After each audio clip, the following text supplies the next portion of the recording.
Chapter 637. Although it was the Spring Lantern Festival, they had to be careful of candles in the palace. Therefore, all the lanterns were placed in the Imperial City. Between the Taiji Palace and the Imperial City, there was a wide street. This was also for the safety of the Taiji Palace. Therefore, the side of the Imperial City that was close to the Taiji Palace had a road that was 100 meters wide. At this moment, all kinds of lanterns were brought over by the officials and nobles. They lined up in a long line and filled the road between the Anfu Gate and Yanxi Gate. Pai Lupi led Empress Zhongsun, the imperial concubines, and the officials and nobles out of the Taiji Palace's Qingtian Gate and saw the lanterns sent over by the various residences. At this moment, the lanterns had already been lit up by the servants of the various residences. The oil lamps on the lanterns emitted all kinds of bright lights in the night sky. Pai Lupi wasn't in a hurry. He pointed at the lanterns with Empress Zhongsun and concubine Yang and commented on which residence's lanterns were more exquisite and ingenious. There were devil's lanterns, screen lanterns, pagoda lanterns, carriage lanterns, jade lanterns, beaded lanterns, sheepskin lanterns, and so on. For the Spring Lantern Festival, all the residences had put in a lot of effort.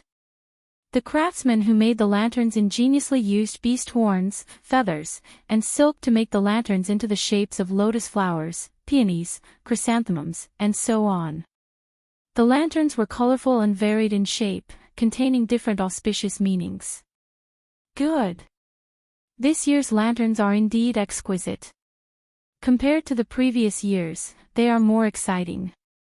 Pai Lupi nodded and praised. Zhongsun Wuji at the side immediately said, "Your Majesty, this is naturally because our Tang dynasty is prosperous and the people are safe. Therefore, there are many skilled craftsmen. Now that our Tang dynasty has the aura of prosperity, it is all because of your Majesty's contribution."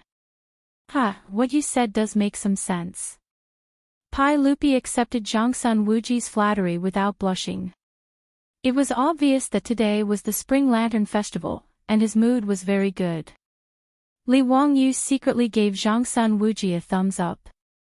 As expected of the imperial brother-in-law. His bootlicking skills were amazing. His words to Pai Lupi were just like how Uncle Yu was supporting Uncle Guo on stage. Everyone enjoyed the lanterns along the way, chatting and laughing, and it was very lively. When they reached a lantern, Pai Lupi couldn't help but stop and frown.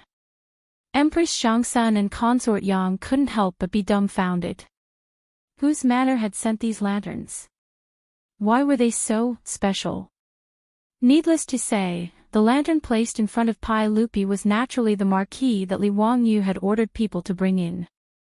The only difference was that the servants had already lit up the oil lamps in the other house's lanterns, but the lanterns in his house were still dark and had yet to be lit. This was naturally what Li Wangyu had instructed Niu Wu and the others to not be in a hurry to light the oil lamps. He wanted to personally light the oil lamps in front of Pai Lupi to give everyone a surprise. Pai Lupi didn't know what he was thinking. He frowned and looked at the extremely simple lantern for a while, and then thought of the laughter of the officials in the main hall. He couldn't help but laugh. If I didn't guess wrongly, this lantern must have been brought into the palace by you, Zio, right? It's indeed very special. Come, tell me, what's the deal with this lantern of yours? Li Wangyu chuckled and stepped forward. He bowed and said, Uncle has good eyesight. You can see it with one look.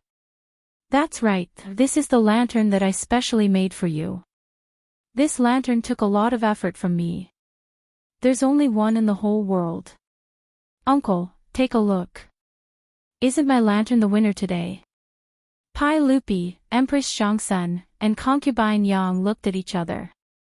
They thought, could it be that this kid's lantern has some secret? He wasn't in a hurry to speak. He walked around the lantern and looked it up and down several times. However, he couldn't see anything special about it. No matter how he looked at it, it was just an extremely simple and ordinary lantern. Other than the fact that it was slightly bigger, he couldn't see anything strange about it.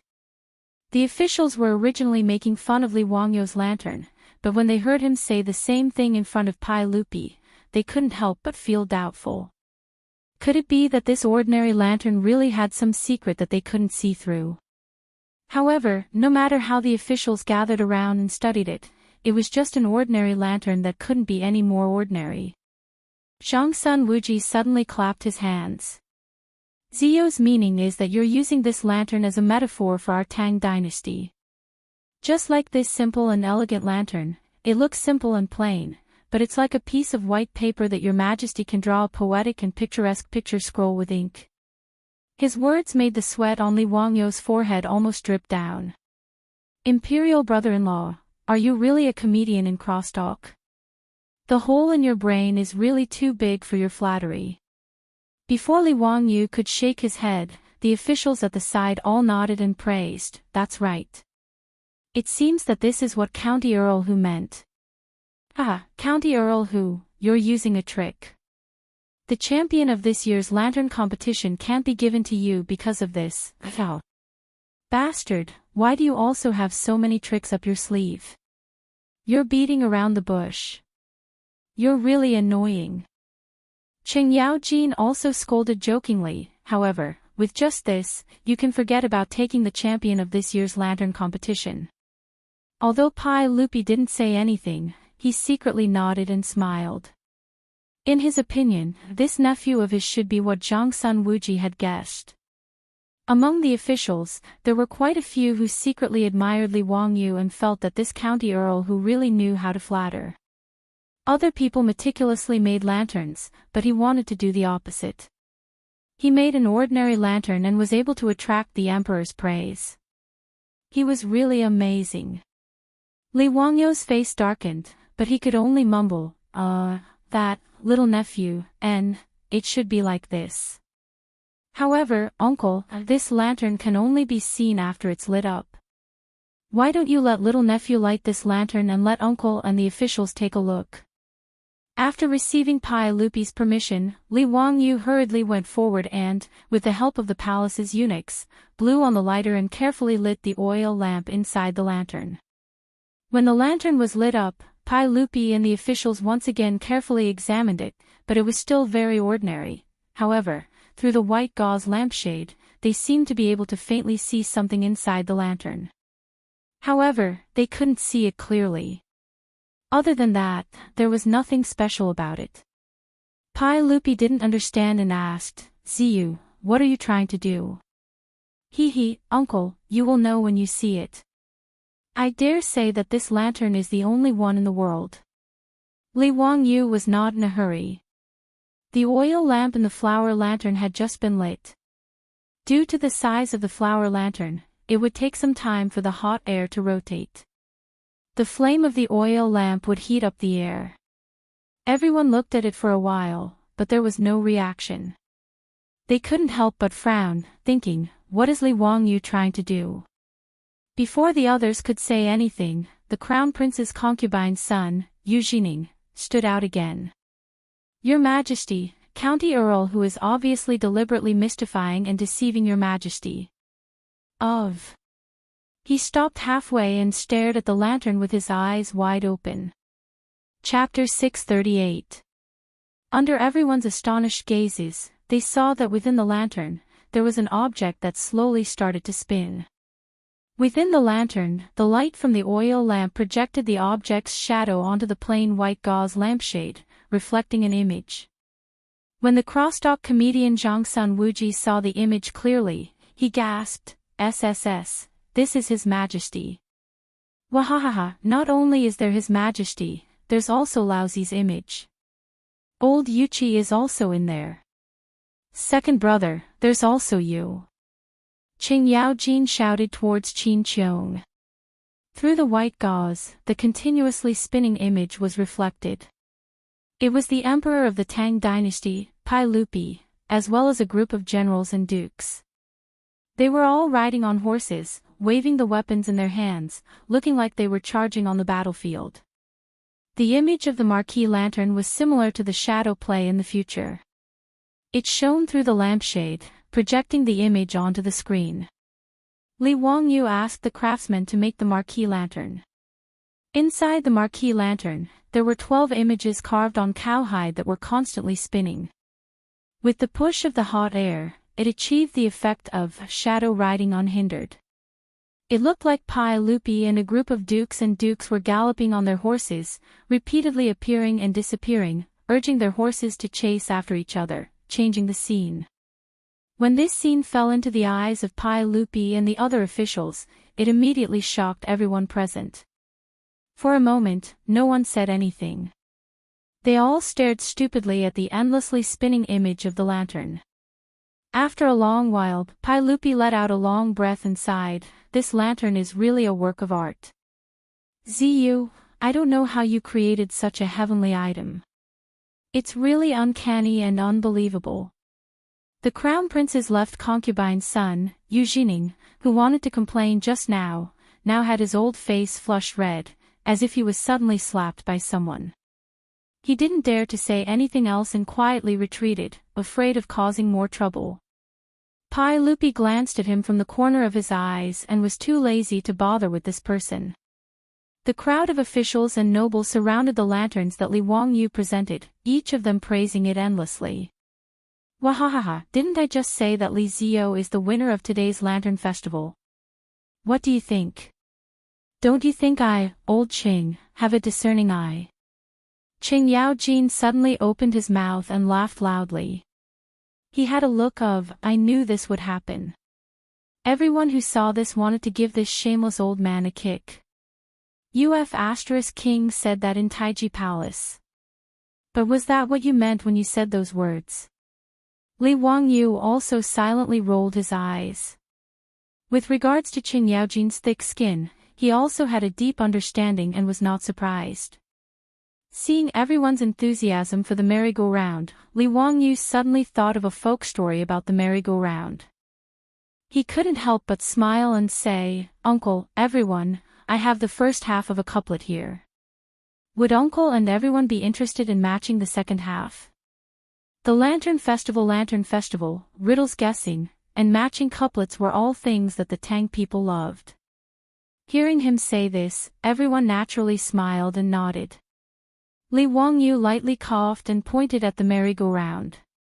My first half is merry-go-round lantern, the lantern moves the horse, the lantern extinguishes the horse stops. Li Er smiled when he heard that and said, good point. Zio's first half is very ingenious. Just as Pai Lupi finished speaking, Wang Rinyu stepped forward and said with disdain, I thought that Count Huxian would come up with something absolute, but it seems like it's just a so-so. What's so difficult about this? Listen to this old man's second half. Shake the heavens, the drum shakes the heavens, the drum stops the heavens to rest. Jing Yuanshou also twirled his beard and smiled. It is indeed very simple. Cry the phoenix flute, the flute cries the flute sings the phoenix's harmony. The crown prince's concubine-born son, Yu Jining, immediately came over. I've long heard that Count Huxian's talent is outstanding, but this first half is just a so-so. I also have a second half. Snow falls in the sky falls in the snow is clear, the snow reflects the sky. Count Huxian's couplet is really too simple. Li Wangyu didn't expect that he would be mocked for his casual couplet. Even Pai Lupi's expression became somewhat ugly.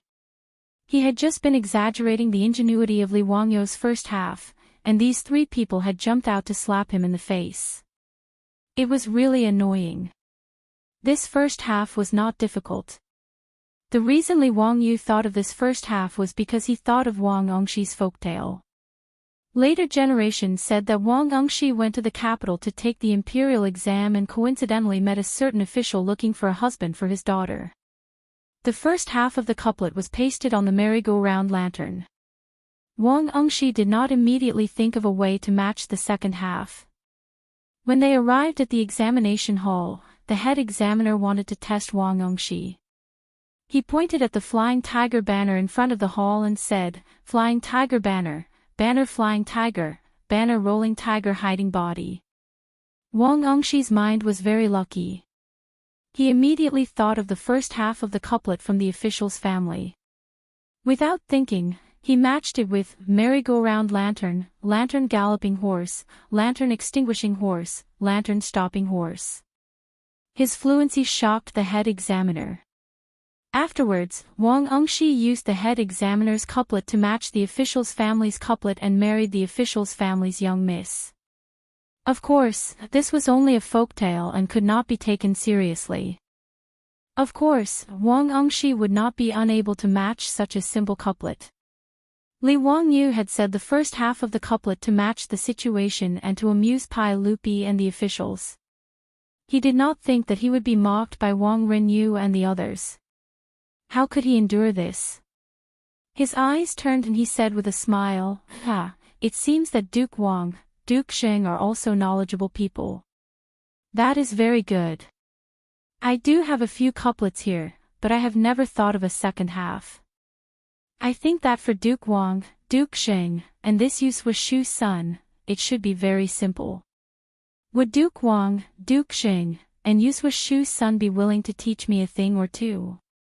Wang Renyu stroked his beard and smiled proudly. Couplets are just a small path, just words for a game. However, since today is the Shangyuan festival, I will not be stingy with teaching County Count Who. Yes, couplets are just words for a game. What is so difficult about it? County Count Who, just say it, I can teach you. Xing Yuanshou was not polite. Hearing this, Li Wangyu couldn't help but smile even brighter. That is good. Duke Wang, Duke Xing, please teach me. My first couplet is Smoke Lock's Willow Pond. Just as he finished speaking, Yu Jining jumped out again. What is so difficult about this? I'll give you a pair of lanterns. Yu Jining's words stopped abruptly halfway through. The blood slowly drained from his face. He opened his mouth for a while, but no sound came out. Only now did Yu Jining realize that the first half of the couplet was not easy to match. Li Wangyu laughed inside. How could this couplet be so simple? The first half of the couplet had 5 characters embedded in each character, and the concept was very wondrous. Smoke Lock's Willow Pond was an absolute first half of the couplet. Over the years, countless scholars had tried to match it, but none of them had a good couplet. Many people in the future even thought that this was the first absolute in the world. Not only had Yu Jining figured out the first half of the couplet and the difficulty it contained, the other officials present, including Pai Lupi, had also figured out the meaning. They couldn't help but furrow their brows. 5 characters. Not only did they have a concept, each character had the 5 elements as water. This was too difficult. Without waiting for everyone to figure it out, Li Wangyu continued, I have a second first half of the couplet. Duke Wang, Duke Xing, please teach. This first half is. Chapter 639. When Li Wangyu said the second couplet, Yu Jining's face turned even paler. The faces of Wang Renyu, Xing Yuanshou, and company turned even uglier. It was another absolute. All the characters in the first half of the couplet had the same pronunciation. In addition, the words yen and yen were both verbs, meaning that the smoke from the chimney would follow the eaves to smoke the eyes of the swallow. Together, they formed a story. This homophonic couplet was naturally hard to match. The officials all looked at one another, wondering how this county earl managed to come up with such a couplet. Weren't they deliberately making things difficult for him? Even Yu Shinan, Kong Yingda, and the other Confucian scholars had no idea what to do. Li Wangyu did not wait for the crowd to react, but opened his mouth again and said, My third couplet, the first line is lonely cold windows, empty widows. Everyone was speechless again. Why were the couplets County Count Huxian came up with so many difficult couplets? These 7 words were all part of a side division. Furthermore, they had such an artistic conception. How was one supposed to deal with them? The more Li Wangyu spoke, the more spirited he became. In his previous life, his grandfather had forced him to learn ancient texts. He felt that these ancient texts were definitely very interesting, and thus he had memorized many of them. I have another couplet here, long, long, long. Please enlighten me, Duke Wang and Duke Sheng. This was a multi-tone couplet. One word, with different pronunciations, combined to form a couplet. Wang Rinyu, Xing Yuanshou, and the others' faces were already pale, and their eyes were glazed over. What the hell were these couplets? Why would there be such an inexplicable couplet? The officials were also dumbfounded. Since when were they so absolute that they could do wholesale? Their gazes towards Wang Rinyu and the others were filled with sympathy and mockery. Li Wangyu, the county count of Huxian, was well known throughout the court. Why did they still provoke and ridicule him? Wasn't that the same as asking for a slap in the face? After Li Wangyu said these couplets, everyone thought about it carefully and felt that it was impossible to match them. It was too difficult. Regarding this, Li Wangyu naturally snickered in his heart. Wasn't this nonsense? Although it wasn't that no one could match it, there were still people who came up with an appropriate second verse in the later generations. However, the reason why these couplets were known as the absolute couplets throughout the ages was because they were extremely difficult to comprehend. He did not believe that Wang Rinyu, Xing Yuanshou, Yu Jining, and the other officials would be able to come up with a second verse in such a short time. In fact, they might even be dominated by the terror of these first lines for the rest of their lives. Now, not only were Wang Rinyu and Xing Yuanshou, the two heads of aristocratic families, pale, but even the hundreds of officials from aristocratic families were the same. How could the one who was humiliated by Li Wangyu be Wang Rinyu? The faces of these aristocratic families were also slapped swollen by Li Wangyu's couplets. For a moment, no one said anything. Fang Xianling and the other big shots were happy to watch the show, but the aristocratic family officials did not know what to say. In the end, it was Pai Lupi who helped Wang Rinyu and Xing Yuanshou out of this predicament. He laughed and said, "Ziyu is truly worthy of being called a genius. We cannot match a single one of these couplets. You have made us very embarrassed, ha." Pai Lupi's self-mocking words immediately relaxed the atmosphere. The officials also laughed and said, "Haha, it's not just your majesty. We are also ashamed. We cannot match a single one of these couplets. TSK, this old man's eyes have been opened today. This old man always thought that this couplet was just a game, but I never thought that it would make Huxian Bo so embarrassed. I am ashamed." Fortunately, the spring examinations do not test couplets.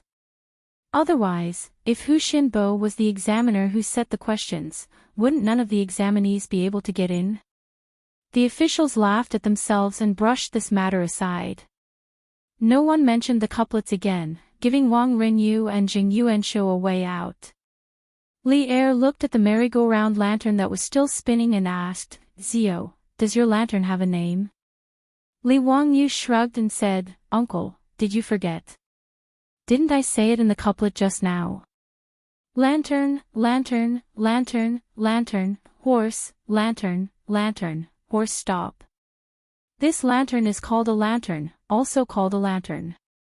As long as the candle in the lantern is not extinguished, the pattern will continue to spin. Lantern. And, it is very appropriate." Pai Lupi looked at Empress Zhangsun and Consort Yang. "We think that today's lantern should be Zio's lantern. What do you think?" "Yes, Erlang is right. Zio's lantern is even more exquisite. What's even more peculiar is that it can make the pattern in the lantern spin without any human effort. I have never seen such a lantern. The lantern is the best of the lanterns today. It is well deserved." Empress Zhangsun nodded. The officials did not have any objections. Such a unique lantern naturally left everyone speechless. After admiring the various lanterns that the officials had sent into the palace, Pai Lupi ordered people to move the lanterns to Vermilion Bird Avenue in Cheng and for the people to enjoy. Today was the Shangyuan festival, so Pai Lupi did not keep the officials any longer. Everyone bowed to Pai Lupi and Empress Zhangsun and left the Taiji Palace, returning to their own manners. At this time, the city of Chang'an was already brightly lit. All kinds of lanterns and streamers had appeared on the streets, and everywhere was decorated with lanterns and streamers. The streets were full of pedestrians. Men and women in Chang'an, under the beautiful light, were looking for the face that moved them. The young ladies brought their maids and maidservants to play around with blushing faces. The polite young men kept a distance from the beauties and brushed past them in search of their 500 years of marriage. That night, spring came early. Many shoes and socks were squeezed off on the street, and many tender skin were touched by those hands. For the Tangs, the Shangyuan festival was not stingy with Valentine's Day. To be precise, in the Tang Dynasty, the Shangyuan festival was Valentine's Day. In the old plays, there were countless stories about lovers meeting on the Lantern Festival or reuniting with each other. In The Riddle of the Spring Lantern, Yuan Yen and Ing Yang were engaged on the night of the Lantern Festival. In The Two Capitals, Princess Lekong of Nanshan and her husband Su Dian were reunited on the night of the Lantern Festival. Ouyang Xiu's poem, Last Year on the Lantern Festival, the lanterns in the flower market were as bright as day. The moon was above the willow branches. This year on the Lantern Festival, the moon and lanterns were the same. I didn't see the person last year, and tears filled my sleeves. It also described the regret and sadness of the woman who didn't see the person she liked on the day of the Lantern Festival. In the city of Chang'an, men and women exchanged glances and tried to test each other's feelings. People, who were controlled by hormones, were collectively caught up in this large-scale outdoor blind date. As the saying went, looking for her thousands of times in the crowd, suddenly looking back, she was still there, in the waning light of the lantern. Wasn't this the style of the Lantern Festival? Li Wangyu rode on horseback, surrounded and protected by Niu Wu and his troops, slowly passing through the crowd. Looking at the scene in front of him, he couldn't help but be intoxicated. Finally, the group returned to the house in Kaihua Square. His beautiful boss, Aphrodite, and Perrin had been waiting impatiently for a long time. Seeing that he had finally returned, the three women complained that he was too slow and immediately pulled him out to enjoy the lanterns. Li Wangyu naturally agreed to it. Not avoiding the eyes of others, he laughed, holding his beautiful boss's hand in his left hand and Aphrodite's hand in his right hand. Behind him, Perrin, who was pouting because Lang Jun didn't pull her, followed by Niu Wu and the others. Then, under the protection of Niu Wu and the others, they merged into the crowd at night. Watching lanterns, performing tricks, welcoming Aunt Zi, and dancing. This night in Chang'an was like a dream, a carnival feast. Chapter 640. For Chang'an City, which had a curfew for 362 out of the 365 days of the year, the 3 days of the Spring Lantern Festival were extremely precious. Therefore, these 3 days were the hottest and wildest days in Chang'an City. Li Wangyu and his group, under the protection of the central platoon, followed the crowd and headed towards the Easter market. Since the curfew was lifted during the Spring Lantern Festival, the merchants naturally wouldn't let go of such a good opportunity to make money. The East Market and West Market were also open for business throughout the night for these 3 days. No matter which dynasty it was, the commercial center was naturally the most attractive place, and the East Market and West Market naturally became the most lively places in Chang'an City during the Spring Lantern Festival. Even Li Wangyu and his beautiful boss, who had transmigrated from the future, had never experienced such a bustle. Along the way, Su Chongqing seemed to have turned into a young girl like Perrin, constantly pointing at the various snacks sold by the roadside vendors and acting like a spoiled child, asking Li Wangyu to buy them. Speaking of which, the snacks sold in the Tang Dynasty were indeed plentiful, including all kinds of piping hot pastries, glutinous rice balls, boiled water drinks, meat porridge, silk baskets, fried cakes, candied haws, sugar figurines, but whether it was his beautiful boss, Aphrodite, or Perrin, they were all actually narrow-minded. They ordered Li Wangyu to run around and buy all kinds of snacks, but they stopped after tasting them. In the end, Niu Wu and his troop benefited from these snacks. Because there were simply too many people roaming at night, even though it was winter, Li Wangyu was sweating profusely in the crowd. Niu Wu had wanted to help his Lang Jun out when he saw that it was hard on him, but Li Wangyu flatly refused. On such a festival, squeezing through the crowd and helping the girls buy things was where the fun was. If any guy in the future had the chance to accompany his beautiful boss, Aphrodite, and Perrin on the streets, he would probably be willing to run around until his legs broke. Looking at the mature and alluring Su Chongqing, the sexy and charming Aphrodite, and the shy and shy Perrin, Li Wangyu could not help but think of the comic, The Three Cat-Eyed Sisters that he had read in his previous life. For many people born in the 90s, the bad side of the animation was a childhood memory for many people. The three sisters' sexy and explosive figures were the ultimate temptation in many boys' dreams. Li Wangyu, on the other hand, had inexplicably transmigrated to the Tang Dynasty, yet he could have these three. He really didn't know if he had saved the universe in his previous life in exchange for this. Thinking of this, the corners of Li Wangyu's mouth could not help but curl up. The villainous heavens treated him well. They played, laughed, and fooled around, until the second half of the night, but the number of people on the streets still didn't decrease. At this moment, Li Wangyu finally felt that his legs were no longer his own. Looking at the three girls who were still in high spirits, Li Wangyu could not help but sigh in admiration. Sure enough, when it came to shopping, men would never be able to beat women. He pointed to a restaurant not far away and said in a pleading tone, "Ladies, let's take a break. We really can't walk anymore. There's a restaurant over there. Let's go have a midnight snack, drink some wine, and take a rest." His beautiful boss naturally smiled and nodded in agreement, and the group headed to the restaurant. Since it was the Lantern Festival, these restaurants in the city were naturally open all night. However, when Li Wangyu and the others arrived at the entrance of this restaurant, they found that there were many people dressed like scholars gathered in front of the restaurant. There were also many young ladies with their maids, but they did not go in. They just wandered around the entrance of the restaurant, as if looking at the lanterns hanging in front of the door. Li Wangyu found it very strange. What were these people doing? What were they doing loitering around the entrance of the restaurant instead of going in to eat and drink? There were a lot of lanterns in front of the restaurant, hundreds of them, but they were all very ordinary. What was there to look at? He was too lazy to think about it. He led the group of people to the entrance of the restaurant. Just as he was about to enter, he was stopped by the waiter, the doctor. "Sir, I'm really sorry. Today, you can't enter the restaurant at will. You have to meet the conditions." Li Wangyu was stunned when he heard this. There were conditions for eating and drinking. The doctor pointed to the hundreds of lanterns hanging in front of the restaurant. "Sir, today is the Lantern Festival. My boss said that only those who can guess the riddles of the lanterns can enter.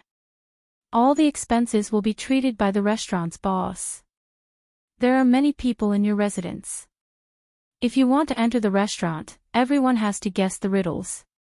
After being reminded by him, Li Wangyu and the others noticed that each lantern hanging outside the restaurant had a red piece of paper tied to it.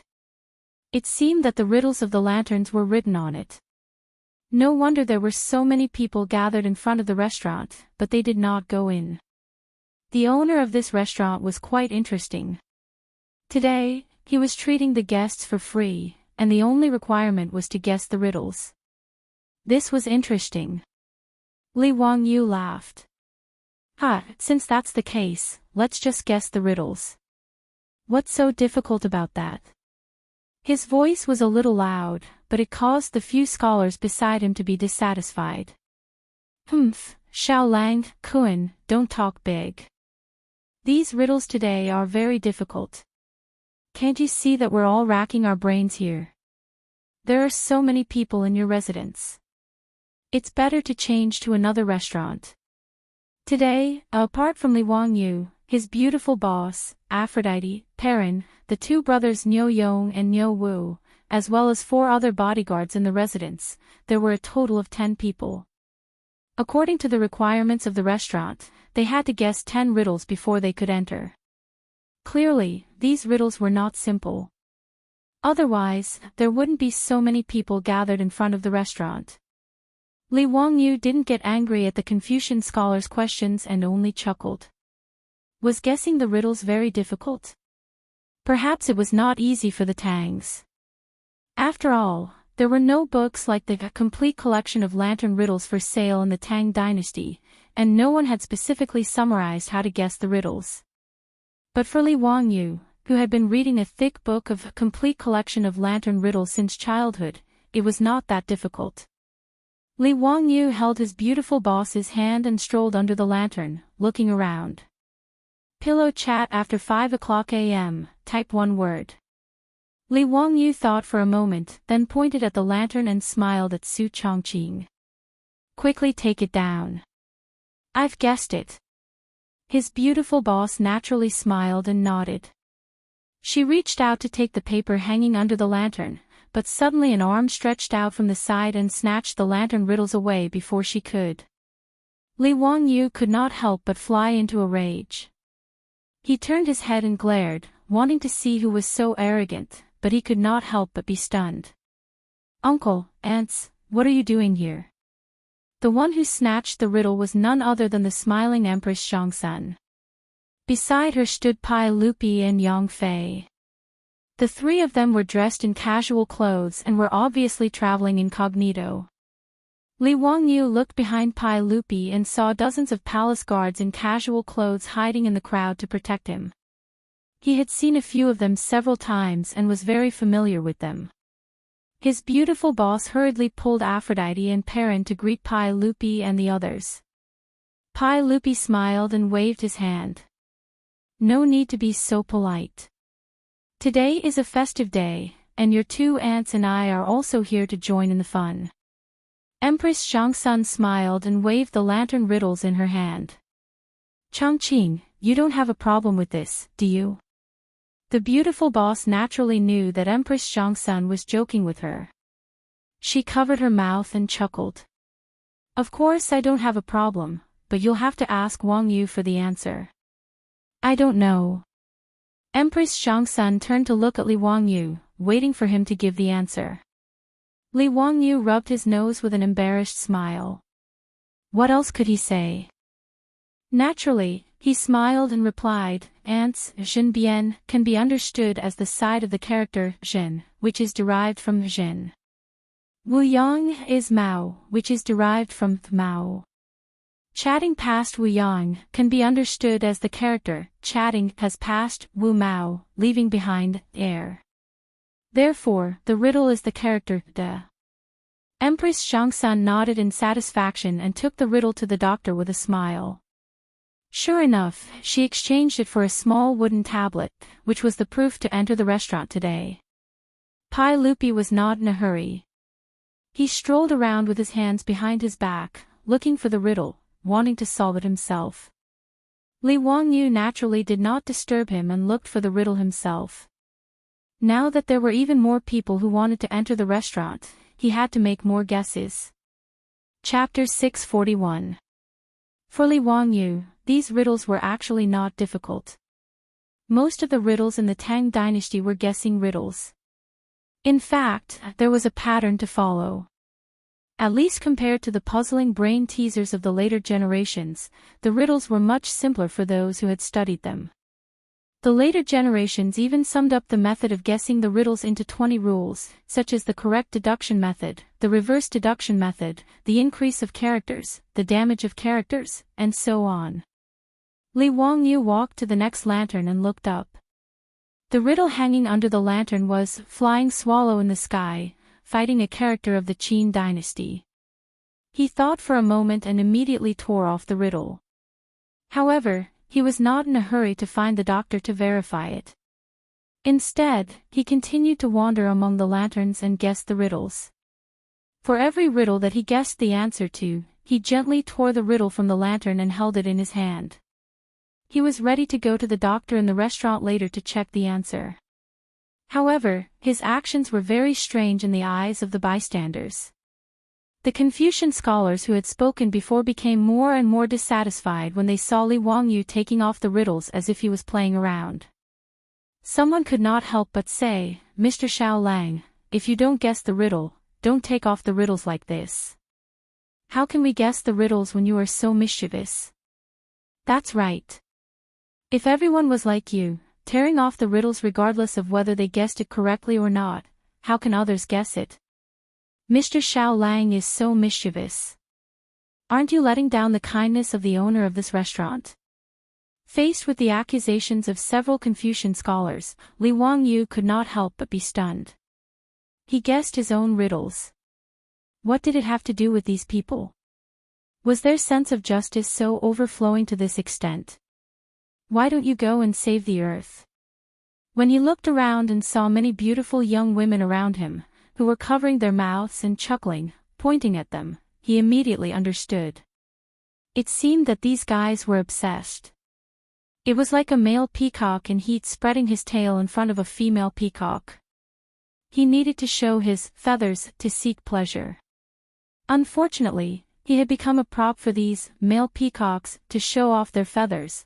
Li Wangyu couldn't help but laugh, and he laughed very happily. "Everyone, how do you know that I am fooling around? Why can't I already guess the answer to these riddles?" His words caused the few Confucian scholars to laugh coldly. What kind of joke is this? How can you, Mr. Xiao Lang, guess these riddles? As far as I know, these lantern riddles were all written by the owner of this restaurant. He spent a lot of money to invite the great scholars of the present age to write them for the sake of enjoying the Lantern Festival today. If you don't abide by the rules like this, wouldn't you be letting down the master's good intentions? That's right. Looking at your appearance, Xiao Lang, Kun, you're also a scholar. How can you be so disgraceful? You are also traveling with your womenfolk. Don't be so reckless and disgrace the face of the scholars of the Tang Dynasty. Humph, ignorant and incompetent. Do you think these lantern riddles are a game used in elementary school? Seeing that many people around them were looking at them, these people raised their voices more and more, and even seemed to be defending the integrity of the scholars of the Tang Dynasty. Li Er, Empress Shangsun, concubine Yang, and their beautiful boss naturally noticed the commotion on Li Wangyu's side. However, when they understood the words of the few Confucian scholars, they all had smiles in the corners of their eyes, as if they were ready to watch a good show. Even Yo Yong and Yo Wu wanted to come over and scold those ignorant Confucian scholars, but they were stopped by Pai Lupi's eyes. There were actually Confucian scholars who dared to scold Li Wangyu for being ignorant and incompetent. In Pai Lupi's eyes, it was really interesting. Now Li Wangyu's reputation in the scholars of Chang and could become more and more famous. Not to mention the poems sung by the prostitutes in Pingkong Square, the several essays of epigraph of my shack were enough to make his name immortalized. If it were not for the fact that Li Wangyu was too young and had not yet reached the age of 20, he might really be respected as a great scholar in the literary world.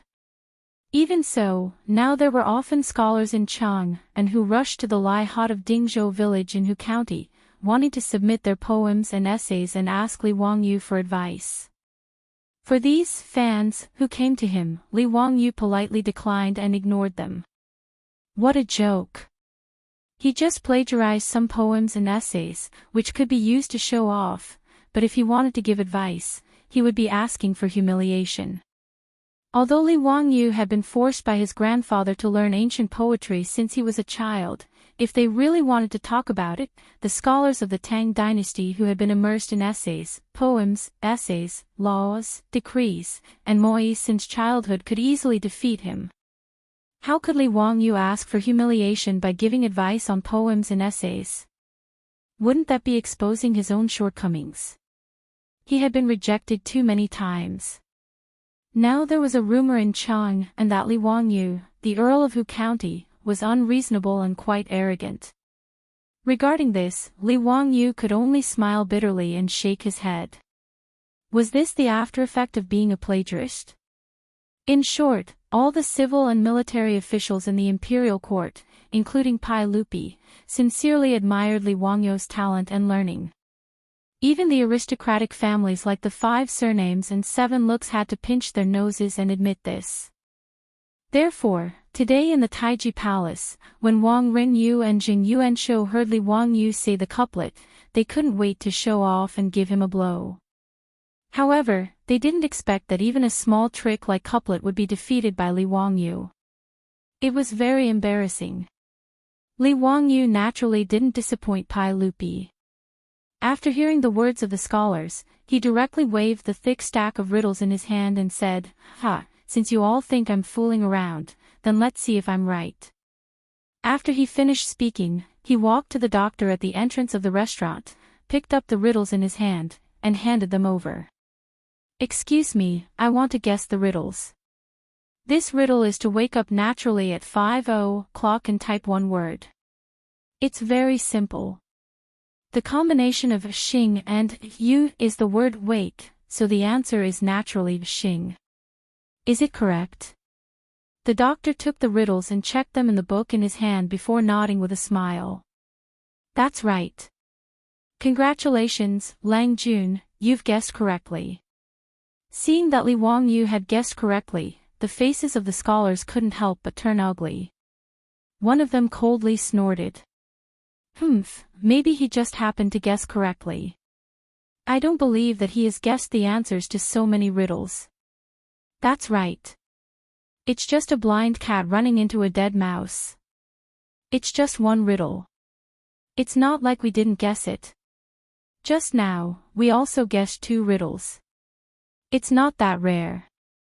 There were 4 or 5 scholars in this group, and they only guessed 2 riddles.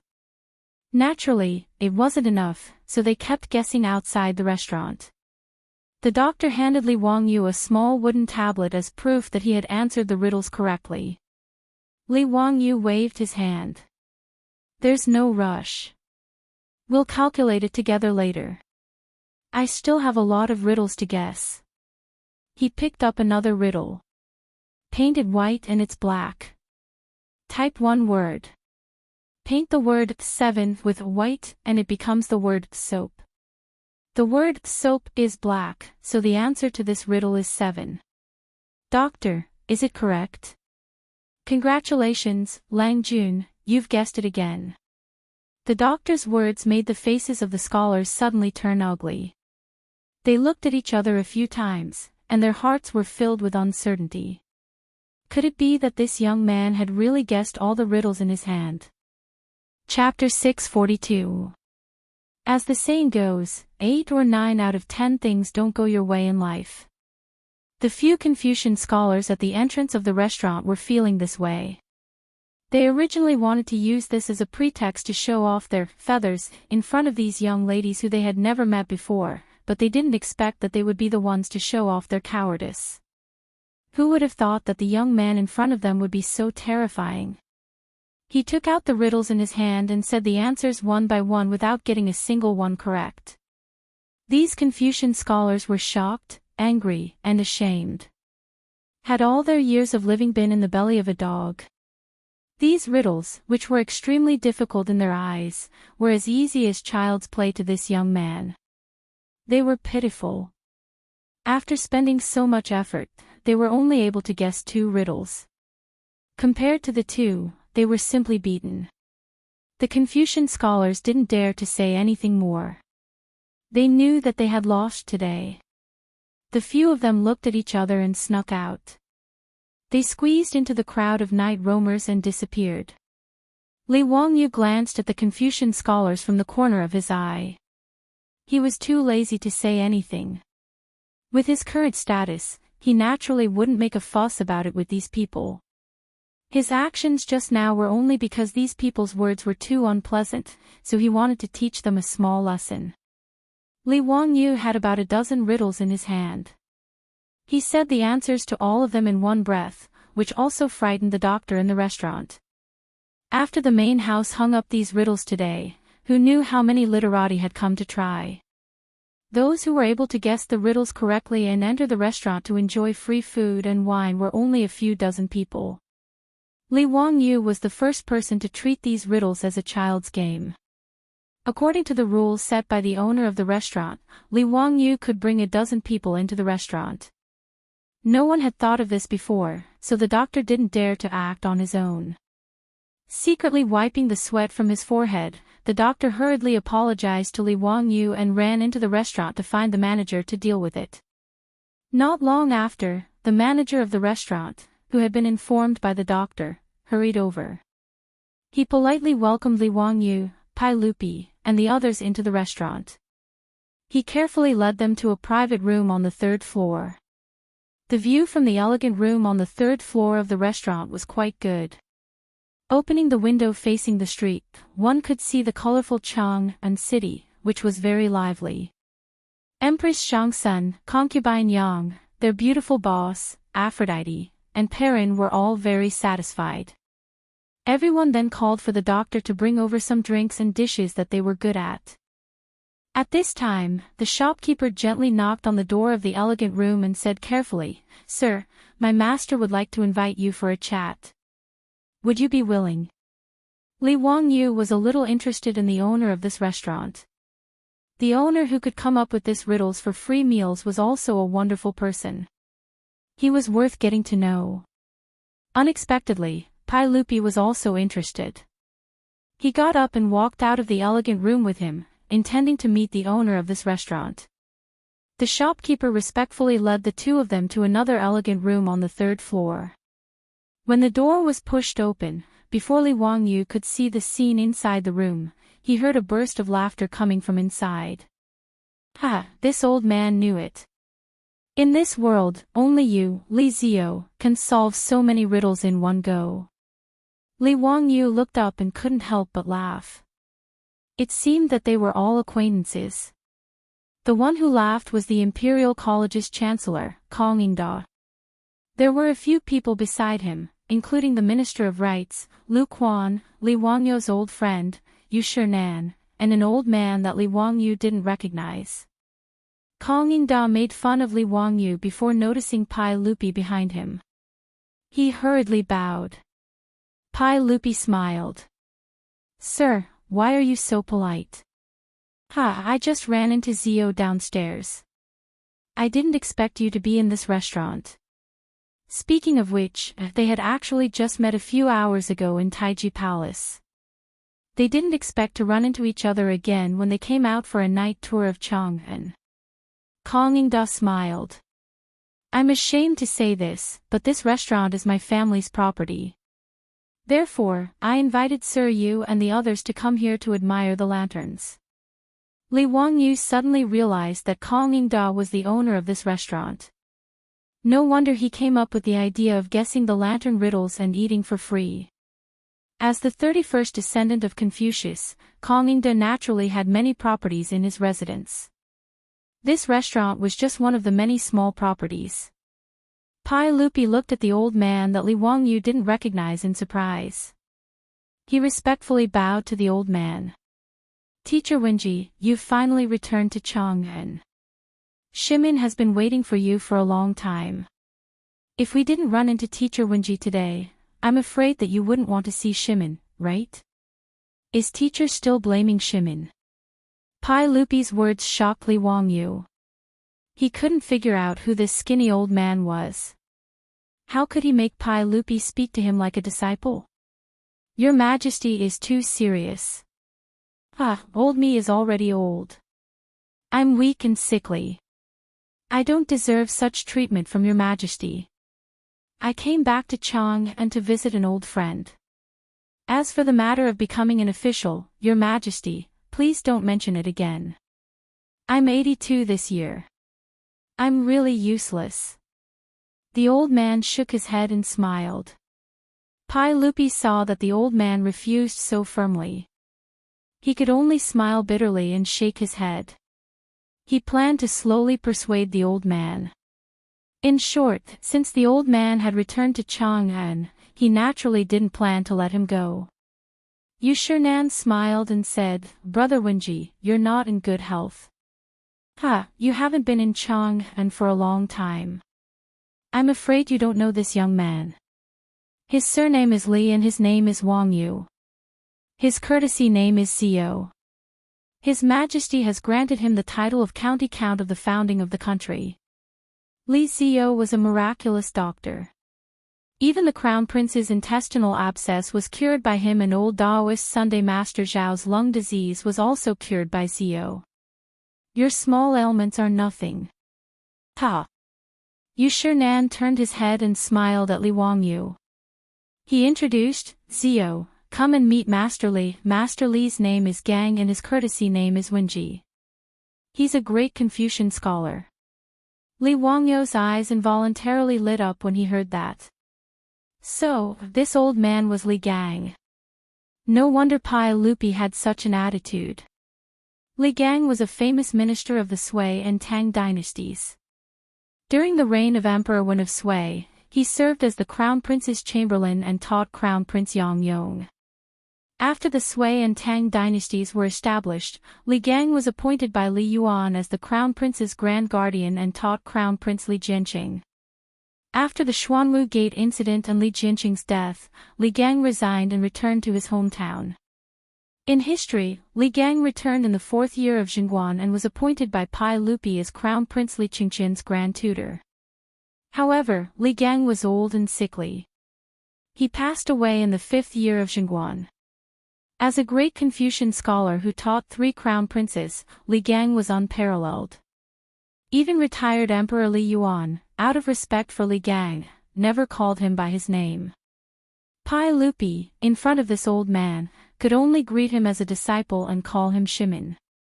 Li Wangyu hurriedly bowed to Li Gang. So it's Teacher Wenji. Zio has long heard of Teacher's great name but has never seen Teacher's face. Today, I finally get to see Teacher. Li Gang twirled his beard and laughed. County Count Huxian is too polite. This old man has long heard of your great name. This old man loved your 3 kingdoms so much that I couldn't put it down. As for the poems you wrote, this old man was even more amazed.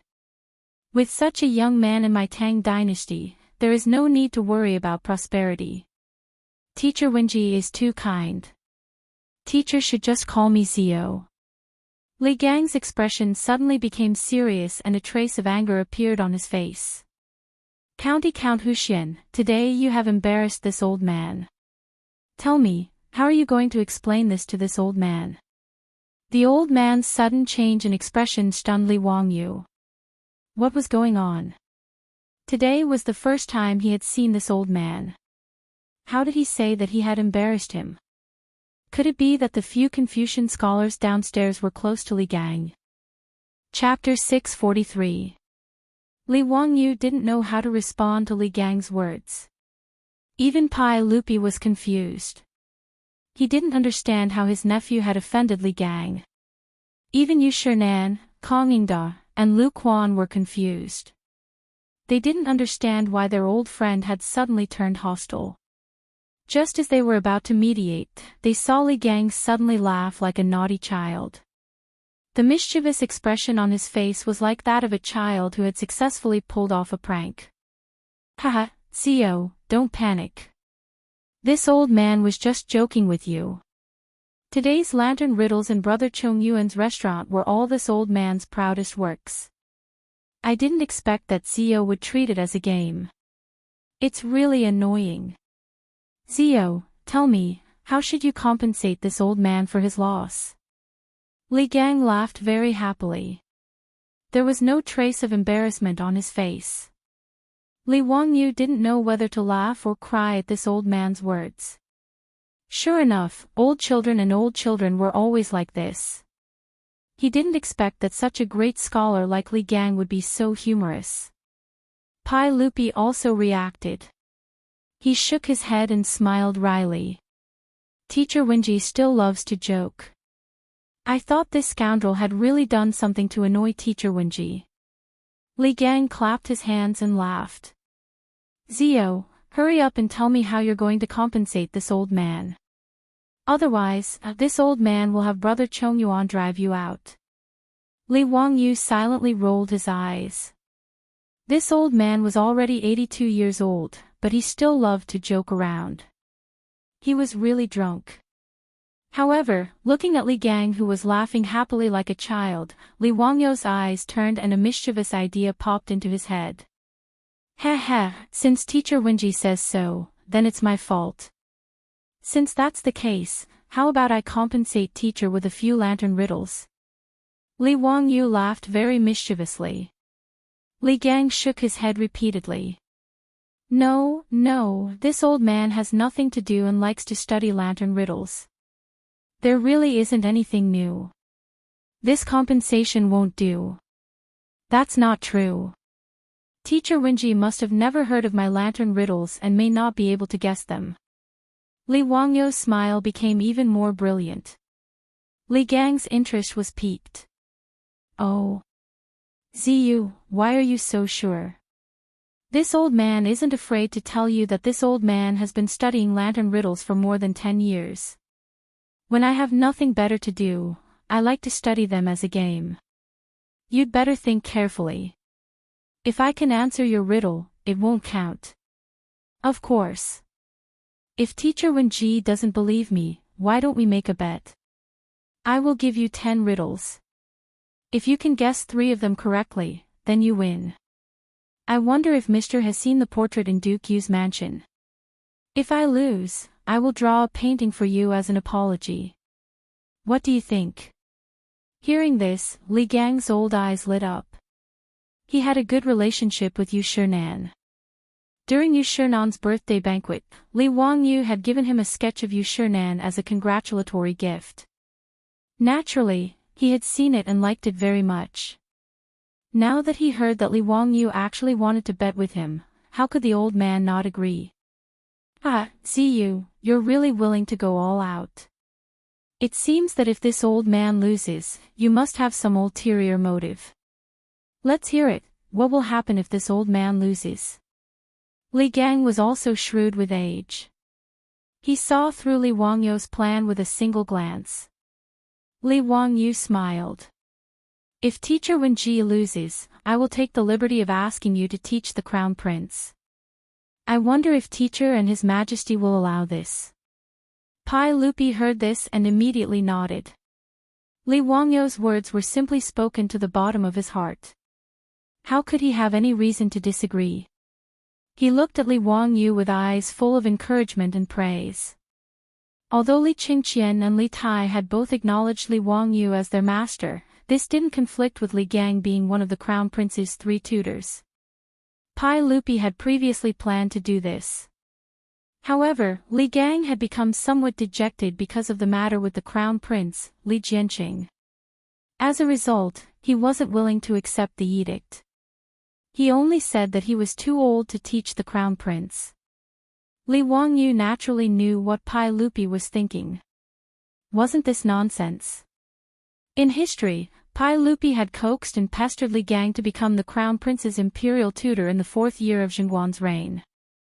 Unfortunately, Li Gang was already old and passed away a year later due to illness. Thinking of this, Li Wangyu decided that if there was an opportunity, he would have Sun Simiao help Li Gang recuperate.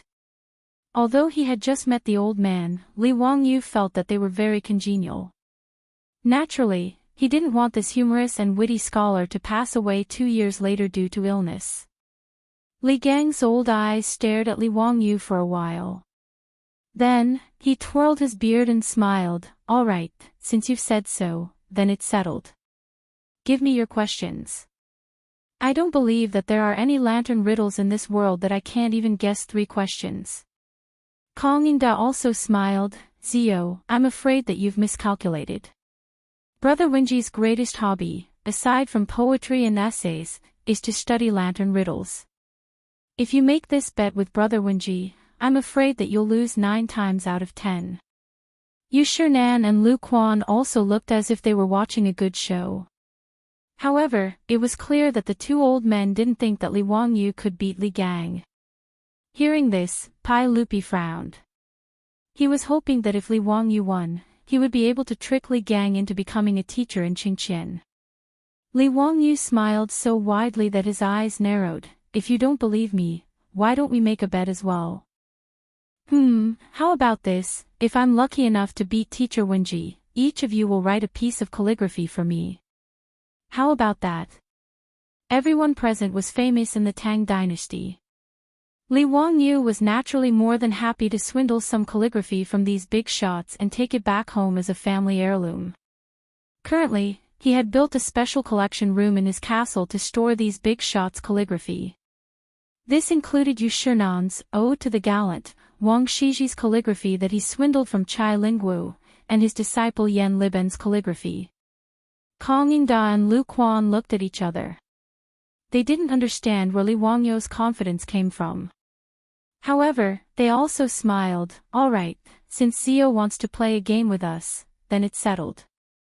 However, if you lose, what will you do? Will you give each of us a portrait like Brother Boshi's? Of course. Li Wangyu nodded without hesitation. Pai Lupi also became interested. If that's the case, then we will also participate. We will also bet that Teacher Wenji will be able to answer your riddle correctly. Li Wangyu rolled his eyes speechlessly. He thought, Pai Lupi, whose side are you on? I'm helping your son trick his teacher into going home, and you're actually betting that I will lose. This is truly infuriating. However, on second thought, Pai Lupi's flying white calligraphy was also famous in the future. Coupled with his imperial status, it would also be a good collector's item. If that was the case, then it wouldn't be a loss. Then it's settled. I will ask 10 riddles. If Teacher Wenji can answer 3 correctly, then it will be my loss. If Uncle and you lose, you can't go back on your word. Of course. Just give me the question. Li Gang's interest was piqued, and he urged. Li Wangyu coughed lightly and pretended to think. He paced back and forth in the room before saying, the first question. Chapter 644. Li Wangyu said, for the first question, ask. There is a word that everyone will mistake. Type it.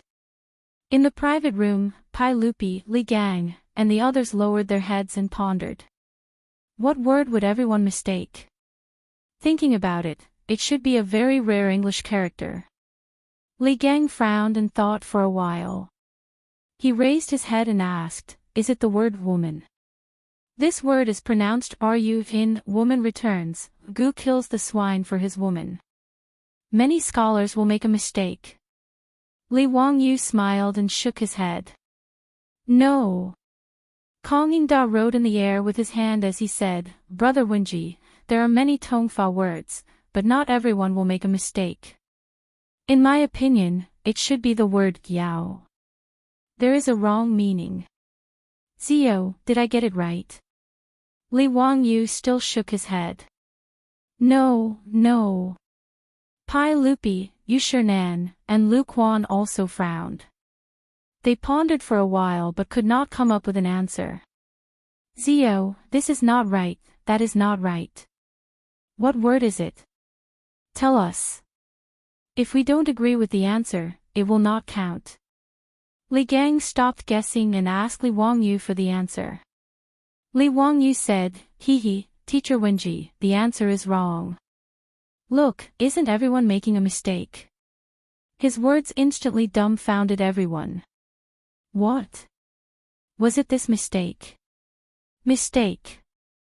Zio, why is it this mistake? Sure enough, everyone makes a mistake. Zio, you are really unexpected. I didn't think of such a simple answer. Li Gang slapped his head. So it was a word trap. It's my fault. I didn't think Zio would play such a trick. We lose this question. Zio, come up with another question. Li Wangyu laughed inwardly. What he thought of was the brain teaser of the future. The Tang people had never seen such a way of answering a question that required them to leave their original way of thinking and think from a different angle. A brain teaser naturally meant that the brain had to turn around to answer the question. However, this turn was not easy. In fact, this was where the fun of brain teasers lay. Every time he heard the answer, he would be enlightened, and then he would be annoyed that he couldn't think of such a simple answer. Since he dared to propose a bet with Li Gang and the others, he was naturally certain that they would not be able to guess the answer. Li Wangyu said, "Okay, this is the second question. Ask, in a year, which month has 28 days?" In the elegant room, everyone was very cautious. Li Gang pondered for a while before replying, "February. There are only 28 days in February." Kang Yingda stopped him, "Wait, Brother Wenji, that's not right. I know, this brat is digging a hole for us again. There are 29 days in February of a leap year, so the answer should be that there are 28 days in February of a normal year." Pai Lupi and the others immediately clapped their hands and cheered, "Confucius is indeed wise. Otherwise, we would have been tricked by this kid again." Li Wangyu was not the least bit disheartened. He only shook his head and said, No, you are wrong again." Kang Yingda was anxious, "How can you be wrong? There are 29 days in February of a leap year, and 28 days in a normal year. What's wrong with that?" Li Wangyu shrugged, "Confucius, there are 28 days in every month." "Ah! This is really true. There are 28 days in every month. We were tricked by Zio again. So it's this 28 days. This answer is so simple. Why didn't we think of it just now?" Li Gang also wrung his hands and sighed, but some confidence returned to his face. "Zio, I lost this question. You can continue with the questions. I already know what to do, so I definitely won't be tricked by you again." Pai Lupi and the others also nodded repeatedly. They felt that Li Wangyu's questions were not difficult. It was just a momentary surprise. Li Wangyu chuckled in his heart. This brain-twisting trick was not that simple. He coughed lightly and said, "The third question is, what can Teacher Wenji do? What can I do? What can all of you do? One person can do it, but two people cannot do it together. What is this?" In the private room, everyone began to think hard. They felt like they were about to catch on to something, but after some thought, they felt that something was wrong. "I know," Yu Shinan suddenly said, "going to the toilet is indecent. Naturally, it can't be done together." The others' eyes lit up. They felt that although this answer was indecent, it was the truth. Li Gang laughed loudly and clapped his hands. Zio's question is indeed indecent. But we should have answered it correctly, right? Of course. Zio, you have to accept your loss." Pai Lupi also laughed. Li Wangyu still shook his head. No. How is that possible? Could it be a bath? Zio, could it be that you did it on purpose? What's wrong with this answer? Li Wangyu said, I wouldn't dare to lie to Uncle and all of you. If you don't believe me, I'll tell you the answer later. You can see if it's correct." Everyone could only think again. Now, they understood that Li Wangyu's questions were all unexpected. They needed to think about it from a different perspective.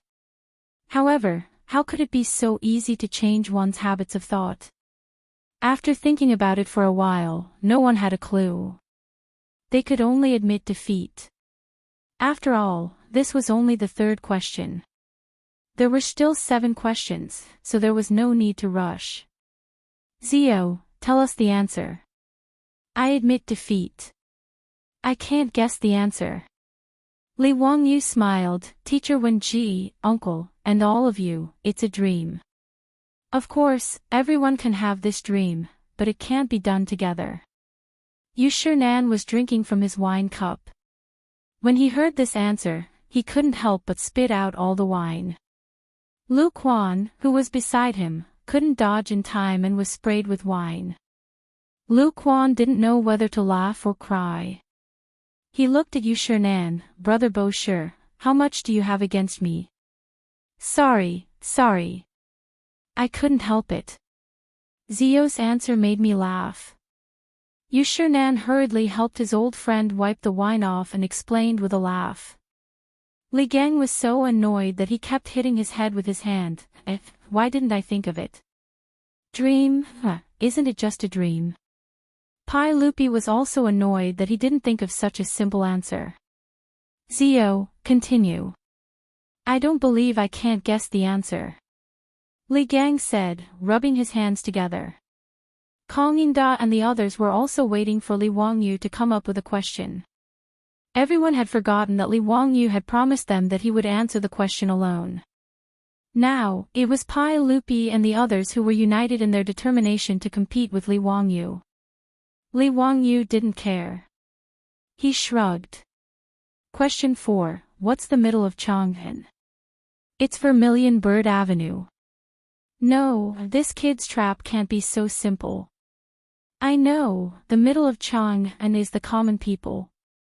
No, uncle, everyone, the middle of Chang'an is naturally the word an. Ah. It's the middle of Chang'an. Is that even possible? This question deserves a toast. Zio, you're too evil. In the private room, everyone laughed again. Then, they couldn't help but applaud. Zio, continue. I don't believe I can't get a single question wrong. Li Gang raised his head and drank a cup of wine, laughing loudly. This feeling of racking his brains and finally having the answer right in front of him was too torturous.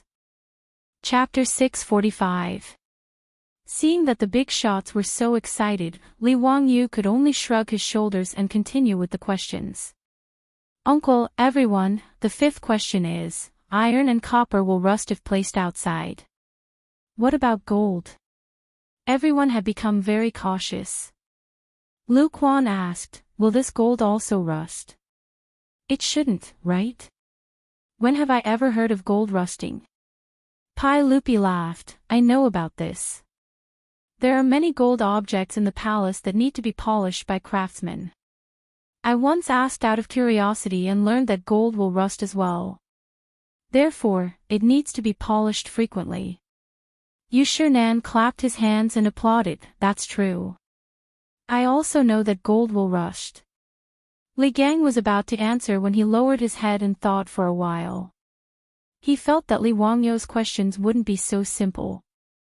But no matter how he thought about it, he still couldn't figure it out. He could only answer, Zio, gold will rust. This question can't be wrong. Li Wangyu shook his head again, no. How can it be wrong? Tell us, won't gold rust? Li Wangyu laughed mischievously, Uncle, everyone, I didn't ask you if gold will rust. The correct answer is that iron and copper will rust if placed outside, but gold will be stolen. Ah. What? Zio, didn't you ask if gold will rust? Sigh, we fell for Zio's trick again. This iron will rust is clearly a trick to mislead us into thinking if gold will rust. Isn't that right? If gold is placed outside, it will be stolen. Everyone was annoyed that they had fallen for Li Zio's trick again. How annoying. Every time they heard the answer, they felt that it was very simple. But they didn't think of it at all. Everyone felt that these questions were very simple, but when it came to the next question, they still couldn't answer it correctly. Zio, continue. I don't believe that I'll get it wrong today. At this time, Pai Lupi, Li Gang, Yushernan, and the others didn't care about winning or losing. The most important thing was that they had to answer a question correctly to save their face. Otherwise, if he couldn't even answer a single question out of the 10, it would be too embarrassing. Question 6. What won't get wet after falling into water? Question 7. There is an item that you can use your left hand to hold, but not your right hand. What is it? Question 8. What is it that gets bigger and bigger when you cut it with scissors? Question 9, ask. Question 10, there were a total of 10 riddles, but none of the people present could answer a single one. Li Gang, Pai Lupi, and the others looked at each other in dismay. The emperor of the Tang Dynasty and several top scholars of the Tang Dynasty were really hit hard by Li Wangyou's strange questions. Kong Yingda's face was flushed red. He suddenly stood up and went to the table in the private room. He picked up a brush and wrote down the 10 questions Li Wangyou had given him, as well as the answers. Then, he called for the manager of the restaurant. Go, remove all the riddles outside and replace them with these 10 questions. Those who can answer them correctly can come in. The manager didn't understand.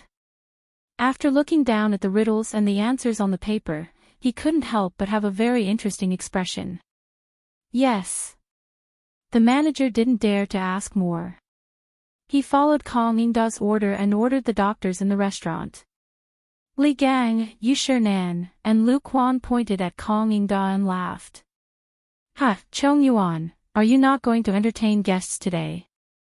Some people could answer those riddles, but I don't believe anyone can answer Ziyu's 10 questions correctly. Humph, what does that have to do with me? I didn't come up with these questions. Kong Yingda raised his head and drank a cup of wine gloomily. Today, he was really depressed because of those 10 damn questions. Since he was unhappy, he would make those scholars who were traveling at night feel depressed as well. If they wanted to enter the restaurant and enjoy the wine for free tonight, they had to answer those damn questions first. It had to be said that because Kong Yingda was unhappy, he threw out those 10 questions, which really tortured the scholars in Chang'an. During the 3 days of the Lantern Festival, the restaurant of the Kong family almost didn't receive any guests after the 10 questions were put up. The more difficult it was for people to answer these 10 questions, the more competitive the countless scholars in Chang'an became. During the Lantern Festival, many scholars gathered in front of the restaurant of the Kong family, wanting to guess the answers to the questions. For a time, whether or not they could answer the riddles of the lantern and get the right to enjoy the wine for free became a secret competition between the scholars in Chang'an. If others couldn't answer, it would be a great honor if they could answer correctly. But even great scholars like Li Gang, Yu Shernan, and Kong Yingda couldn't do anything about the brain teasers of the later generations, let alone these scholars. After trying various answers but being judged wrong by the restaurant, these scholars couldn't take it anymore. They surrounded the entrance of the restaurant and demanded an explanation. In their view, the restaurant was deliberately making things difficult for them.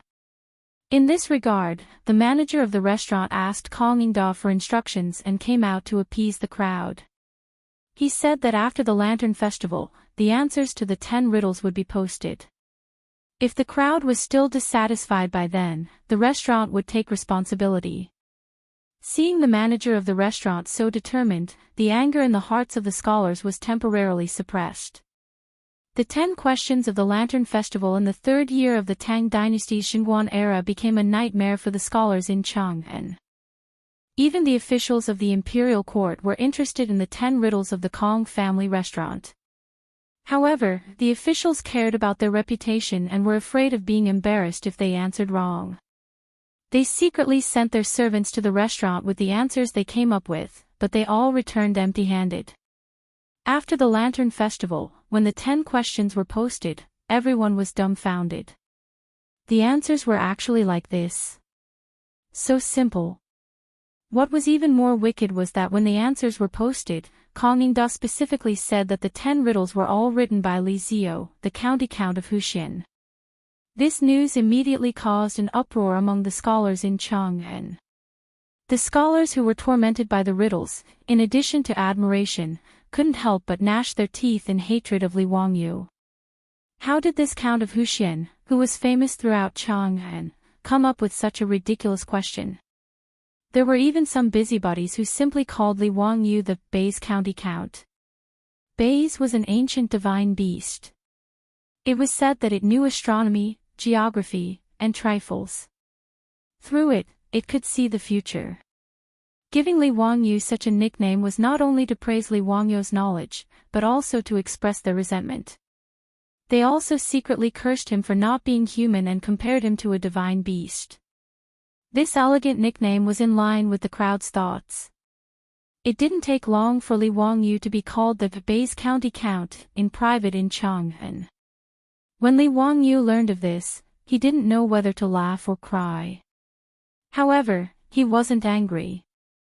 Beis was Beis. In any case, it was still a divine beast. Moreover, Beis had a high status and was a symbol of auspiciousness. Bei's County Count sounded much better than County Count of Huxian. These were all things for later. At this time, in the elegant room of the Kong family restaurant, Li Wangyu looked at Pai Lupi and the other big shots very proudly. "Uncle, everyone, I've won now. If you're willing to bet, you must accept your loss. Please leave behind some calligraphy for me." He pointed at the several tables. Naturally, there were good brushes and ink in the elegant room. However, Li Gang shook his head. "No, no." Chapter 646. Li Wangyu asked in astonishment, "Teacher Wenji, what's wrong with that? Don't tell me you intend to renege on your debt." Li Gang twirled his beard and smiled. "Of course we won't renege on our debt, but we can't just write it casually. There has to be a method." Yu Shinan immediately understood Li Gang's meaning. He clapped his hands and smiled. "That's right, Brother Wenji is right. Since Zio wants us to write for you, we can't write for you for free. It just so happens that today is the Spring Lantern Festival. Why don't you write a poem using the Spring Lantern Festival as the theme? If you write a poem, we'll write some calligraphy for you. How about it?" Even Pai Lupi applauded Yu Shernan's suggestion. "Teacher Yu's suggestion is very good. Ha, Zio, if you want our calligraphy, then give us a poem in exchange." Kong Yingda and Lu Quan also clapped their hands and applauded, shouting that if Li Wangyu didn't write a poem, they wouldn't write one either. Li Wangyu rolled his eyes. How could these scholars be so crafty? They obviously lost a bet, but they still wanted to get some interest back. Fortunately, he had some goods in his bag, so it didn't matter. He could just continue copying poems. Not to mention 5, even 50 would be fine. He picked up a cup of fine wine and walked to the window. He looked down at the thousands of lights below and pretended to be in deep thought. After a while, he began to recite. Last year on the Lantern Festival, the lights of the flower market were bright as day. The moon was high above the willow branches. People made an appointment at dusk. This year on the Lantern Festival, the moon and lights were the same. Not seeing the people of last year, tears wet the sleeves of spring. Li Gang's eyes lit up when he heard this poem that Li Wangyu copied from Ouyang Xiu's Spring Lantern Festival. Even though he was over 80 years old, his reaction was still quite fast. Before the others could react, he had already walked to the table and picked up a brush. "Ha, good poem. The moon was high above the willow branches. People made an appointment at dusk. This poem belongs to this old man. This old man will write this one." Yu Shinan and the others, who had just completed the first step, glared at Li Wangyu.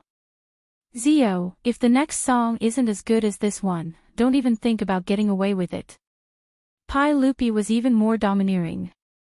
He directly demanded, "Zio, I'll write the next song. Think carefully." Li Wangyu almost fainted. Was there a need to fight for this? Li Gang waved his brush and splashed the ink. Not long after, a poem of Birth Check Child, New Year's Eve, appeared on the paper. The old man wrote down his promotion and stamped it with his own seal. Only then did he blow dry the ink and hand it over to Li Wangyu. "Thank you, Mr. Wenji." Li Wangyu happily put it away. The first calligraphy piece was in his hands. Pai Lupi did not hesitate. He stood beside the table and stared at Li Wangyu, waiting for him to continue composing. Being stared at by Pai Lupi like this, Li Wangyu could only rack his brains to find the most popular Shangyuan festival poem to deal with Pai Lupi. After pretending to be deep in thought for a while, Li Wangyu opened his mouth and recited, "On the night of the east wind, thousands of flowers bloom, and the wind blows down, stars fall like rain. The fragrance of precious horses and carts fills the road. The sound of the phoenix flute moves, the light of the jade pot turns, fish and dragons dance in the night. Moths, snow and willows, and golden strands, laughter and hidden fragrance pass away." Looking for her thousands of times in the crowd, suddenly turning back, she's still there, in the waning light. Xianqiji's Green Jade Case, New Year's Eve was naturally one of the most widely read Shangyuan festival poems in the future. Pai Lupi recited it once and nodded his head in approval. He was very satisfied with his nephew's poem. He immediately used his famous Fei by script to write down Green Jade Case, New Year's Eve, on the paper. Today's Shangyuan festival was really worth it. With these two masterpieces, we should drink to our heart's content. Come, Zio, let this old man toast you. In this old man's opinion, when it comes to poetry, no one in the world can compare to you. Yu Shinan was very excited. He actually personally poured a cup of wine for Li Wangyu. Li Wangyu hurriedly thanked him and repeatedly said that he didn't dare. Kong Yingda also stroked his beard and laughed heartily. Today is really delightful.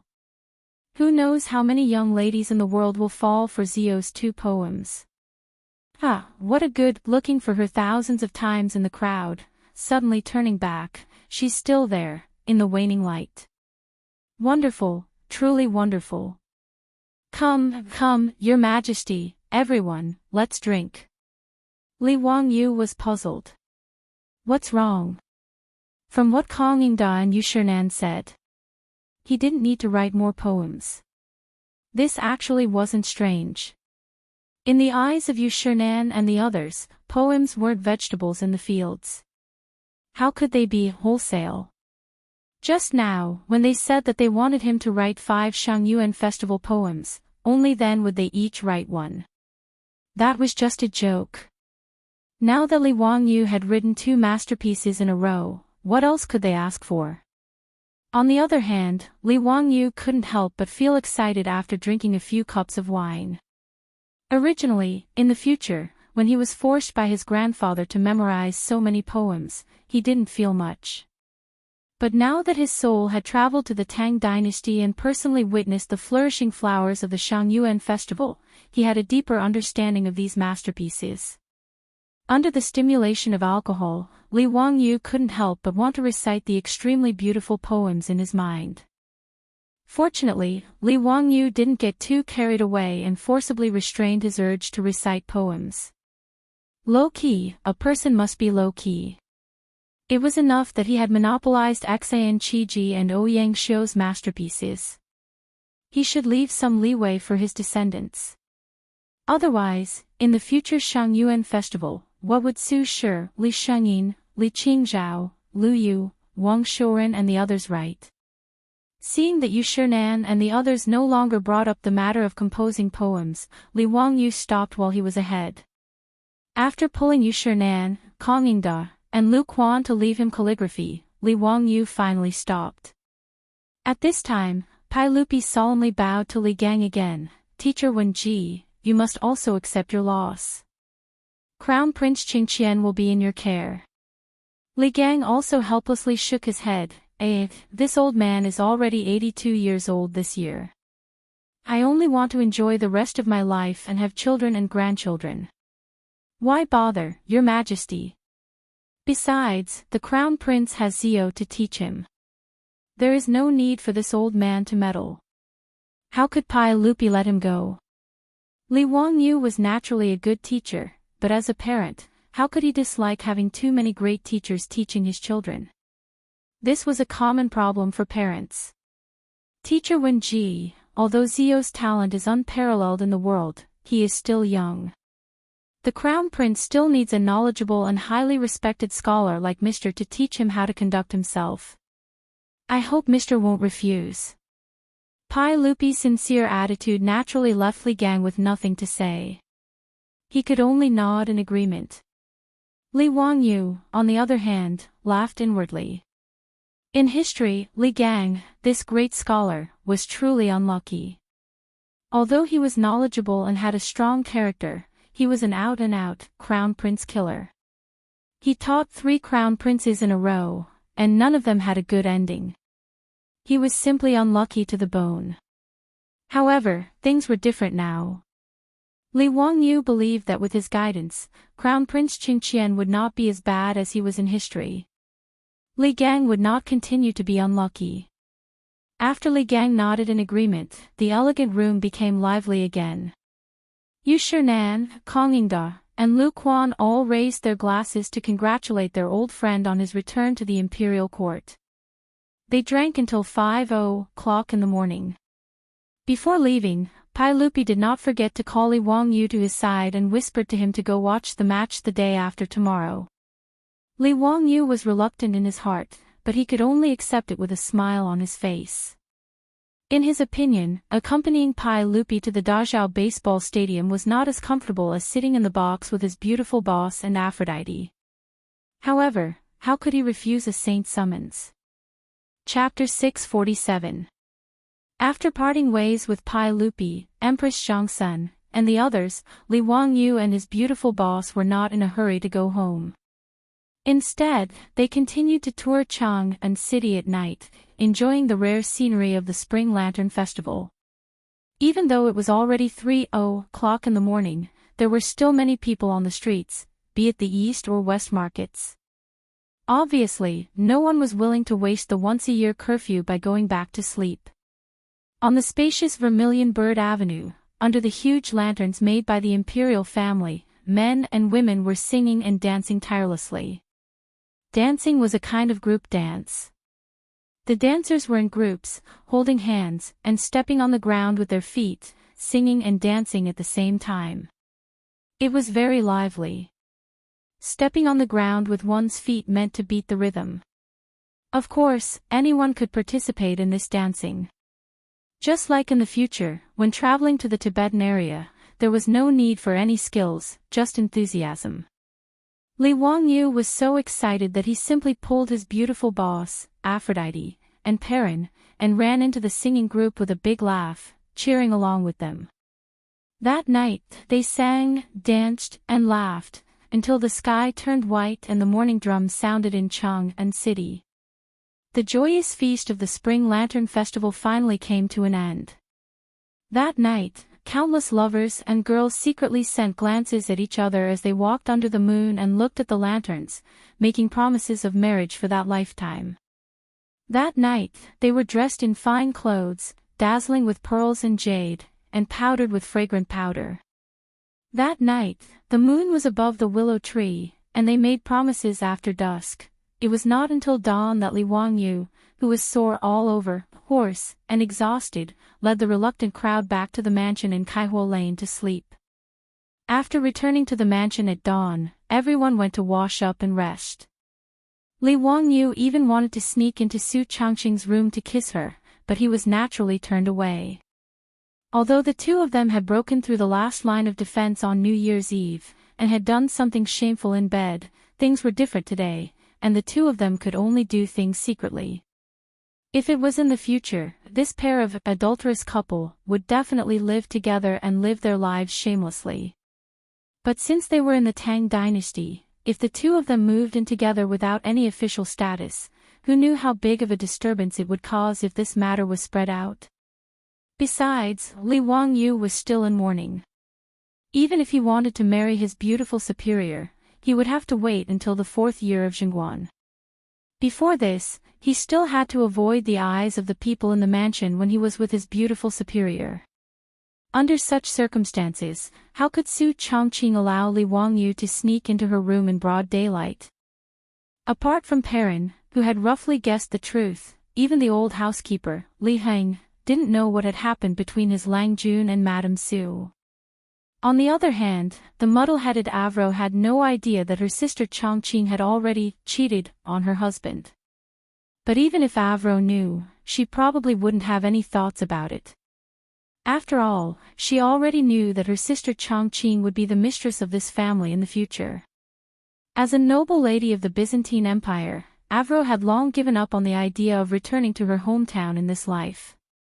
Now, her heart was completely tied to Li Wangyu.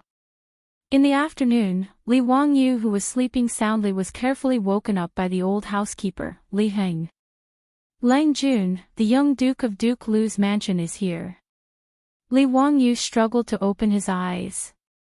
After a long while, he shook his groggy head and asked in confusion, "Why are they not resting in the mansion? What are they doing here?" The young duke didn't say.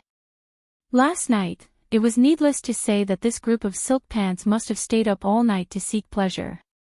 Originally, the silk pants had invited Li Wangyu to travel with them, but Li Wangyu had rejected them. "Are you kidding me? Why are you not accompanying your beautiful superiors on Valentine's Day and having fun with a bunch of men?" Now that he was no longer a single loser, he naturally didn't want to spend such a beautiful day with these playboys.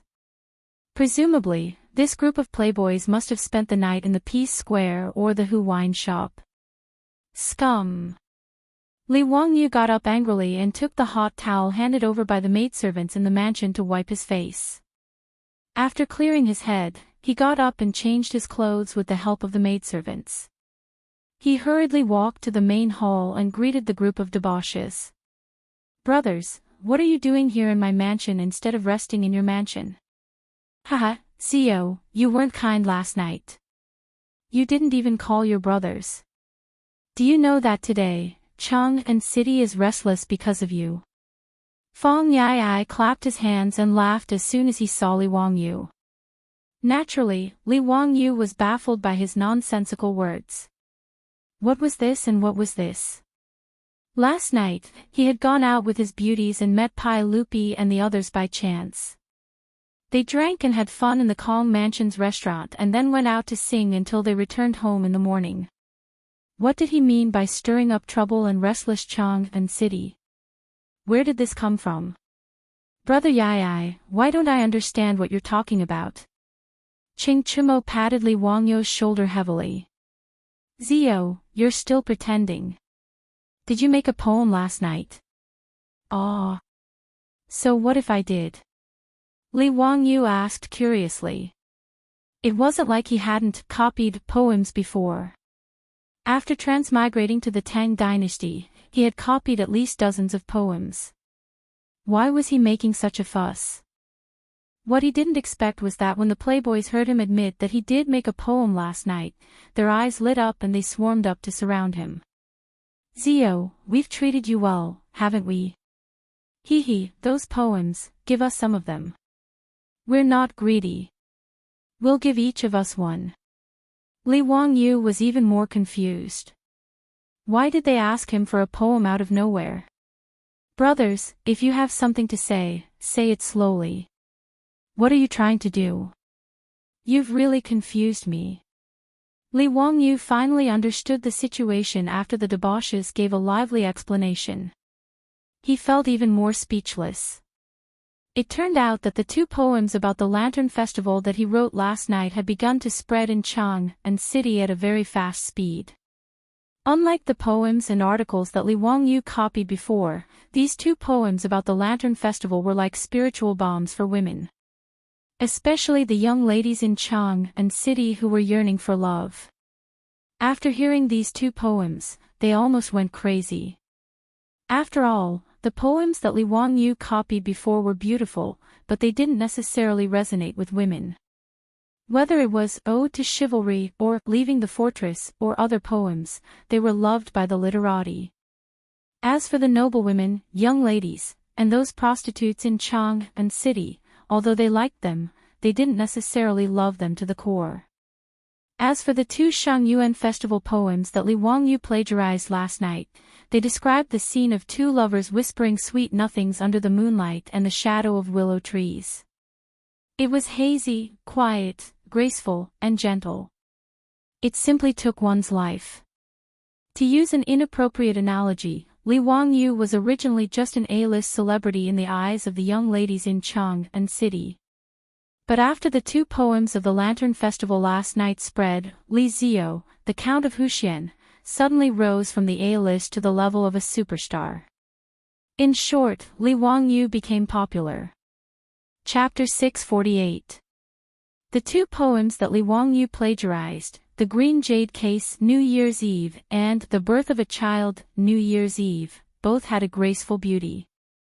Although the emotions contained in them were different, whether it was the poignant beauty and melancholy of The Birth of a Child New Year's Eve, or the desolation and loneliness of The Green Jade Case New Year's Eve, or the unexpected joy of The Green Jade Case New Year's Eve, they all made the young ladies in Chang and City cry silently, their tears falling onto their clothes.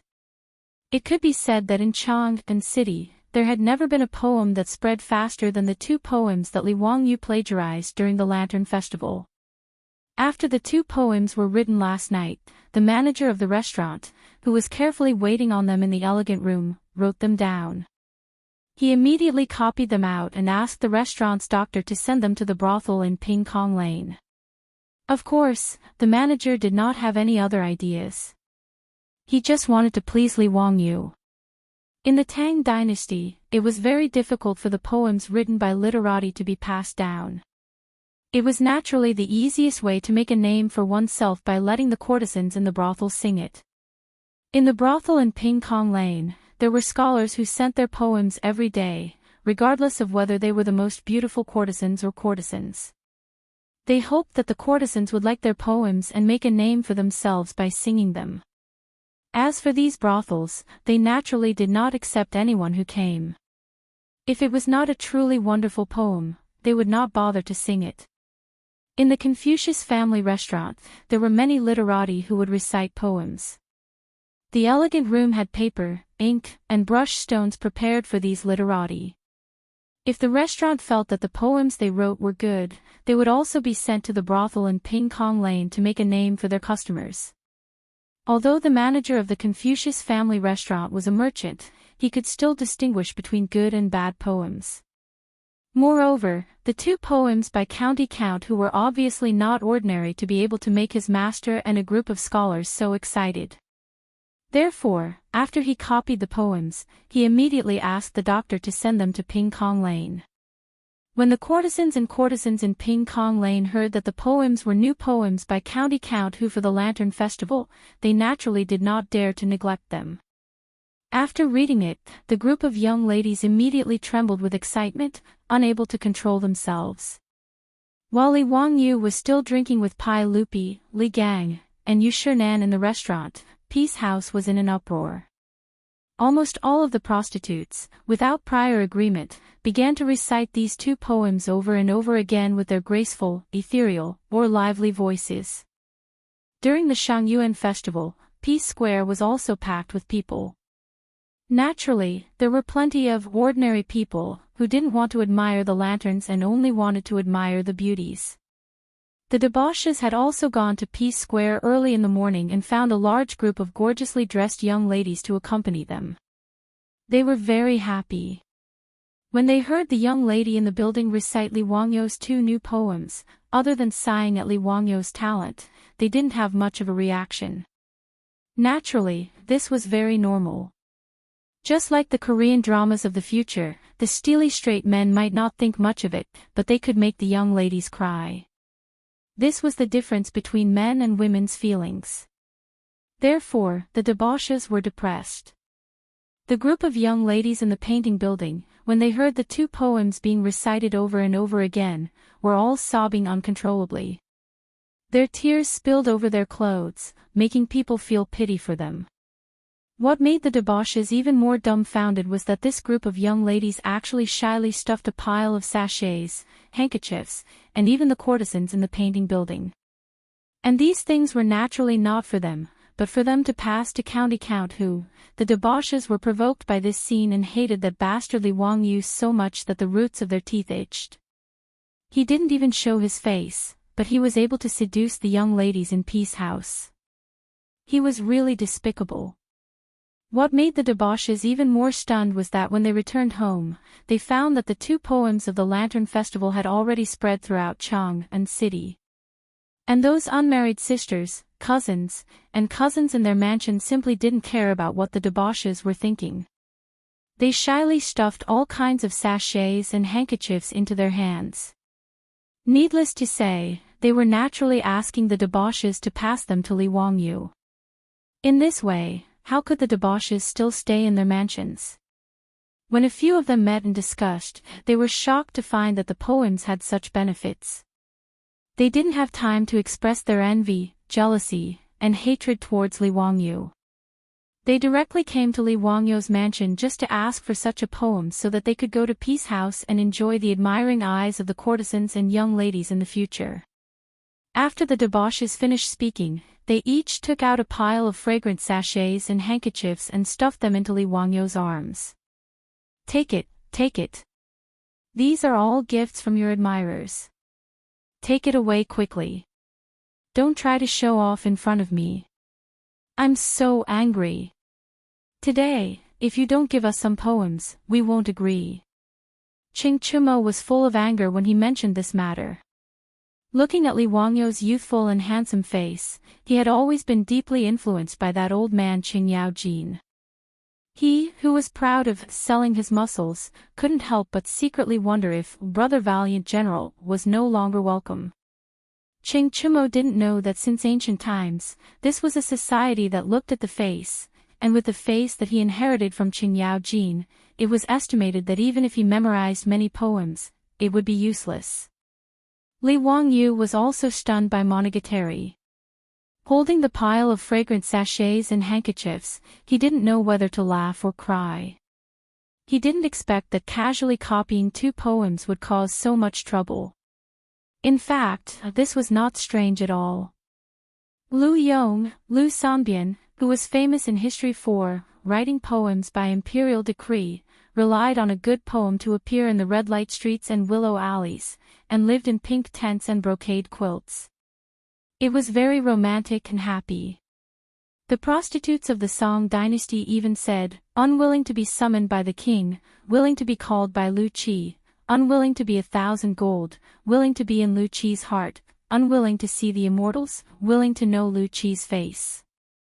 In order to see Lu Sanbian, in order to ask him to write a wonderful poem, they were willing to die.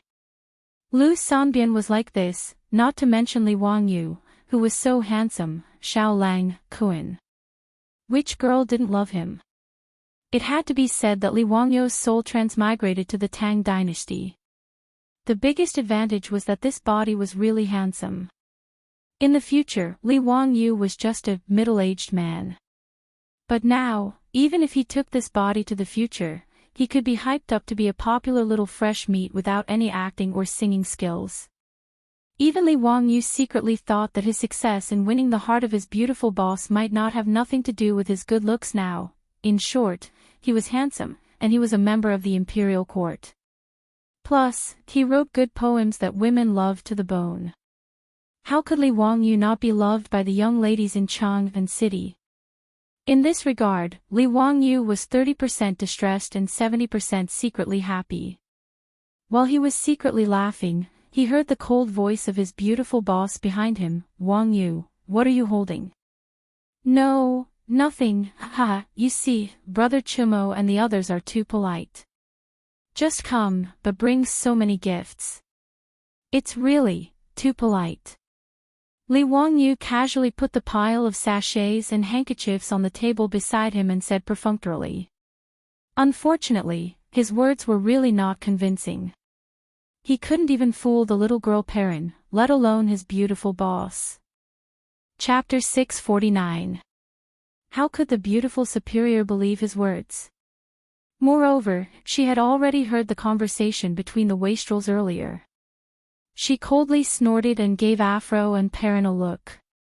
The 2 attendants of the beautiful superior immediately understood their older sister's meaning and immediately stepped forward. One of them coldly snorted at Li Wangyu, reached out to pick up the fragrant sachets and handkerchiefs on the table, turned around, and left.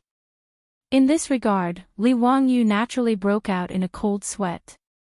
The beautiful superior was jealous, and the consequences were very serious. He was wronged, truly wronged. This was simply a person sitting at home, but the pot fell from the sky. He didn't take the initiative to provoke those young ladies who adored him, so how could they blame him? Snow in June, how wronged was that? However, Li Wangyu cleverly shut his mouth. It wasn't a good idea to argue with a jealous beauty. This was a bloody lesson for countless men in the future. Obviously, after the substantial change in their relationship, even a goddess like the beautiful superior couldn't help but develop in the direction of a jealous little girl. Even the group of wastrels could feel the low pressure brought by the beautiful superior. In the main room, everyone sat upright and still, and no one spoke. Only after the three women left did Fang Yai let out a long breath. Zio, you're too henpecked. You haven't even gotten married yet, but you're already like this. I'm afraid that in the future, you won't be able to uphold your wife's authority. Li Wangyu looked at him with disdain and scolded in his heart. It's fine if other people say it, but how can you have the face to say such things? The story of jealousy in the future came from your old master and madam of the Fang residence, and you, Fang Yai, were the number one cuckold in the Tang Dynasty. How can you shamelessly say things like, a husband won't uphold his wife? After finding such a big trouble for yourself, you still want to write poems. Dream on. Moreover, the wastrels wanted him to write poems to seduce the young ladies of Ping Kong Lane. Li Wangyu couldn't agree to this kind of thing. Wasn't this helping the evildoers? Li Wangyu was too lazy to pay attention to these silk pants' nonsensical requests. He casually said, brothers, this kind of thing like writing poetry, how can it be done just because you say so? It's not like we're buying things from the shops in the East and West markets. Let's talk about this later. Everyone burst into laughter again, scolding Li Wangyu for being disloyal. He suddenly thought of something, and with a furious expression, she pulled out a newspaper and handed it to Li Wangyu. Ziyu, why did this newspaper publish this article? It's utter nonsense, it's just nonsense. Tell me, who is this Li Tianshou? Why did you agree with Cho Kun to publish this person's article in the global newspaper?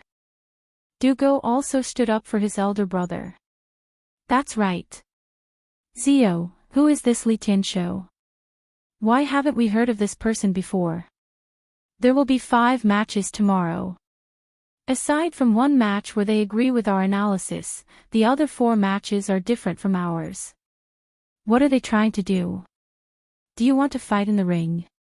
Li Wangyu was stunned. Then, the expression on his face became strange. Pai Lupi had changed his name to Li Tianshou and published an analysis of the team's strength in the global newspaper. Only he and Cho Kun knew about this matter. They didn't expect that the silk pants would come over to denounce them because of this matter. This was interesting. He squinted his eyes and smiled. This Li Tianshou, is also someone who likes to hit the ball. I saw that this article was written quite well, so I let Cho Kun publish it in the global newspaper. Brothers, don't be angry. Isn't this a good thing? If he guesses wrong, won't it show how strong you are? He pondered and felt that this was true. Although the article published in the global newspaper was written by He, it was also the result of the silk pants analysis. Therefore, they were naturally very unhappy to see someone go against them in the global newspaper. Good. After tomorrow's match, we'll let Li Tianshou know how strong we are. Fang Yai shouted. After tomorrow's match, Zio, point out Li Tianshou to us brothers. We must beat him up. Li Wangyu's expression didn't change, but in fact, he almost couldn't hold back his laughter. You want to beat Pai Lupi up? Brother Yai, I'm afraid you'll be beaten up by Fang Xianling. This guy was also bad. He rolled his eyes and simply dug a hole for the silk pants. Brothers, tomorrow Li Tianshou invited me to watch the match together. Do you want to go together? You can vent your anger in front of him and beat him up. I won't stop you.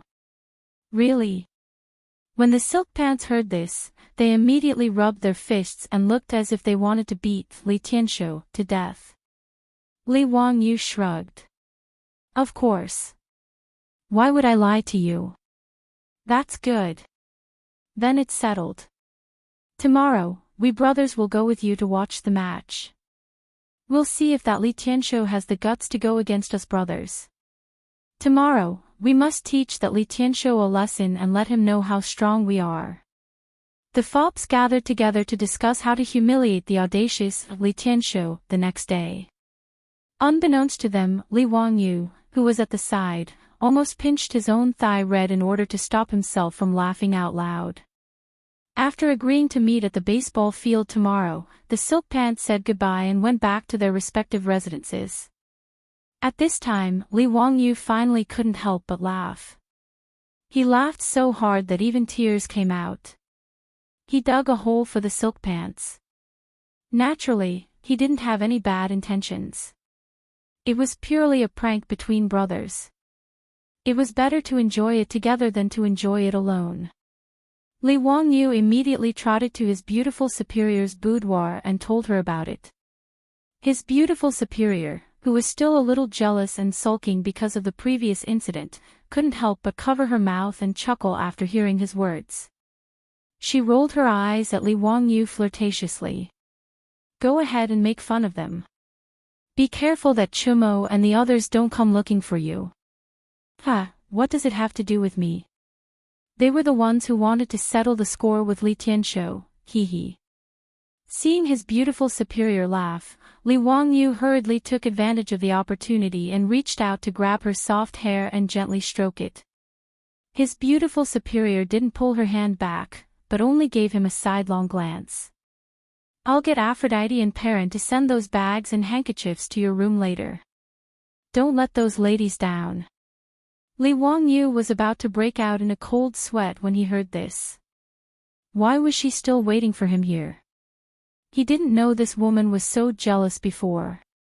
Out of a strong desire to live, Li Wangyu naturally complained.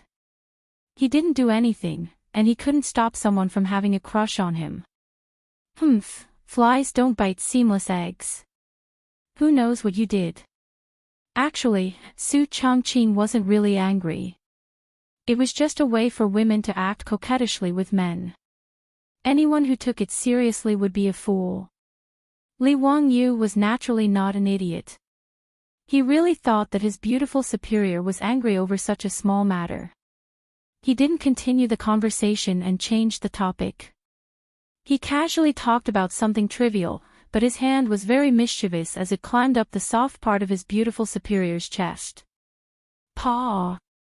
This time, the beautiful superior didn't condone this sinful hand and directly slapped it away.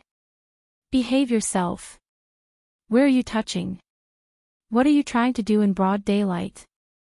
Li Wangyu thought, don't you know what I'm trying to do? Hee. As soon as Su Chongqing saw his expression, she knew that this guy was definitely up to no good. She simply pushed him out of her room and closed the door. If you have any ideas, go to Aphrodite. Li Wangyu's heart trembled when he heard his beautiful superior's words. He had naturally coveted the female version of Angelina Jolie for a long time, but he didn't dare to really have any thoughts. After all, what a woman said couldn't be taken seriously. Who knew if his beautiful superior was telling the truth or just testing him? What did his beautiful superior mean by this? Chapter 650. Li Wangyu was troubled by his beautiful superior's words for the entire night. The next day, he yawned and got out of bed with dark circles under his eyes. He rode his horse to the Tongming Gate beside Yeding Palace. The reason he came so early in the morning was naturally to wait for Pai Lupi and accompany Pai Lupi to the Dazhao baseball stadium to watch the game. Not long after, Pai Lupi, dressed in casual clothes, led Mido out of the Tongming Gate, followed by a dozen palace guards in the same casual clothes. Haha, CEO, you keep your word. Let's go. It's getting late. Let's not delay the game. Pai Lupi did not waste any time and urged his horse to go south. Mido squeezed his horse's belly and urged it to go to Li Wangyu's side. Taking advantage of the fact that Pai Lupi was not paying attention to them, He whispered to Li Wangyu, "Count Huxian, there is something I don't know if I should say." Li Wangyu was curious. Mido was Pai Lupi's chief of internal servants and the provincial supervisor of the Department of Internal Servants. Why was he hesitating? "Mido, just say what you want to say." Mido lowered his voice. He doesn't know what the reaction to the article he wrote in the newspaper will be. "Count Huxian, please don't let it slip." Li Wangyu was surprised. What did Mido mean? He had not been paying attention to the newspaper recently and did not know what the reaction would be after it was published. After all, Li Wangyu was not the head of the Secret Service. Why would he care about such things? "Mido, what do you mean?" "Count Huxian, you don't know." Li Wangyu was speechless. "What the hell do I know?"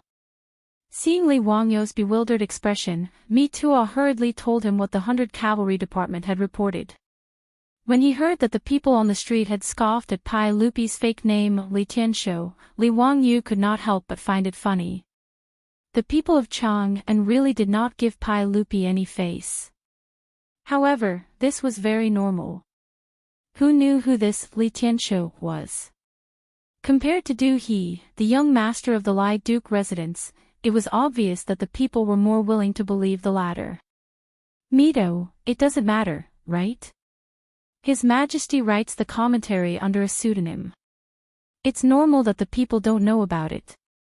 Li Wangyu didn't understand why Mi Tuo was so nervous and even came to ask him to keep it a secret. Mi Tuo said bitterly, Count who, you don't know. Everyone is very concerned about that comment he wrote. If he knew that the people on the street were dismissive of that comment, wouldn't it be bad for his reputation? Li Wangyu thought about it and felt that it made sense. Pai Lupi was an emperor who cared a lot about his reputation. It was best to avoid such things as much as possible.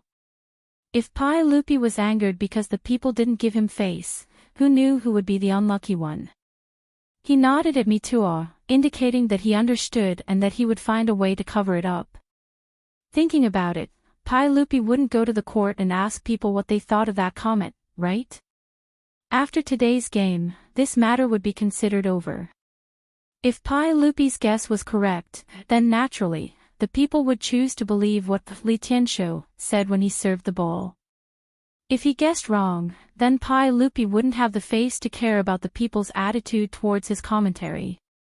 Li Wangyu and Mi Tuo's plan was pretty good, but they didn't expect that Li Er actually didn't play according to the plan, which directly exposed the matter. The group arrived at the court. Li Wangyu took out the tickets he had prepared and invited Pai Lupi to enter. Unexpectedly, Pai Lupi waved his hand.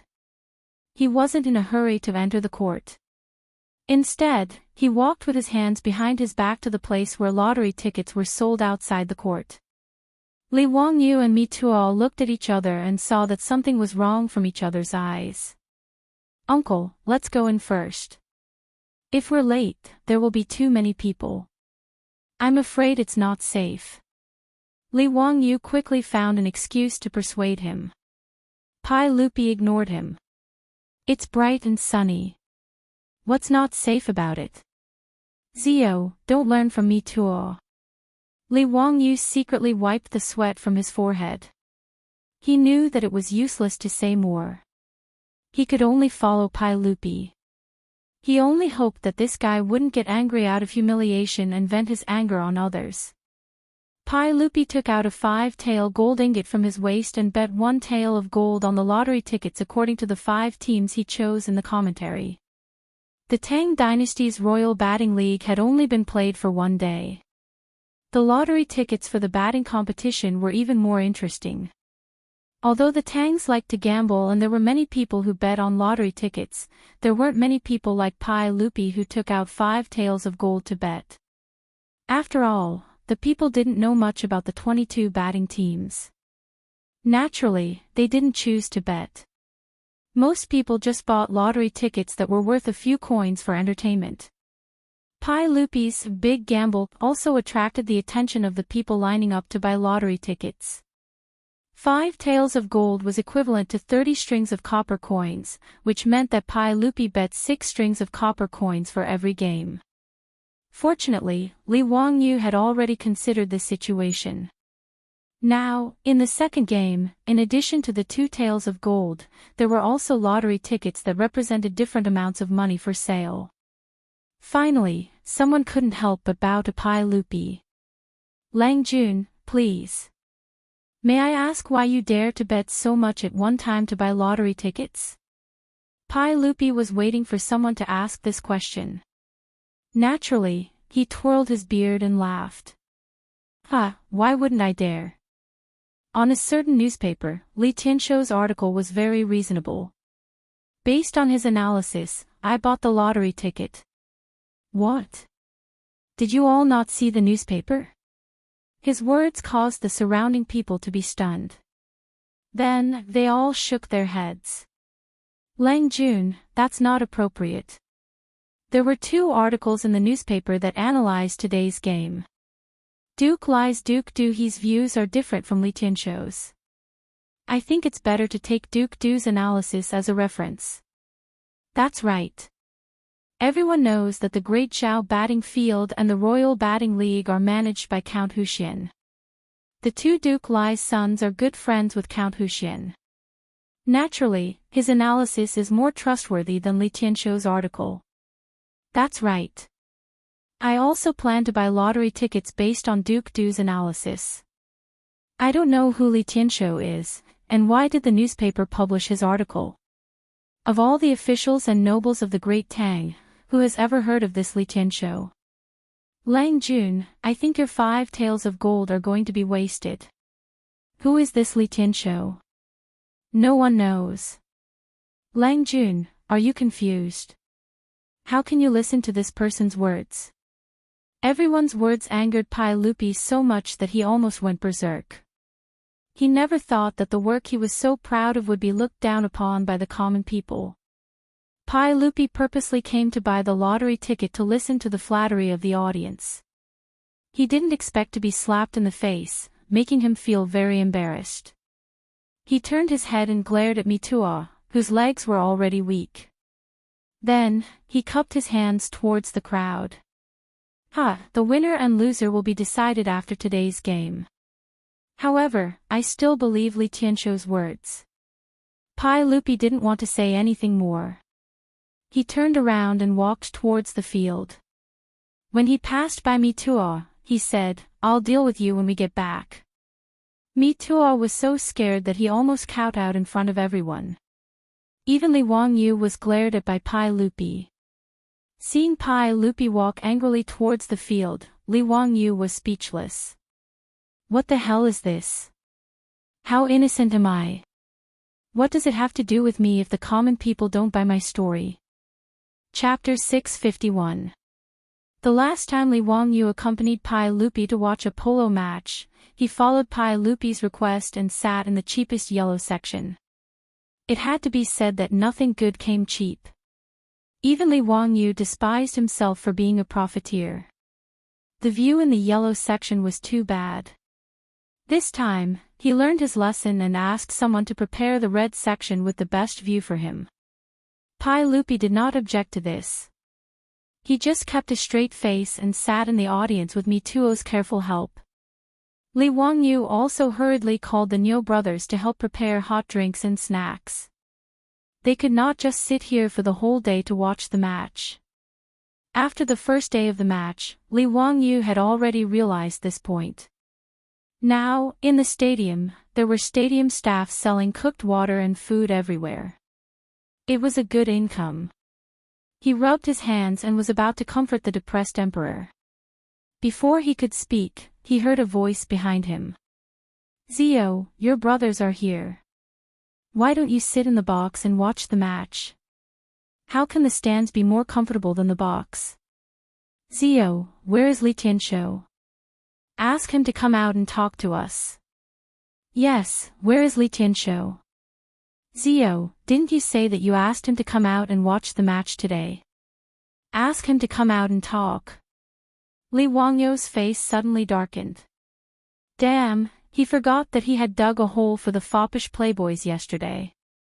Originally, he wanted to see the foppish playboys make a fool of themselves. But at that time, he did not know that Pai Lupi would be dissed by the people of Chang, and because he used the alias Li Tianshou to write an article. Now that Pai Lupi was still sulking, the foppish playboys came to find trouble with Li Tianshou. Were they not looking for trouble? He quickly turned around and winked at the foppish playboys, signaling them to shut up. Qing Chumo did not understand his meaning. Zio, what are you doing? Are your eyes twitching? Why are you blinking? Let me ask you, where is Li Tianshou? I'm going to have a good talk with him today. Li Wangyu let out a long sigh, speechless. All right, if this guy wanted to court death, he couldn't stop him. As expected, the moment Qing Chumo finished speaking, a very familiar voice came from behind Li Wangyu.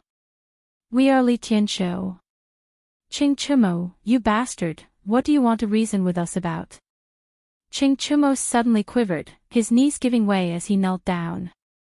Your Majesty, this subject does not know.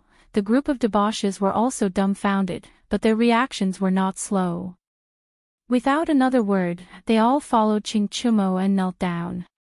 Fortunately, these 500 copper coins tickets were located at the highest level of the viewing platform. In addition, the spectator stands were filled with spectators looking for their seats after entering the stadium. It was noisy everywhere. Pai Lupi and the others were surrounded by the palace guards in plain clothes, blocking the view of the surroundings.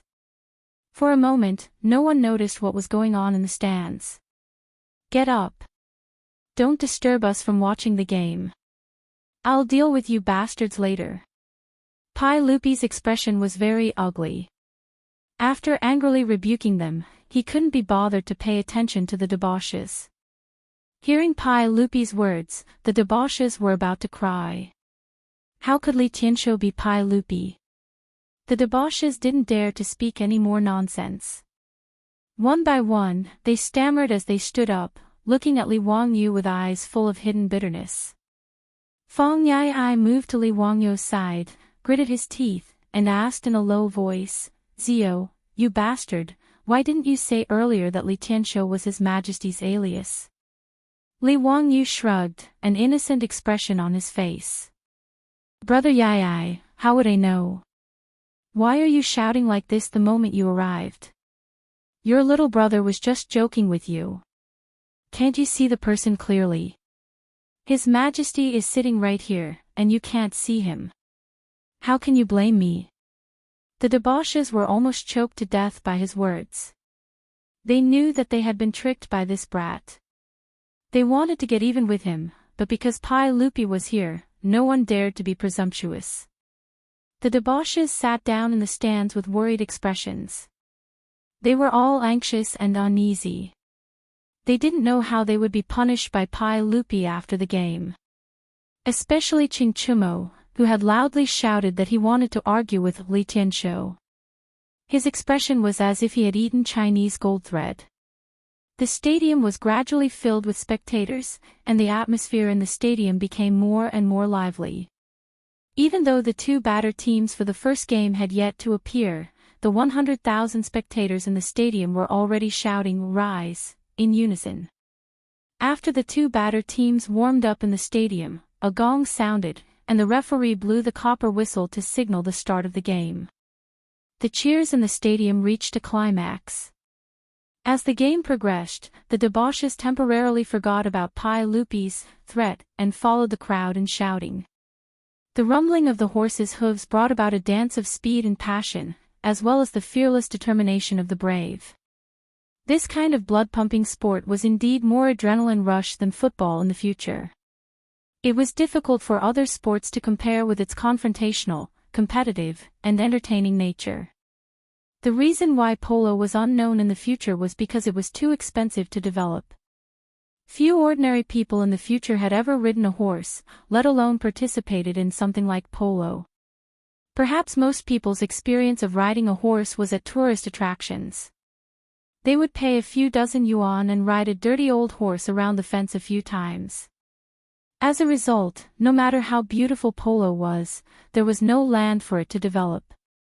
In the Tang Dynasty, although horses were more expensive, ordinary horses that cost around 10 strings of cash were not rare in the middle-income families of the Tang Dynasty. The popularity of this car was not much worse than the family cars in the cities of the future. As a result, in the Tang Dynasty, there were many officials and nobles. Polo was naturally their favorite sport. Even among the commoners, there were many people who were good at batting. There was enough of a foundation. Ever since the Tang Dynasty Royal Batting League appeared, there were already some batting teams among the commoners who tried to ask Cho Kun if they could form a team and join the league. Regarding this, Li Wangyu asked Cho Kun to keep the information of those who asked. When the time was right, it was necessary to bring in more batting teams to join the league. Otherwise, just relying on the 22 Imperial Army batting teams would not be able to create a strong atmosphere like the Football League in the future. Li Wangyu even began to think about whether or not to build 2 more batting stadiums. A regular batting match would take 2 hours, which was 2 hours. There was only one Dazhao batting stadium, and at most 5 matches could be arranged on a day. That was the limit. As a result, no one would be able to watch the matches of the other batting teams, and no one would be able to sell tickets to bet. This was a huge waste for a profiteer like Li Wangyu. In Li Wangyu's opinion, if 2 more batting stadiums could be built in or outside Chang'an City, it would be excellent. While he was thinking about these trivial things and absent-mindedly, he heard a tsunami of cheers coming from around him. Li Wangyu looked up and saw the cheers in the field. It was obvious that a goal had been scored on the field. After one of the teams put up a flag that represented a goal behind the goal, Li Wangyu could not help but turn his head to look at Pai Lupi. The team that scored the goal was the team that Pai Lupi predicted to win. At this moment, the emperor of the Tang Dynasty was no different from an excited fanatic fan. He waved his fists and kept shouting. After Pai Lupi vented his emotions, he could not help but look at Du He and the other playboys. Du He, look carefully. The team that I predicted scored a goal. Yes, yes, your majesty is wise. Du He's face was bitter. What else could he say at this time? He could only bow his head and admit his mistake. Even the playboys began to pray in their hearts that their predictions were wrong and that they would not win against Li Tianshou. Chapter 652. The playboys felt as if they were sitting on pins and needles as they watched the match. Every time they wrote an article predicting the winning team's goal, not only did the playboys not stand up and cheer, but they all looked as if they had lost their parents. On the other hand, when Pai Lupi predicted that the team would score, the group of playboys waved their fists and shouted excitedly as if they had guessed correctly. Pai Lupi naturally knew what the group of playboys were thinking, but he didn't point it out. He only cheered along with them. The good thing was that Pai Lupi was much more experienced than the playboys when it came to batting. In addition, Pai Lupi had watched the 22 Imperial Army batting teams countless times, so he was very familiar with the strength of these batting teams. Therefore, the article written by Pai Lupi using the alias Li Tianshou was naturally more accurate in predicting the results of today's 5 matches. Out of the 5 matches, there were 4 matches where the results were different from each other. And out of these 4 matches, Pai Lupi guessed 3 matches correctly, while the playboys only guessed 1 match correctly. As for the match where both sides predicted the same result, there were no surprises. They all guessed correctly. Thus, on the second day of the Royal Batting League, out of the 5 matches, Pai Lupi using the alias Li Tianshou predicted 4 matches correctly. The playboys, on the other hand, were a bit unsightly. They only guessed 2 matches correctly. This result made Pai Lupi very satisfied. He laughed and called me Tuo to return to the palace. All the silk pants quickly stood up and bowed their heads respectfully, preparing to send Li Er off. Unexpectedly, Pai Lupi stood in front of Ching Chumo and patted his shoulder. You little bastard, you dared to call yourself lousy in front of me. Tell me, how should I punish you? Ching Chumo didn't expect Pai Lupi to still remember this. He was so scared that his knees went soft and he knelt down. Your Majesty, I deserve to die 10,000 times. I didn't know it was your Majesty. Please forgive me, your Majesty. Pai Lupi laughed. Haha, you little bastard. You said you deserved to die 10,000 times, but now you want me to forgive you. This makes me feel very conflicted. Ching Chumo had a long face and didn't know what to say. Pai Lupi continued, okay, the ignorant are innocent. I won't bicker with you little bastards. Obviously, in the 2 articles that predicted the match, Pai Lupi using the alias of Li Tianshou had won the final victory. This naturally put Li Er in a good mood, and he couldn't be bothered to fuss over the disrespectful actions of the silk pants from before. When the playboys heard this, they all secretly let out a sigh of relief. After today, they didn't want to write any articles. Competing with the Emperor was really too exciting.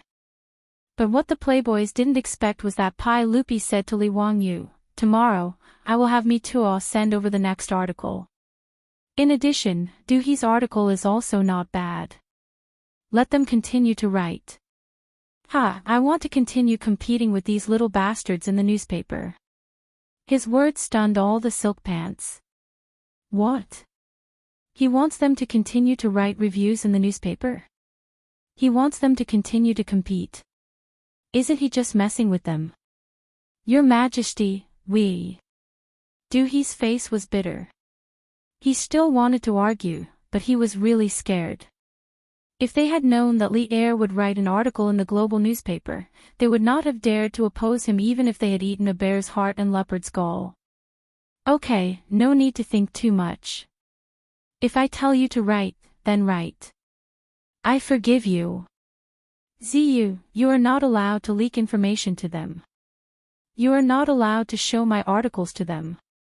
Otherwise, you will be committing the crime of deceiving the Emperor. Do you understand? Pai Lupi turned and left. He didn't give the playboys a chance to speak. At this point, what else could the silk pants say? They could only obediently agree and respectfully send off Pai Lupi. When Pai Lupi's back disappeared from everyone's sight, the playboys rubbed their hands and surrounded Li Wangyu. Ching Chumo and Fong Yai cracked their knuckles. Their faces were ferocious. Li Ziyu, you bastard. Today, I will let you know the fate of a traitor. Yes. Teach this little bastard a lesson. We can't let him go easily today. Who told him to play with us? F***ck, I almost peed my pants just now. Du He added fuel to the fire. Li Wangyu was straightforward. He directly surrendered. He hugged his head and squatted on the ground. Brothers, please don't hit my face. I still rely on this face to make a living. His weary appearance naturally caused the group of silk pants to burst into laughter. Ziyu, tell us, how are you going to compensate us for our losses today? I was wrong. Today, I will treat you to a meal. Peace Square is still a Hu wine shop. Brothers, please feel free. All expenses will be covered by me. Li Wangyu knew that he had angered everyone, so his attitude was very proper. Not to mention how Li Wangyu was blackmailed by the playboys. After the royal batting tournament, there was a big wave in the streets. Today was the day of the tournament. Many people believed in Du He's analysis and bought lottery tickets because of his identity as the eldest son of the Lai family. But they didn't expect that they would only win 2 out of the 5 matches. It could be said that they lost miserably. In the stadium, the torn lottery tickets were flying in the air. They were like snowflakes, chilling to the heart. The loud curses of the audience in the stadium made the playboys cover their faces and leave in shame. They didn't dare to stay in the stadium for long, afraid that they would be recognized. There were even more people who beat their chests and stomped their feet, regretting that they didn't believe in Li Tianshou's analysis and missed the chance to win money. Only one day after the tournament, the name Li Tianshou became famous in Chang'an City. Everyone began to look forward to the next edition of the newspaper. They wanted to know if this Li Tianshou would continue to publish articles to predict the outcome of the tournament.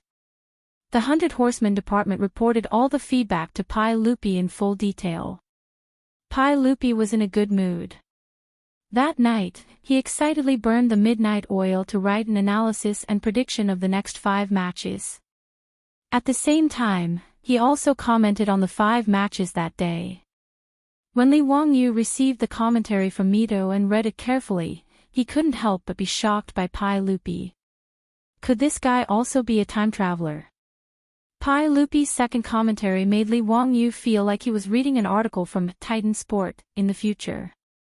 Not only were his words witty, but they were also spicy. He had the style of those famous football commentators in the future. Li Wangyu was even sure that if Pai Lupi didn't become the emperor, even if he traveled to the future, he wouldn't starve to death. The playboys, on the other hand, were in pain. They didn't know how to write this commentary. If the prediction wasn't accurate, they wouldn't be able to stand it if they were scolded by the people of Chang and who lost every match. But if the prediction was accurate, where would Pai Lupi's face be? Originally, Qing Chumo wanted to secretly ask Li Wangyu how Pai Lupi predicted. They just had to follow His Majesty's judgment. However, Li Wangyu naturally couldn't agree to their little schemes. What a joke. Pai Lupi said that if they leaked his article before the newspaper was printed, they would be committing the crime of deceiving the emperor. Li Wangyu's disloyal attitude naturally angered the playboys so much that they raised their middle fingers at him to show their disdain. Do he and the others regretted it now? Why did they have to listen to this bastard Li Wangyu's persuasion and write some bullsh** T newspaper article? Trap, it was really a trap. Chapter 653. After the Spring Lantern Festival, Pai Lupi, Fang Xianling, Du Ruhui, Zhang Sun Wuji, and other courtiers discussed and accepted Li Wangyu's proposal. It was officially confirmed that the national games of the Tang Dynasty would be held in Chang'an City in March of the 4th year of Jingguan. Pai Lupi issued an imperial edict and announced it to the world. The envoys of various countries also sent messages to their respective countries, asking them to start recruiting people to participate in the games and prepare to leave for Chang'an. Now, more than 30 vassal countries had confirmed that they would participate in the games. In the first year of Jingguan, Pai Lupi divided the country into 10 provinces based on the geography of the mountains and rivers. They were Guanyi Province, Hunan Province, Hedong Province, Hebei Province, Shannan Province, Longyu Province, Huainan Province, Jiangnan Province, Jiannan Province, and Lingnan Province. Pai Lupi also issued an imperial edict to these 10 provinces for the games, asking them to select their participants and gather in the capital in March of next year to participate in the games. Chang'an City, Huanyan City, Chang'an City, Chang'an City, and Chang'an County formed their own teams.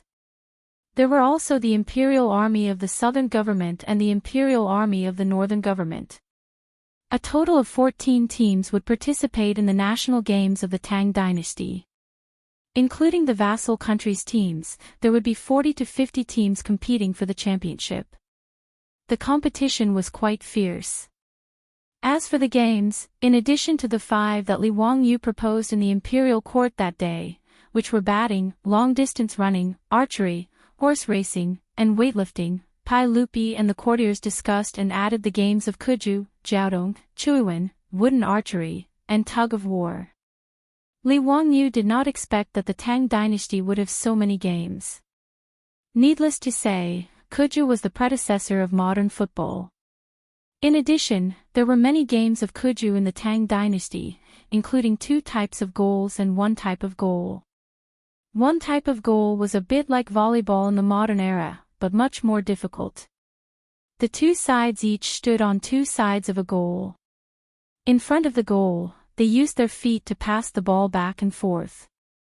The ball could not fall to the ground. If the ball passed through the round hole called the eye of the wind, hanging high above the goal, it would score a point.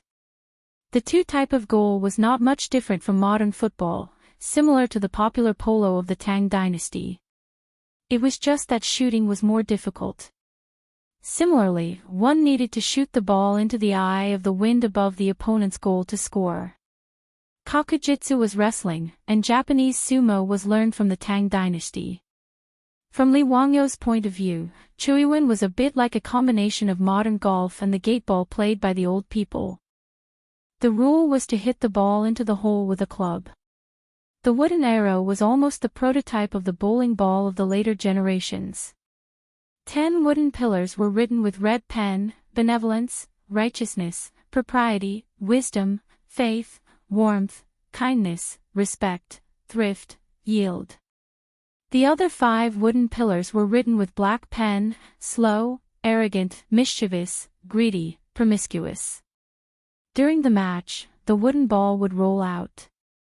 If it hit the red wooden pole, it would win, and if it hit the black wooden pole, it would lose. Needless to say, the tug of war was the same as the rules of the later generations.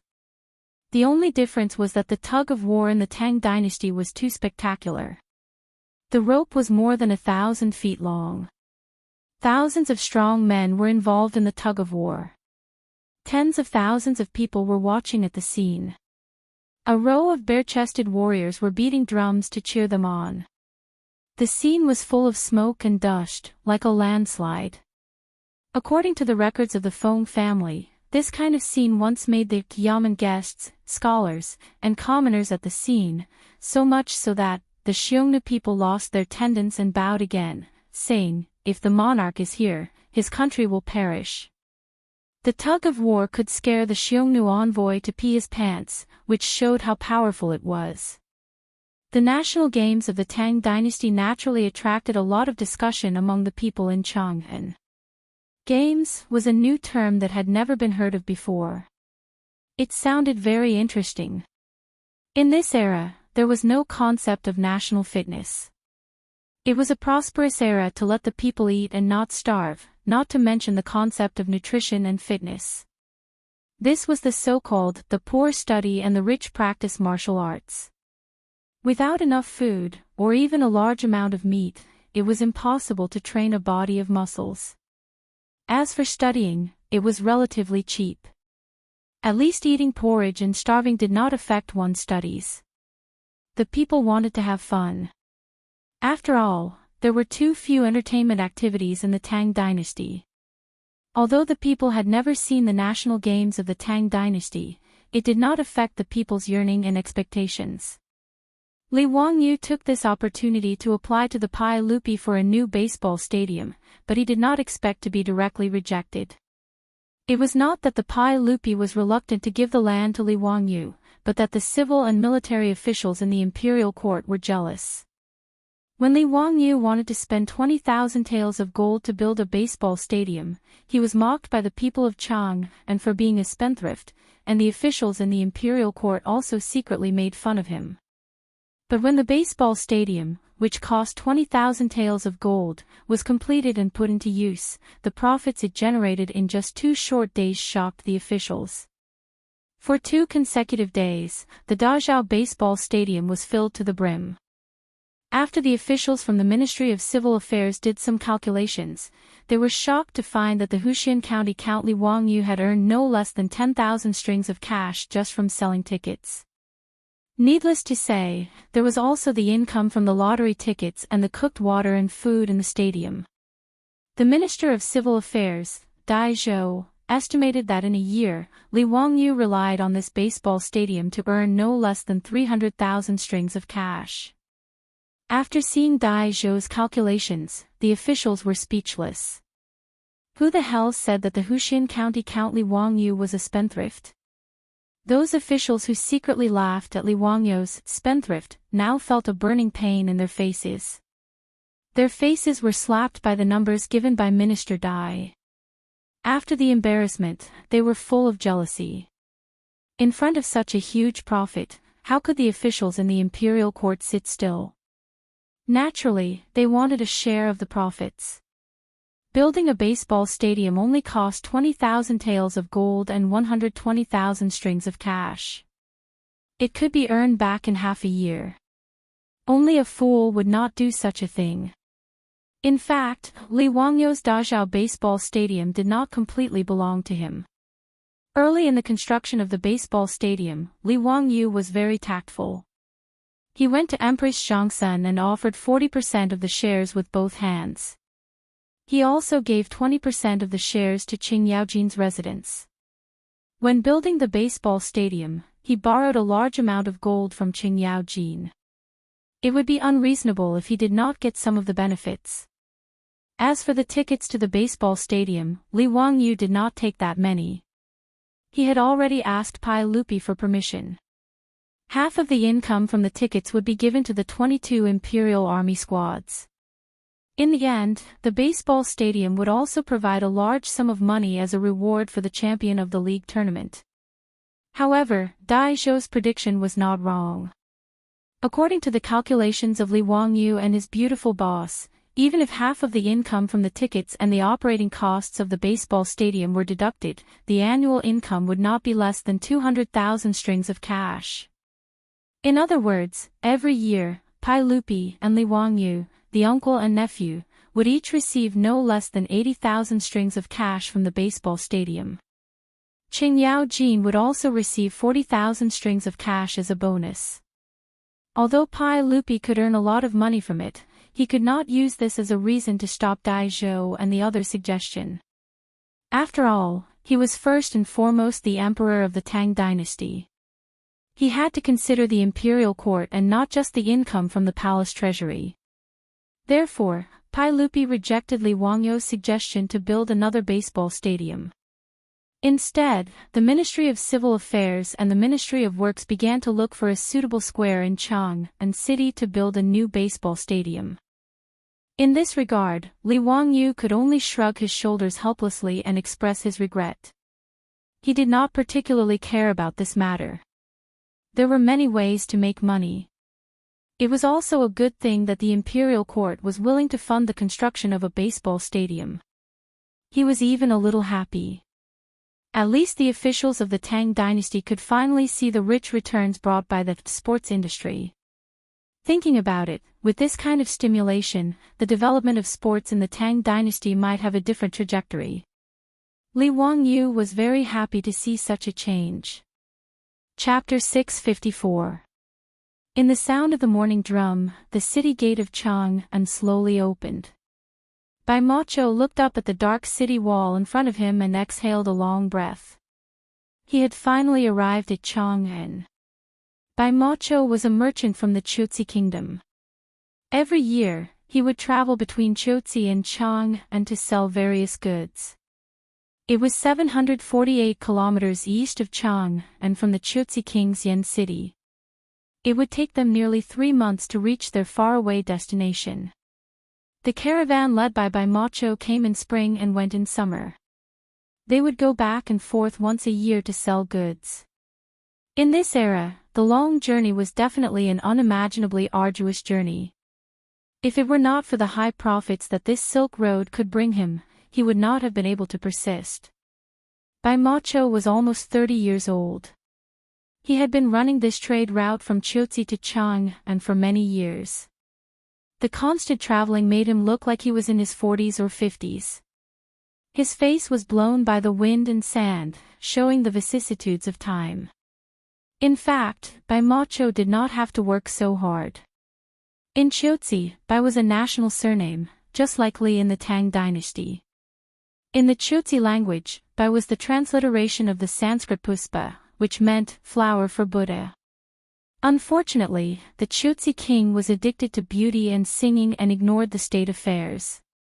As a result, the Chuzhi government had already fallen into the hands of Neli, the prime minister of Chuzhi.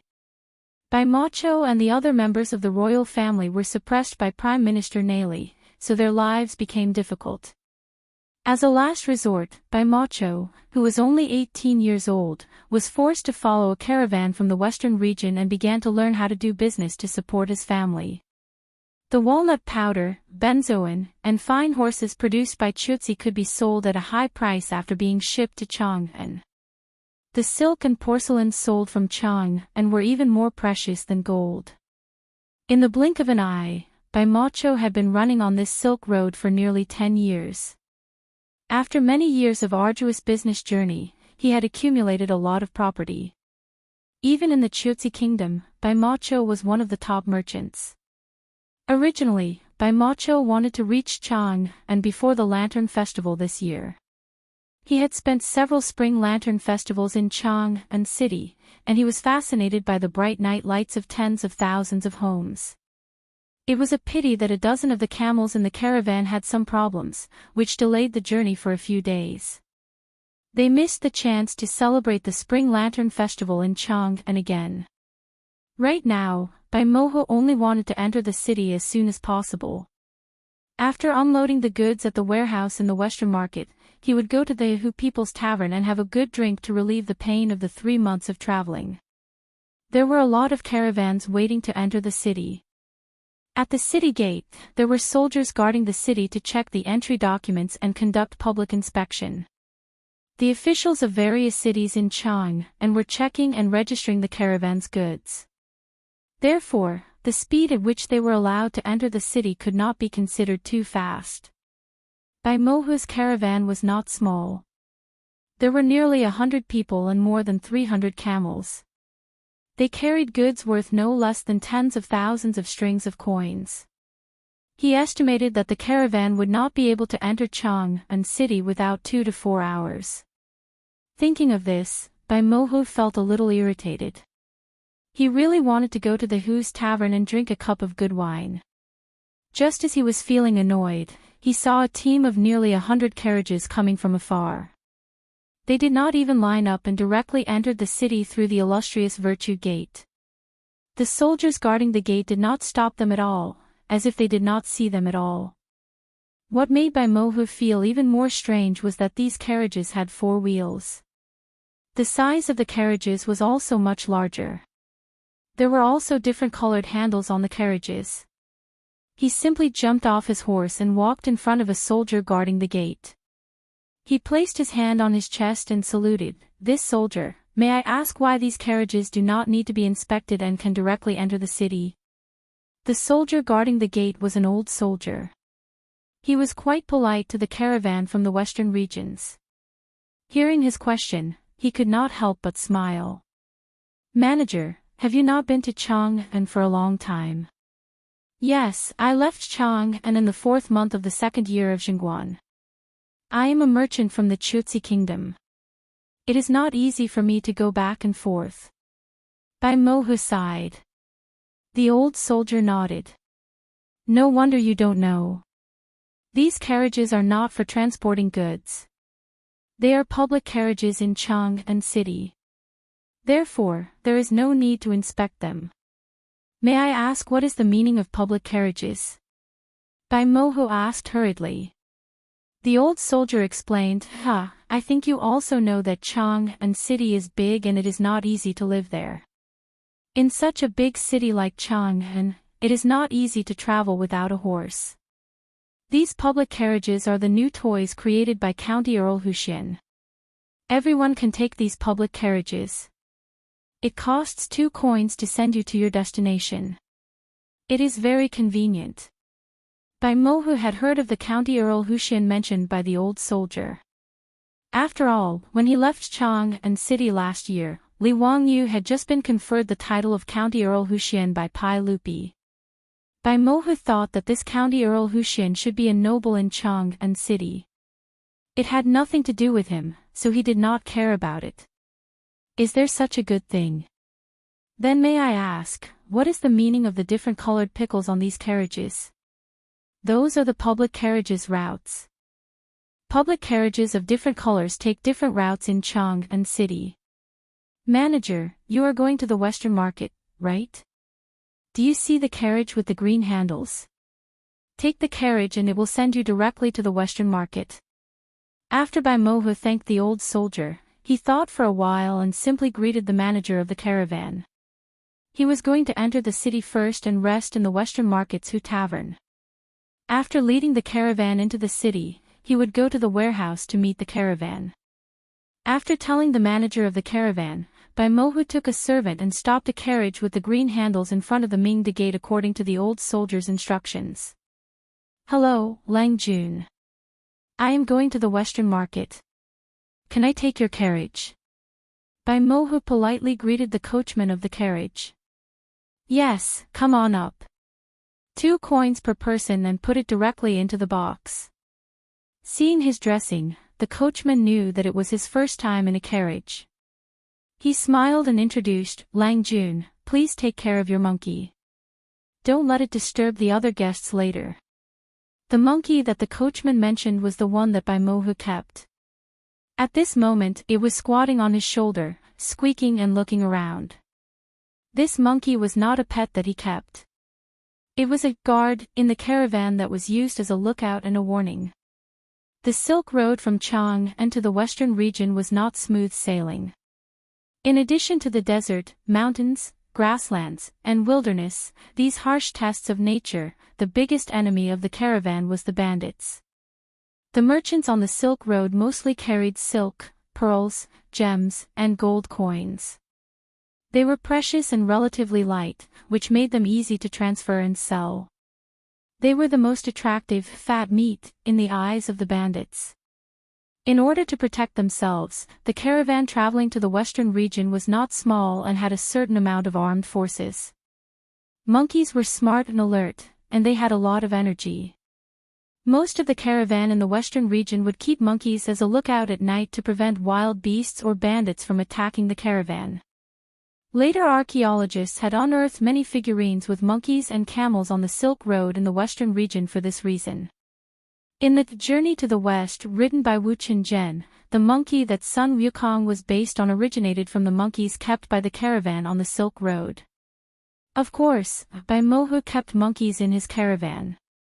Because this monkey was quite clever, Bai Mohu liked it very much. Therefore, no matter where he went, he liked to bring this monkey with him. Don't worry.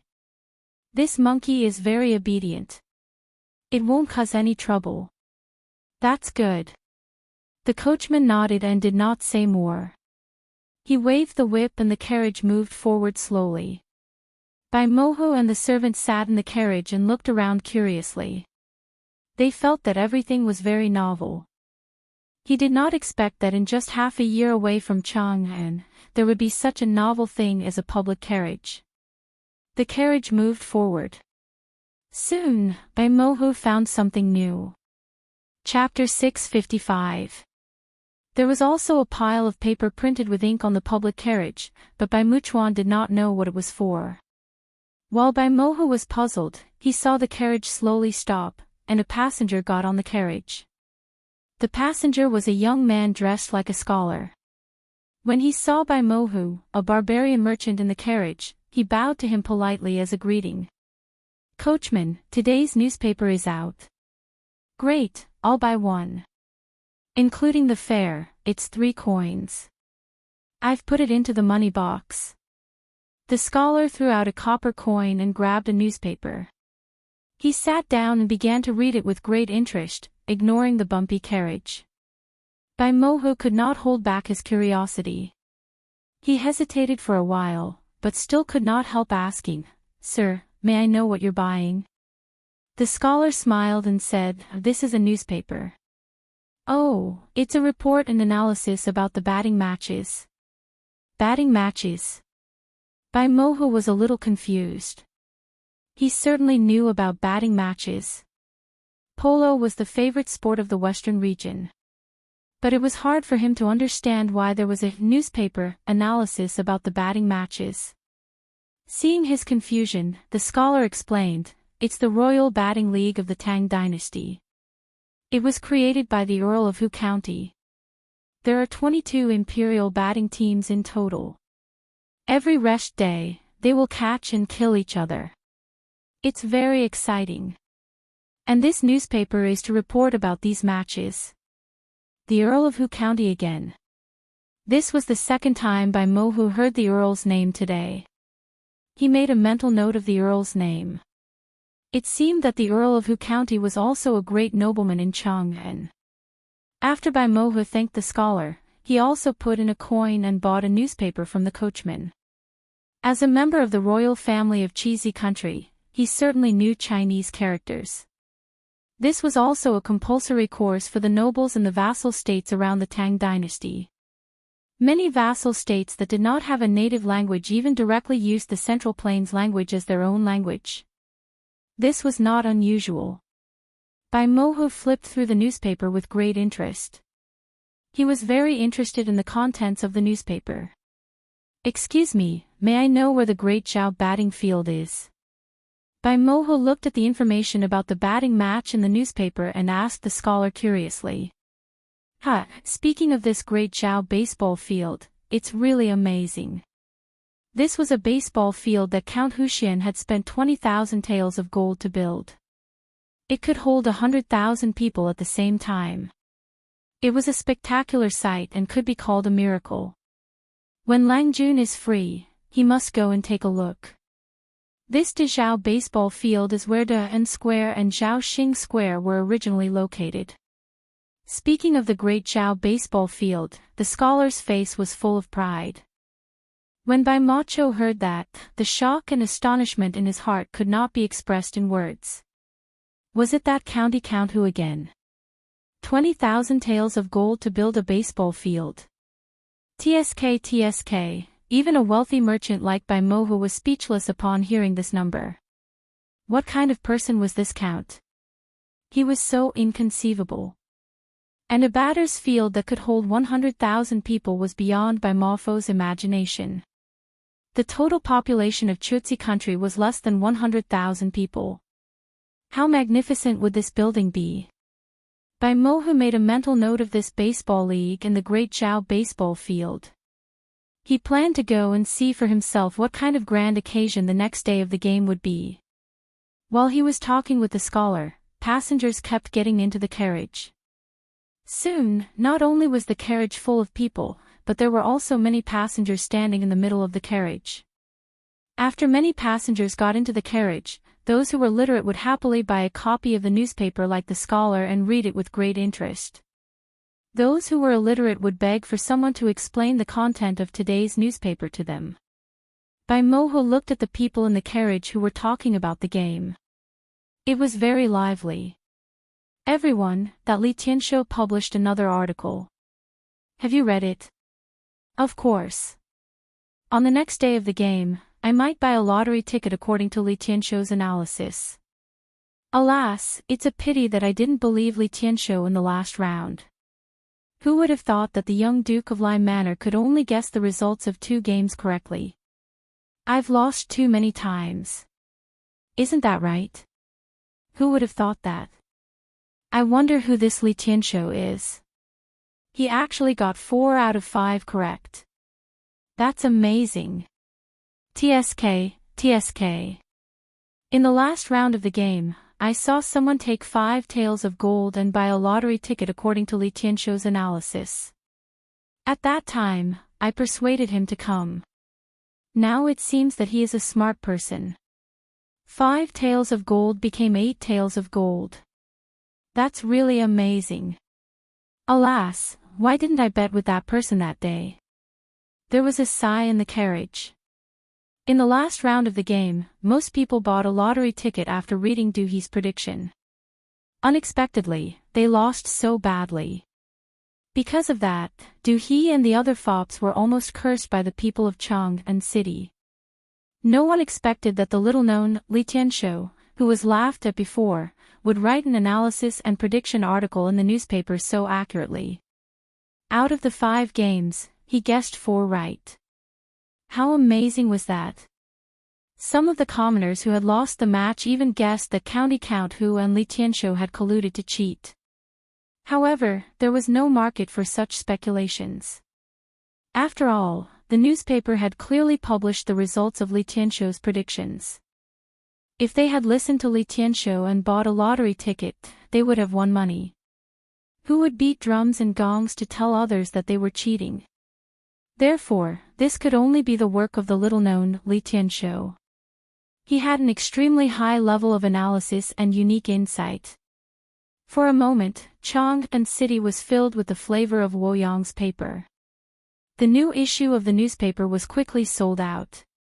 Everyone was talking about Li Tianshou and the newspaper, his prediction of the next game, and how to buy a lottery ticket.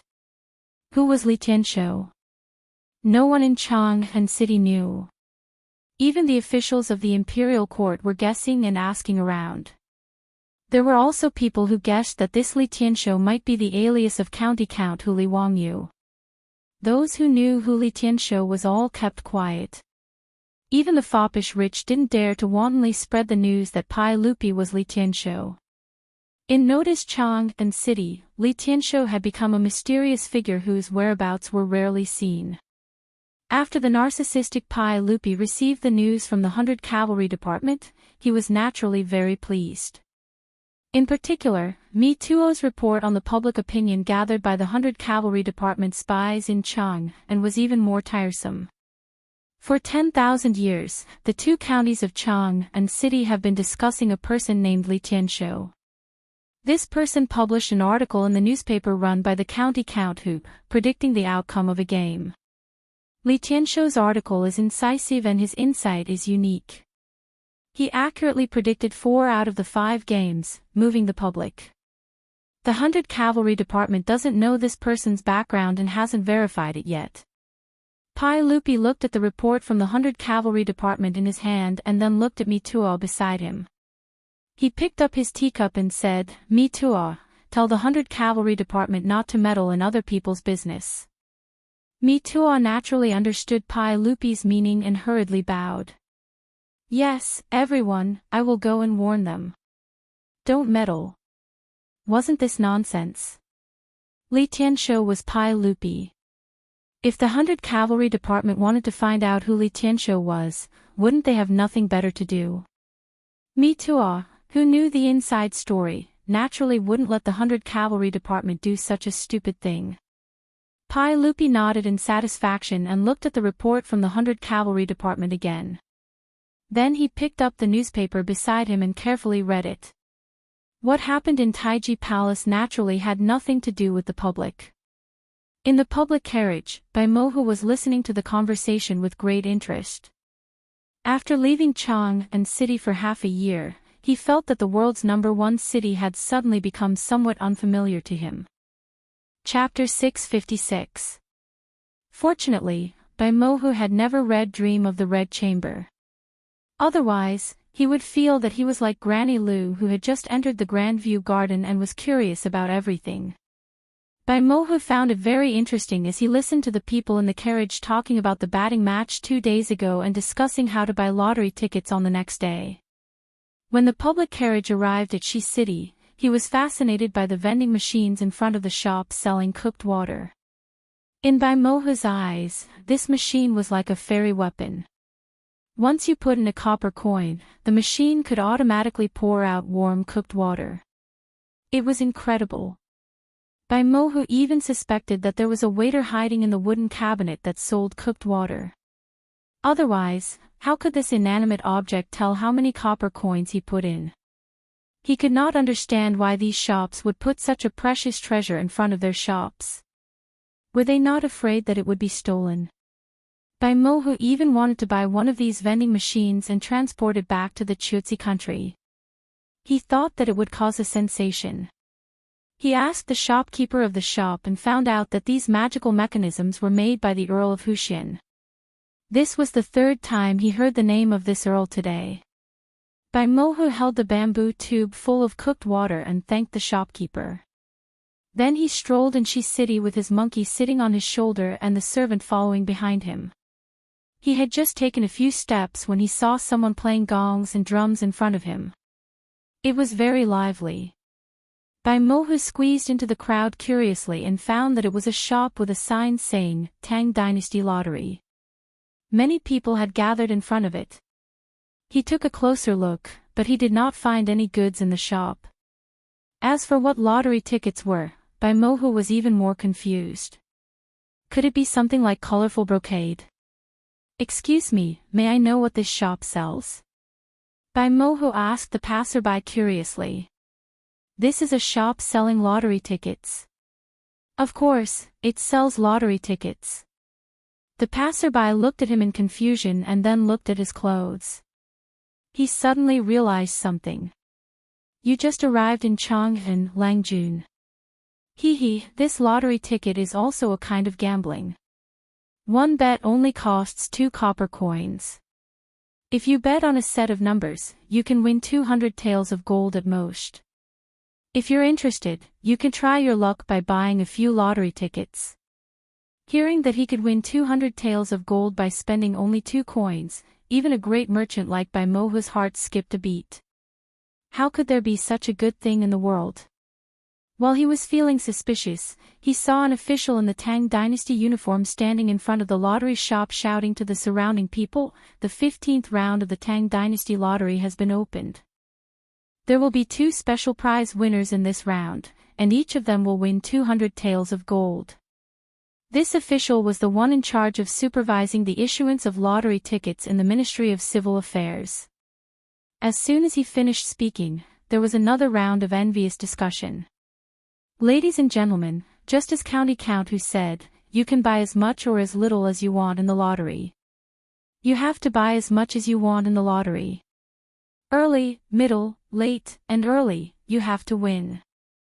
The 16th lottery of the Tang Dynasty is now on sale. You can come in and buy it now. With the living example of a lottery winner, it naturally attracted the common people and merchants in Shi City to rush into the lottery shop and take out a few copper coins to buy lottery tickets. After Bai Mohu asked the passers-by, he naturally followed the crowd into the lottery shop. After waiting in line for a long time, he took out 10 copper coins to buy 5 lottery tickets. Walking out of the lottery shop, Bai Mohu looked at the beautifully printed lottery ticket in his hand and could not help shaking his head. The Tangs were really extravagant. They printed such beautiful paper just for gambling. And this lottery ticket was created by the Count of Hu County. This was the 4th time he had heard this name today. After watching the fun and trying to buy the lottery ticket, Bai Mohu continued to stroll in Shi City to see if there were any fresh goods worth selling to the Chutzi country. After drinking the boiled water in the bamboo tube, he could not help but feel a little urgent to pee.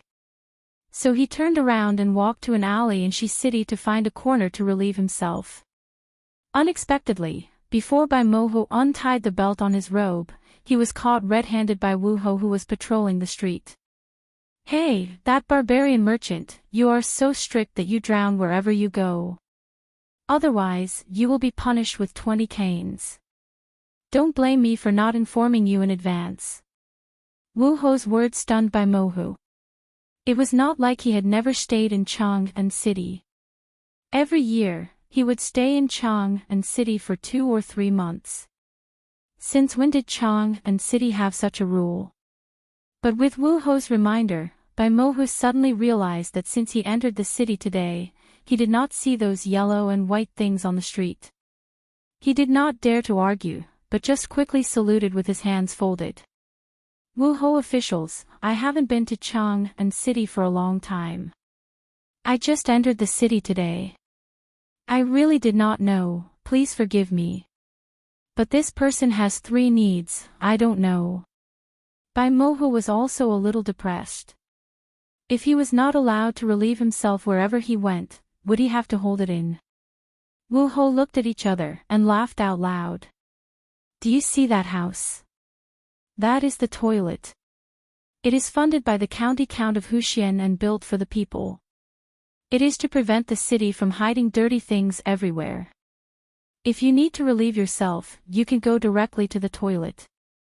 Remember, you are not allowed to relieve yourself wherever you go in Chang'an City.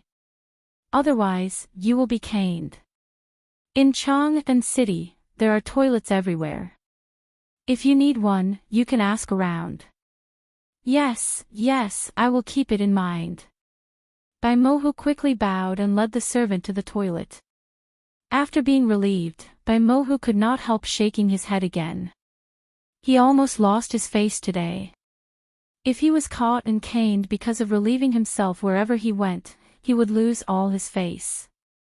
It was that Count of Hushin again. Bai Mohu really did not know how to evaluate this count. He only felt that after entering Chang'an City today, all the things he heard seemed to be related to this count.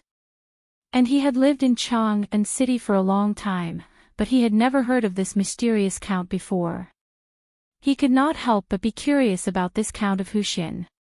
If Bai Mohu did not know that his identity was different from that count, he would like to pay a visit to this mysterious noble of the Tang Dynasty.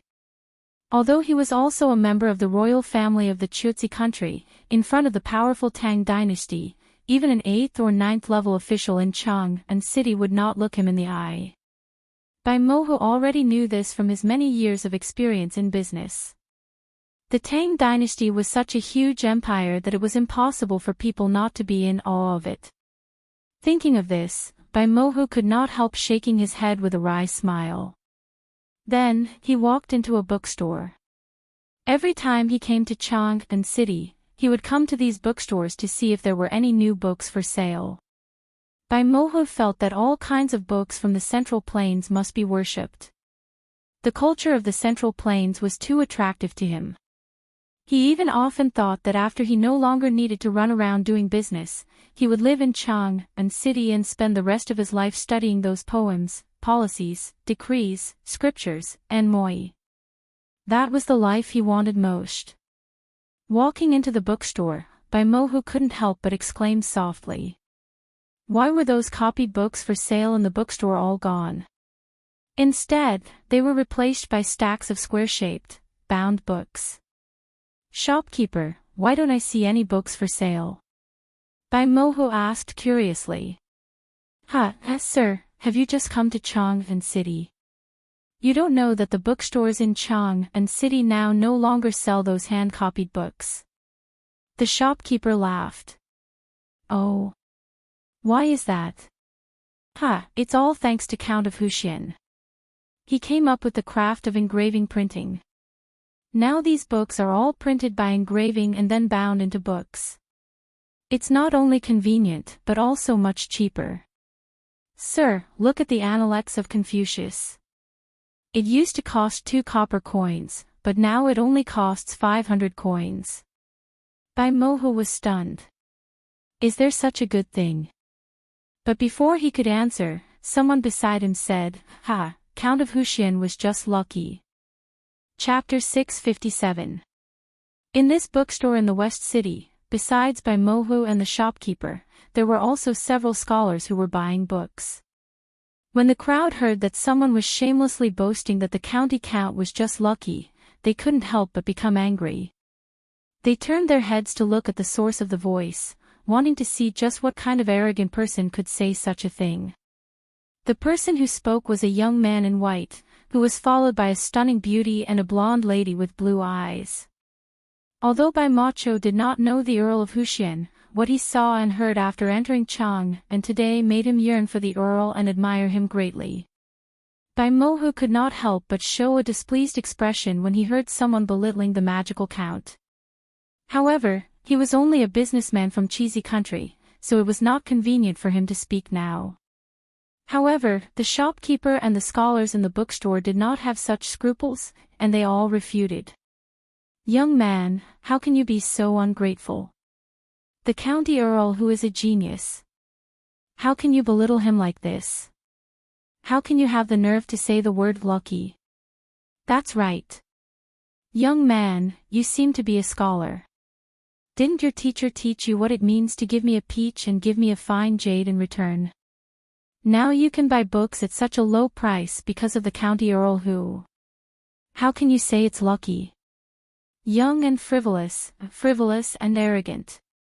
After being reprimanded by the shopkeeper and the scholars, the young man did not feel ashamed or annoyed.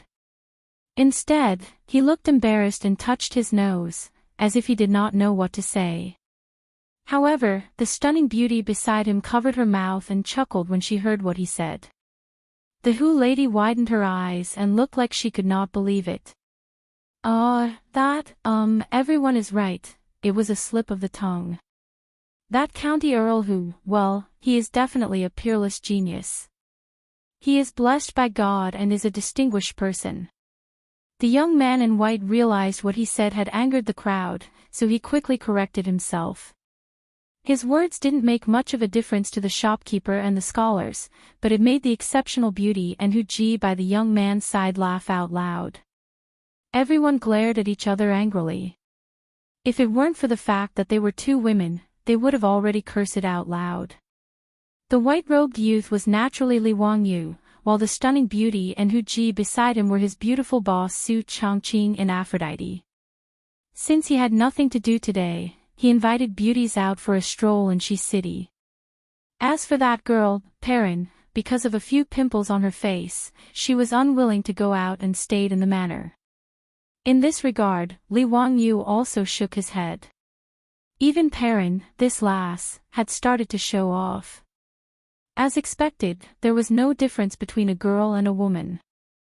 Thinking about those young ladies in the future, if they didn't turn on the beauty filter when taking photos, it would be like taking their lives. Thinking about it, it was the same principle. Li Wangyu entered the bookstore not to buy books, but to see how the sales of his three kingdoms were doing. Deep down, this man was actually similar to Pai Lupi in that they both liked to secretly peep at others praising them. After entering the bookstore, Li Wangyu was strolling around when he heard the shopkeeper and the Hu merchant talking about him. He couldn't help but feel smug and couldn't help but pretend to be modest. He didn't expect that his casual remark would attract the ridicule of the crowd. He couldn't help but feel a little embarrassed and even made his beautiful boss laugh secretly. On the other hand, after Li Wangyu shamelessly praised himself, how could his beautiful boss and Aphrodite hold it in any longer? Naturally, they burst into laughter. Seeing that everyone in the bookstore was glaring at them, their beautiful boss and Aphrodite hurriedly stopped laughing and pretended as if nothing had happened. They casually grabbed a book and started reading. The shopkeeper frowned but couldn't say anything more. He could only ignore the young man and his group and continue to say to Bai Macho, "Sir, do you want to buy a book? There is a set of the Romance of the Three Kingdoms, which is definitely a good book that you can't miss. This book was written by the Count of Hu County and it talks about the struggle for hegemony in the Wei, Shu, and Wu kingdoms at the end of the Han Dynasty. This book is the most amazing book in the world." Bai Macho was naturally interested to hear that it was written by the Count of Hu County. "Since it was written by the Count of Hu County, I must read it. Shopkeeper, please give me a copy." Sir, the Three Kingdoms is a set of 24 books. Do you want to buy a set or a book first? If you buy a set, it will be 12 strings of copper coins.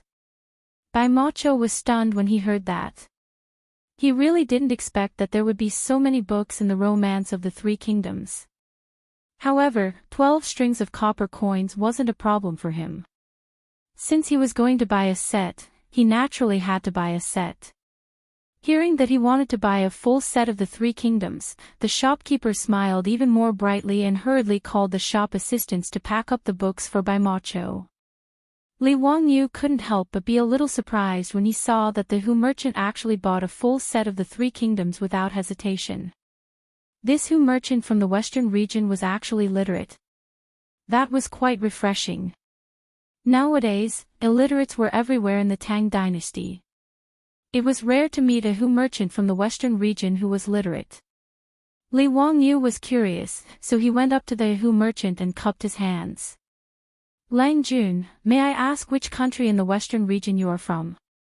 Although Bai Macho didn't like what the young man said before, he still cupped his hands politely and replied, "Mr. Xiao Lang, I am from the Chutzi country in the western region." "Oh. Chutzi country. Lang Jun, you can also read the language of the Tang Dynasty. That's not easy. I have loved the culture of the Central Plain since I was young, so I have learned some rough knowledge." "I can barely read and write," Bai Macho replied politely.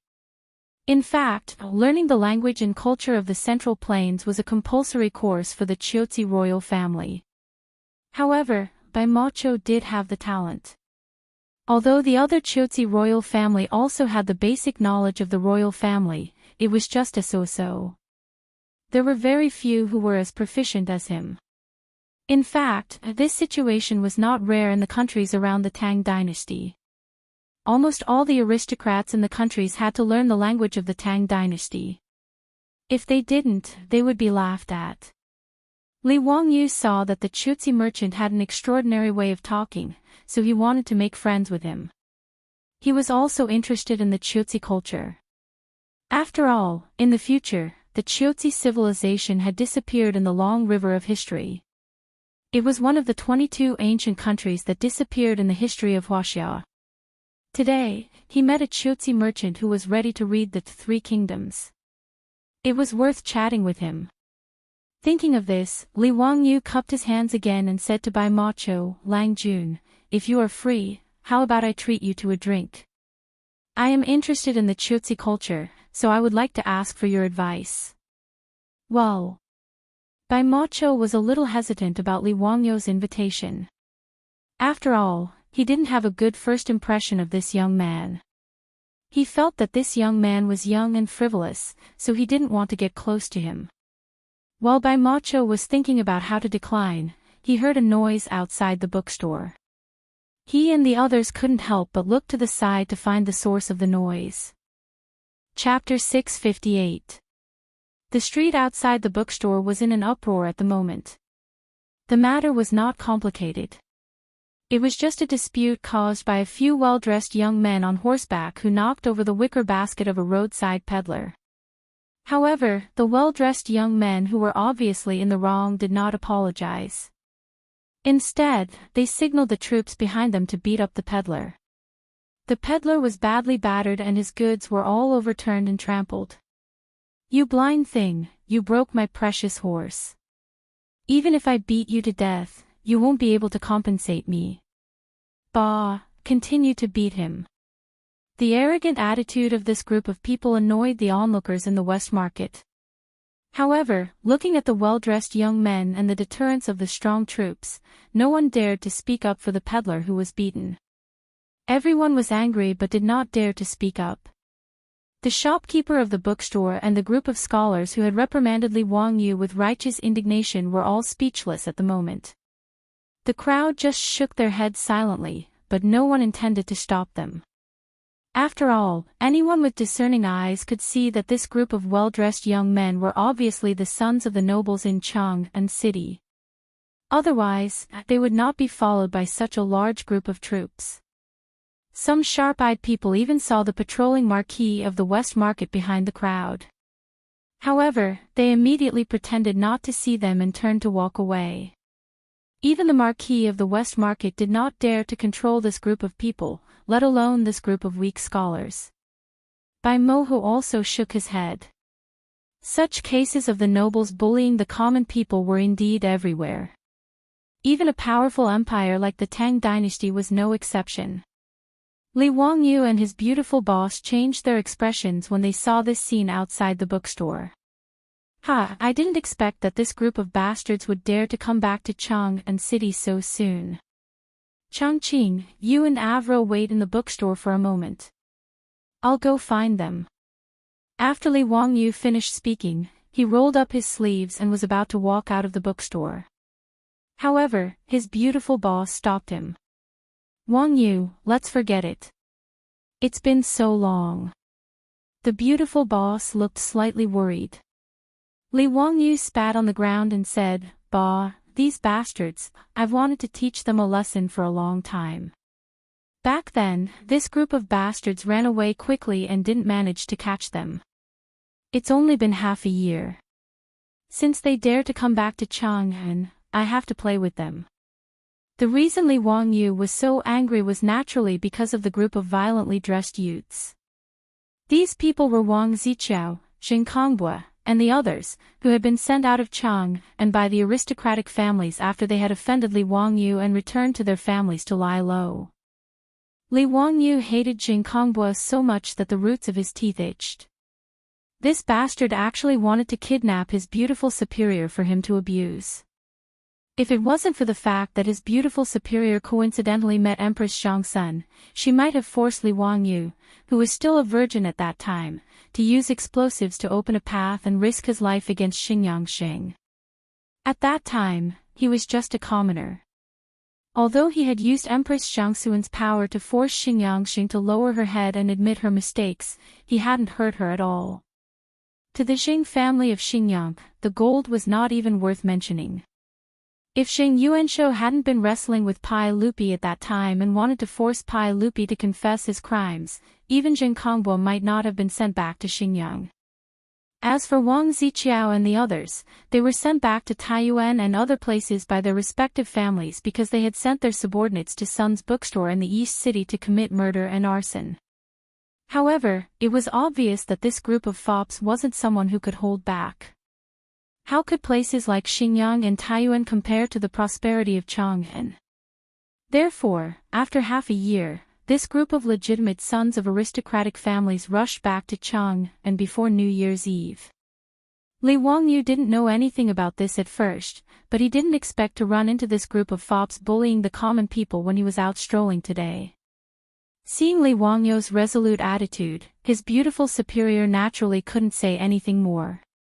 She could only silently tell him to be more careful before pulling Afro to the side. Since they were out strolling today, the Niu brothers and the troops naturally followed them. However, Li Wangyu disliked them for being too bright and only ordered them to follow him from a distance and not disturb his date with the two girls. Seeing Li Wangyu come out of the bookstore, Niu Yong, Niu Wu, and the others hurriedly followed him. The Niu brothers naturally recognized Xing Kongbue, Wang Ziqiao, and the others. When they saw these fops taking advantage of their power to bully others, they were so angry that they couldn't wait to beat them up. However, since Li Wangyu didn't say anything, they naturally couldn't be nosy and cause trouble for Li Wangyu. Niu Yong, Niu Wu, it shouldn't be a problem to take care of those bastards, right? Li Wangyu waved at them and called the troops to his side. Don't worry, Lang Jun. My brother and I are enough to beat those bastards up. Niu Wu cracked his knuckles as he replied fiercely. That's good. You guys go and beat those bastards up. Li Wangyu pointed at Jing Kongbue and the others. Niu Wu responded excitedly. Just as he was about to step forward, Niu Yong pulled him back. Lang Jun, what about the sons of the Jing family, the Wang family, the Lu family, and the Chui family? Isn't that a little inappropriate? After all, Niu Yong was more mature and prudent. He was worried that he and the others would cause trouble for his Lang Jun by beating up those bastards. Li Wangyu looked around and picked up a brick from the corner of the street. He weighed it in his hand and said, You guys go and beat up all their lackeys. I'll take care of those good-for-nothings myself. He knew that Niu Yong was right. Jing Kongbue and the others had different statuses. If his troops beat them up, it would be troublesome. Since that was the case, he would do it himself. At most, he would go to the Taiji Palace to fight a lawsuit with those aristocratic families. There was nothing for him to be afraid of. When Niu Yong saw this, he could only smile bitterly. He ordered the troops behind him, You guys, protect Lang Jun. Don't let him get hurt. The troops of the Li family were all old soldiers recruited from the Jin Wu Guards. Although they didn't know what conflict their Lang Jun had with those bastards, they weren't afraid. Anyway, they just needed to listen to their Lang Jun's orders. With their Lang Jun's close relationship with the sage, beating up those bastards wasn't a big deal to them.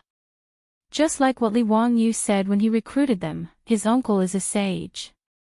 In this world, other than those princes, was there anyone who was more dandy than their Lang Jun? Even the crown prince and the king of Yu had to respectfully greet their Lang Jun as teacher when they saw him.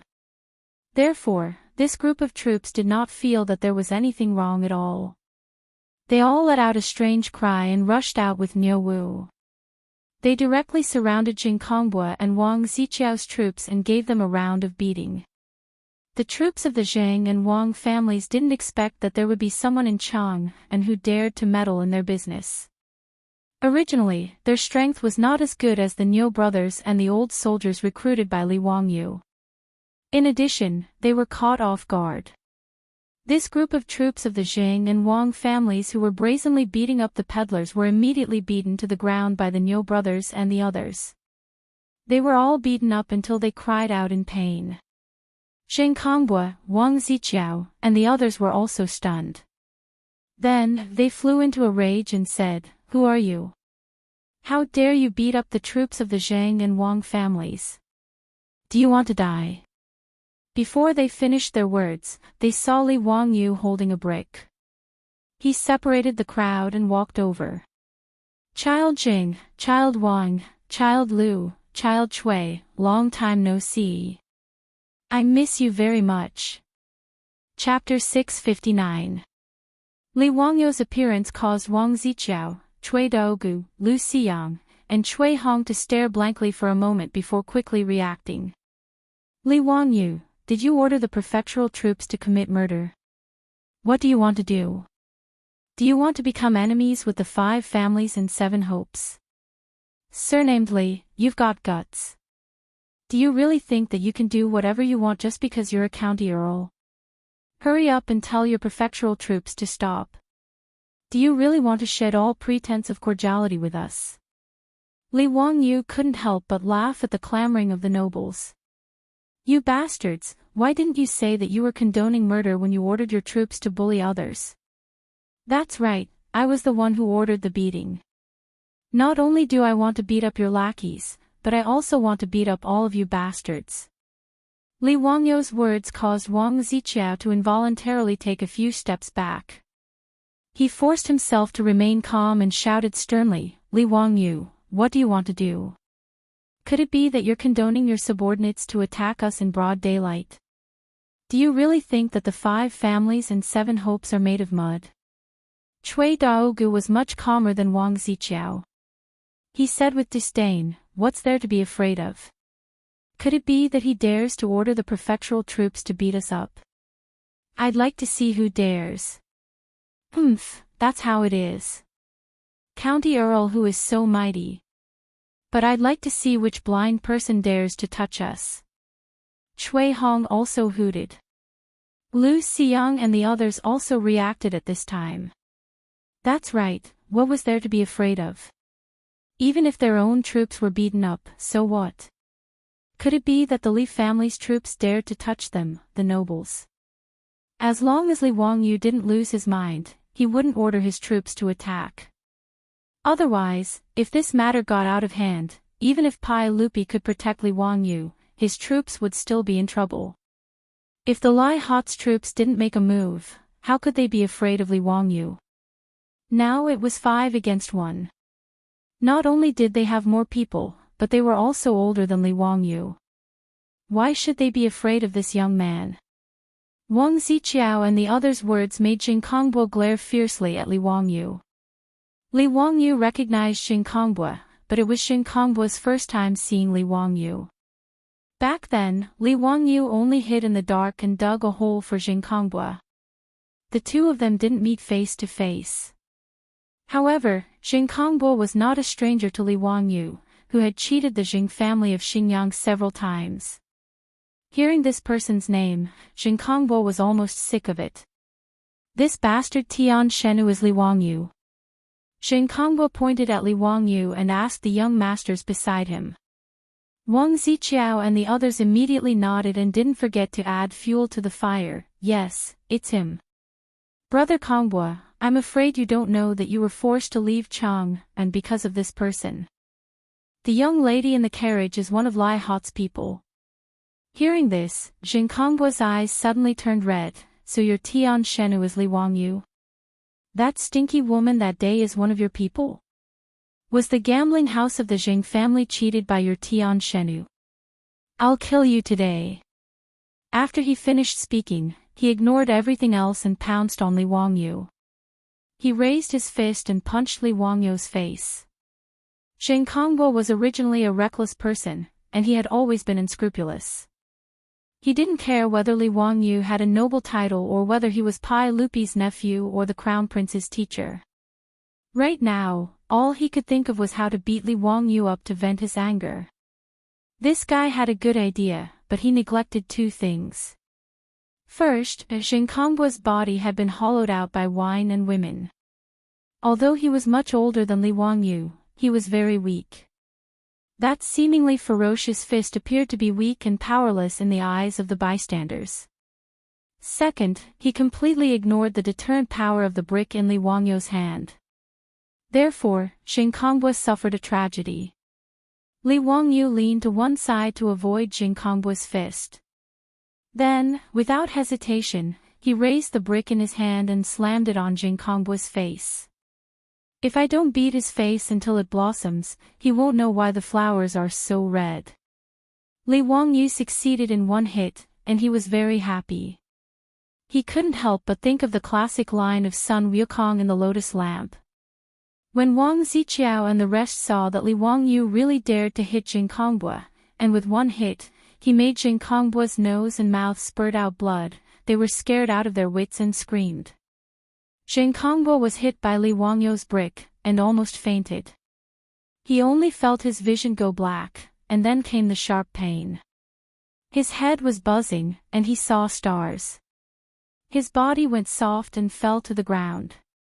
He was stunned for a while, and then he screamed like a pig being slaughtered. Li Wangyu still felt that it wasn't enough. When he thought that his beautiful boss was almost harmed by this scum in front of him, his heart was burning with anger. Li Wangyu didn't care about Jing Kongbu's continuous screams, and directly raised his leg to kick him, making him roll on the ground like a rubber ball. Wang Ziqiao and the others were all intimidated by Li Wangyu's ferocious and fierce actions. Not only did they not dare to stop him, but they also retreated. Their bodies were shaking like seeds, and they covered their mouths with their hands. They didn't even dare to breathe. The two brothers, Niu Yong and Niu Wu, were afraid that Li Wangyu would kick Jing Kongbu to death and cause a lot of trouble, so they hurried over to hold the furious Li Wangyu. Lang Jun, don't hit him, Niu Yong whispered in Li Wangyu's ear. Li Wangyu was happy to hit him, and he also vented the anger in his heart. When he heard Niu Yong's words, he calmed down. He spat at Jing Kongbu, who was howling on the ground, and then turned his head to glare at Wang Ziqiao and the rest. Count who, what do you want to do? This is Chang'an City, there are laws. Don't mess around. Wang Ziqiao was so scared that he couldn't speak clearly. Jing Kongbu, the eldest son of the Jing family in Xinjiang, and the son of Jing Yuanshou, was beaten by Li Wangyu until his face was covered in blood and he couldn't get up. How could they not be afraid? Wang Ziqiao, Cui Daogu, and the rest didn't expect that Li Wangyu, this young man, would be so fierce and so ruthless. Even though they used to fight with Qing Chumo and his group of playboys, they had never seen someone like Li Wangyu, who directly hit his face with a brick. Li Wangyu threw the brick in his hand to the ground, and patted the dust off his hands. Pay up. Pay what money? Wang Ziqiao and the rest were dumbfounded. Li Wangyu beat up his own troops, beat Jing Kongbu until his face was covered in blood, and still asked them to pay up. Was there any law? Li Wangyu pointed at the peddler who was being helped up by his troops. You beat him up and kicked over his goods, so you naturally have to pay up. What? But if you don't want to pay up, do you want me to argue with you? Seeing that he was about to pick up the brick on the ground, which was still covered in Jing Kongbu's blood, Wang Ziqiao and the rest immediately screamed, Pay, we will pay. After saying that, Wang Ziqiao hurriedly took out 5 taels of gold from his waist, and signaled his troops who had struggled to get up to give it to the beaten peddler. The peddler was a little submissive. He waved his hands and didn't dare to accept. I don't want so much, I don't want it, these things are not worth so much money. Li Wangyu glared at him. I told you to take it, so take it. Why are you talking so much nonsense? I'll take the extra money for your medicine. Hearing Li Wangyu's words, the merchant who was beaten received the gold ingot gratefully and bowed to Li Wangyu. He didn't even bother to pick up the goods on the ground. Instead, he turned around and dived into the crowd of onlookers, disappearing without a trace. Li Wangyu wasn't angry. This kind of commoner didn't dare to cause trouble. They were afraid of the revenge of the noble families. This was common sense. He didn't bother to pay attention to Wang Ziqiao and the rest. He patted the dust off his clothes and walked back to the bookstore. He smiled at the barbarian merchant. "This gentleman, how about it? Do you have time to let me treat you to a drink?" The bookstore was deathly silent. They had all seen the scene just now. No one would have thought that this white-clothed youth was the Hu County Count that everyone had been talking about. Chapter 660.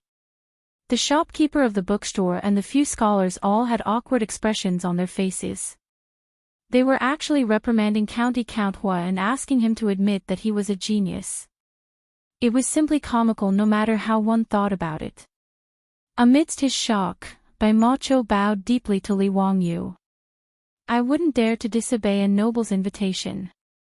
Li Wangyu smiled. "In that case, please. I know of a Hu tavern in Shi City that's rather peaceful." Just as he finished speaking, he suddenly felt that something was amiss. He seemed to have said something wrong. Sure enough, the look from his beautiful boss made him feel uneasy. Li Wangyu hurriedly turned to explain to his beautiful boss. Actually, I've only been there once. It was Ching Chumo and the other bastards who insisted on dragging me there. You can ask Afro if you don't believe me. I only went to the Yahoo Tavern that time to save her." As he spoke, he kept shooting glances at Afro, hoping that she would defend him. However, Afro covered her mouth and snickered. "Sister Chongqing, Lang Jun did save me from that Hu Tavern, but I don't know if he went there again after that." Li Wangyu almost vomited blood and died after hearing Avro's words. This lass was really going to get beaten up. He glared hatefully at Afro's round buttocks. If it weren't for the time and place, Li Wangyu would definitely let her know the consequences of slandering Lang Jun. His beautiful boss cast him aside. "All right, I didn't say anything. What are you feeling guilty about? I've never been to a Hu tavern before. You don't mind Afro and I taking a look, do you?" Of course not, of course not." Li Wangyu chuckled awkwardly while cursing himself for being such a busybody. Why did he have to bring up some Hu tavern of all places? He really had nothing better to do. Outside the bookstore, Wang Ziqiao and the others were long gone. Li Wangyu couldn't be bothered with them either. He gestured to Bai Macho and led the way to the Yahoo Tavern not far away. They were headed to the Yahoo Tavern where they had rescued Afro. The Hu Tavern owner naturally remembered Li Wangyu, and Afro, who was behind him, was still fresh in his mind. Although the Hu shopkeeper did not know Li Wangyu's true identity, he knew that he was a noble and quickly came out to welcome him. "Noble lady, please come in. Are you not traveling with the young duke and the others today? Prepare an elegant room for me. Pick some good wine and dishes and send them up. Also, arrange for a few Hu girls to sing and dance to liven things up." Li Wangyu nodded slightly and instructed the Hu shopkeeper, "Prepare a table of wine for my subordinates." The Hu shopkeeper acknowledged and personally led Li Wangyu's group of 4 into an elegant room. Then, he immediately went to arrange for a banquet and Hu concubines to serve them. This was the first time Su Chongqing had come to a Hu wine shop. He didn't find this place repulsive, only curious. Aphrodite, on the other hand, couldn't help but feel a little dejected. After all, she hadn't had a great time in this Hu wine shop back then. If Li Wangyu hadn't rescued her from the sea of fire, she really couldn't imagine what would have happened to her. This was especially so when the Hu girls appeared. Even in such a cold season, they were still wearing revealing clothes and twisting their bodies to the music to entertain the guests. This made Aphrodite even more upset. Su Chongqing, on the other hand, could tell what was on Aphrodite's mind.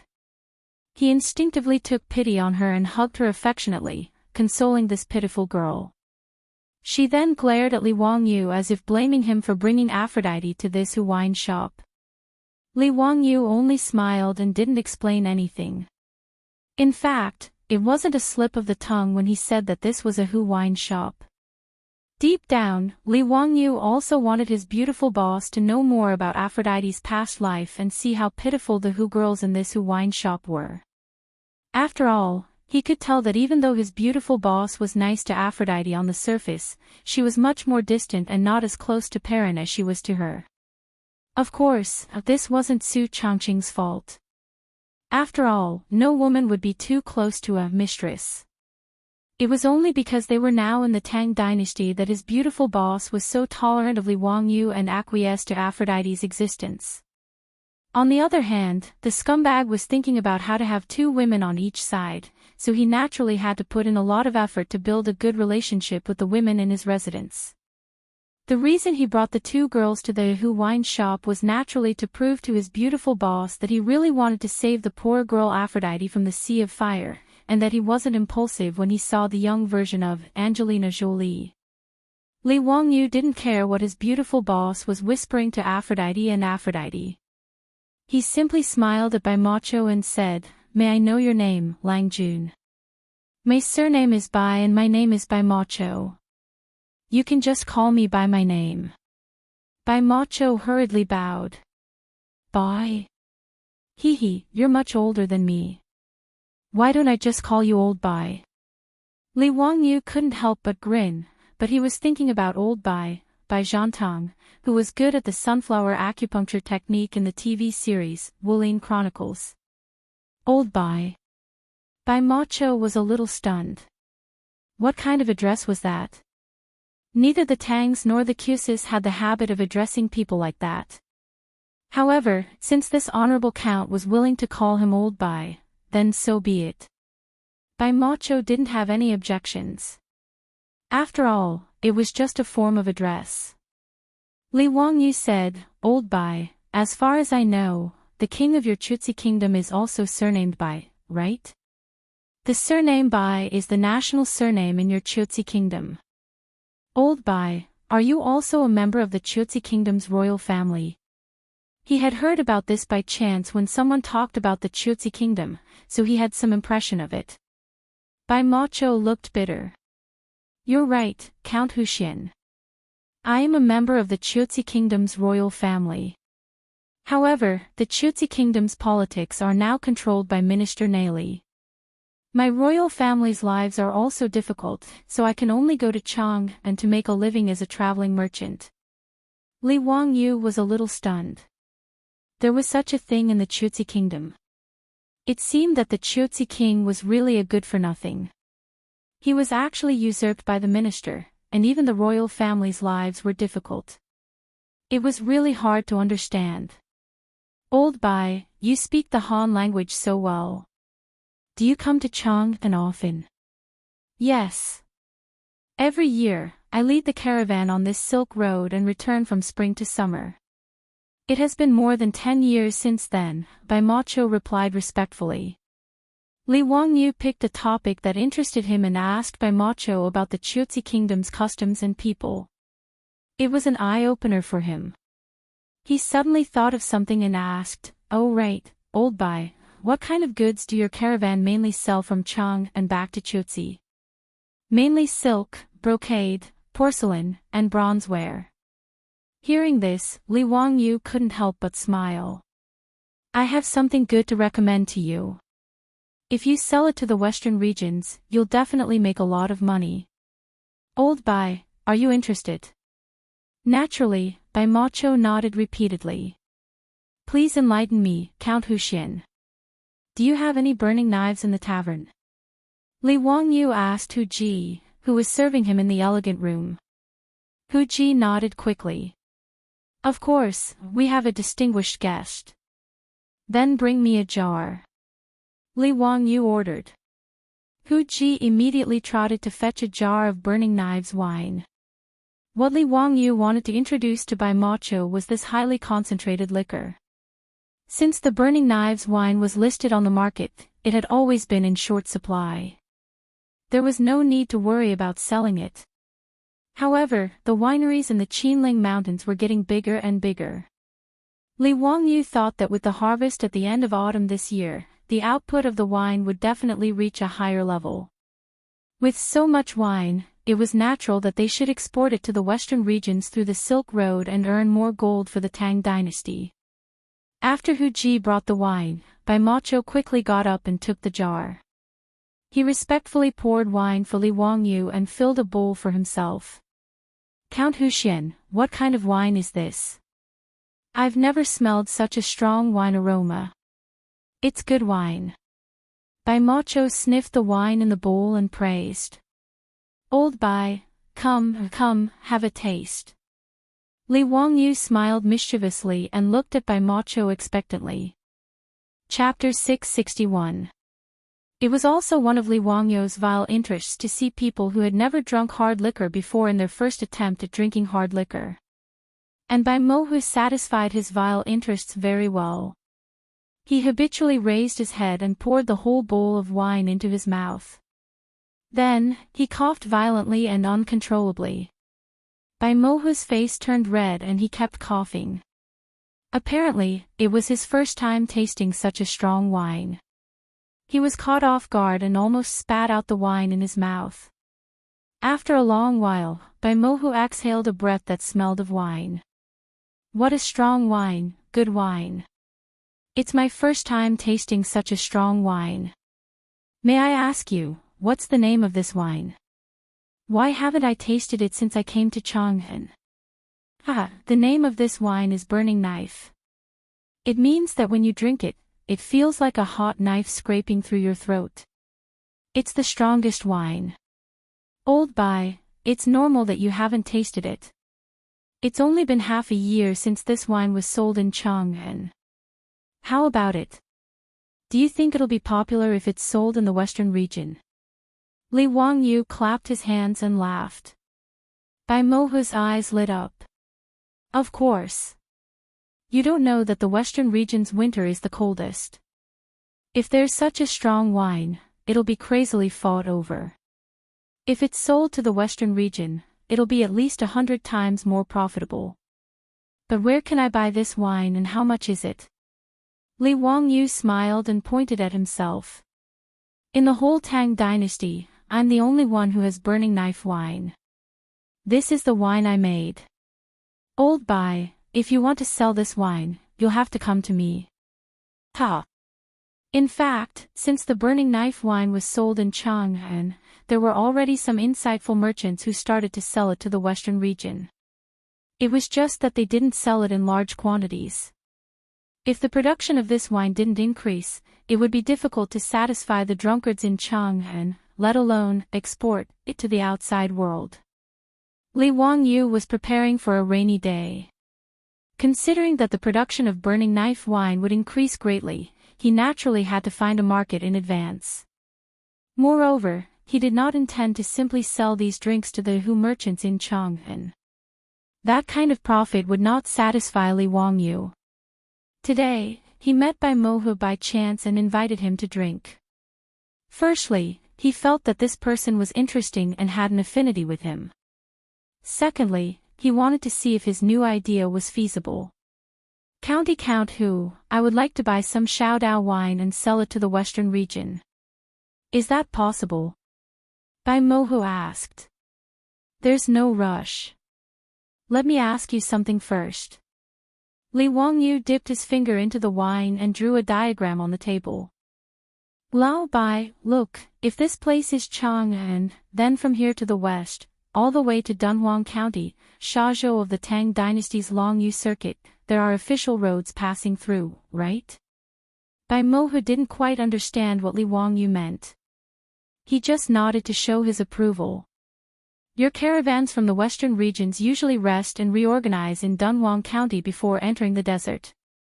Then, they are divided into 3 directions, the North Road, the Middle Road, and the South Road, respectively, heading to different countries in the western regions.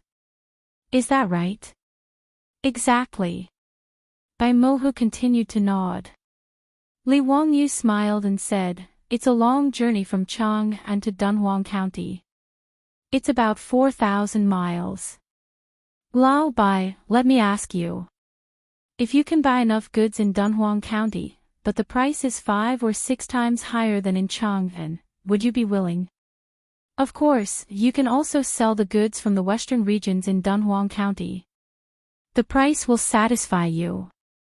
His words immediately made Bai Mohu so excited that his eyes widened. County count who? How is that possible? Is this true? If so, of course we're willing. Even if the profits will be a little lower if we trade in Dunhuang County, the journey will be shortened by half. If so, we can only go back and forth once a year, but we can go back and forth twice from Dunhuang County. The profit will be increased a lot. Li Wangyu nodded. I think so too. I still need to report to the sage to see if this is feasible. But in my opinion, this is beneficial to the imperial court and the merchants. It can also promote trade. Why not? County count who, if this can be done, we merchants will be very grateful. Bai Mohu stood up and bowed to Li Wangyu respectfully. Li Wangyu just smiled and waved his hand. This was just his idea. Whether it could be implemented or not depended on how Pai Lupi and the big shots in the imperial court saw it. What he said to Bai Mohu was not on a whim. He had thought about it for a long time. Now that the Tang dynasty had the four-wheeled horse carriage, it was not difficult to transport goods from Chang'an to Dunhuang County. There were official roads all the way. The four-wheeled horse carriage was after all the camel caravans and horse caravans of the western regions. Its transportation ability was incomparable. The four-wheeled horse carriage could carry 2,000 pounds and could easily travel 200 miles in a day. A camel could only carry 400 pounds of goods and could travel less than 100 miles in a day. Of course, camels had their uses. From Dunhuang County to the west, it was all desert. The four-wheeled horse carriage was completely useless. That was why Li Wangyu suggested to transport the goods to Dunhuang County for trade. The benefits of moving the foreign trade centers in Chang'an and Luoyang to Dunhuang County were self-evident. First, the imperial court could make a lot of money. The four-wheeled horse carriage was cheap to transport goods. Based on the calculation of copper coins per horse carriage, a round trip to Dunhuang County would take 40 to 50 days. That was only 40 to 50 strings of copper coins. Even with the high number of Shaozi as an example, the price of a bucket of wine in Chang'an was 10 strings of copper coins, which was 10 strings of copper coins. If it was transported to Dunhuang County, it would be 50 strings of copper coins, which was a difference of 40 strings of copper coins. A four-wheeled horse carriage could transport close to 100 buckets of wine in a single trip. The benefits could be imagined. Moreover, the horse carriage could also transport goods on the return trip. There was a lot of profit to be made. As long as the imperial court monopolized the four-wheeled horse carriage, the profits they could make every year were so huge that Li Wangyu could not calculate it clearly. Another benefit was that the foreign trade center would be moved from Chang'an to Dunhuang County. Through the huge benefits, Pai Lupi and the imperial court officials could focus their attention and power on it. Once Dunhuang County prospered because of trade, the Tang dynasty would have to invest a huge amount of military power to control the western regions and continue to expand the development of the Silk Road. Li Wangyu felt that the Tang dynasty should not be as closed off as the Ming and Qing dynasties. They should communicate with the western regions and even the European countries. Only then could the Chinese civilization absorb more nutrients and grow stronger. With the current technology, it was not realistic to trade through the sea. Therefore, the Silk Road on the road had to be used and developed. Li Wangyu did not notice that the longer he stayed in the Tang dynasty, the more his thoughts were subtly changing. Originally, he only wanted to be a small landlord with beautiful wives and concubines, thousands of acres of fertile land, countless cows, horses, pigs, and sheep, and servants. Now, He began to unconsciously think about how to benefit the Tang dynasty and the people. After asking Bai Mohu's attitude on this matter, Li Wangyu was more confident that he could persuade Pai Lupi. He and Bai Mohu drank and chatted happily until the evening drum sounded. Li Wangyu left Bai Mohu's contact information and then went their separate ways. It was late. Li Wangyu and his beautiful boss were too lazy to go back to Zhou village. They still stayed in the mansion in Huifang. However, early the next morning, there was a knock on the door of Lai Hot's mansion. The eunuch from the palace came to inform him that the sage summoned the county count to the Taiji palace. He was impeached again. Chapter 662. Li Wangyu was not surprised that he would be impeached. After all, in Shi City yesterday, he had given Jin Kongbua a good beating, and it had been quite a miserable beating. It would be strange if the Jing family of Xingyang did not retaliate against him. If the Jing family of Xingyang wanted to retaliate against him, what else could they do except impeach him in the imperial court and complain to Pai Lupi? Could they let their own troops kill him? As for the censorate to impeach him, it was a reasonable thing. In this regard, Li Wangyu was not worried at all. Since he dared to fight yesterday, he naturally knew what the result would be.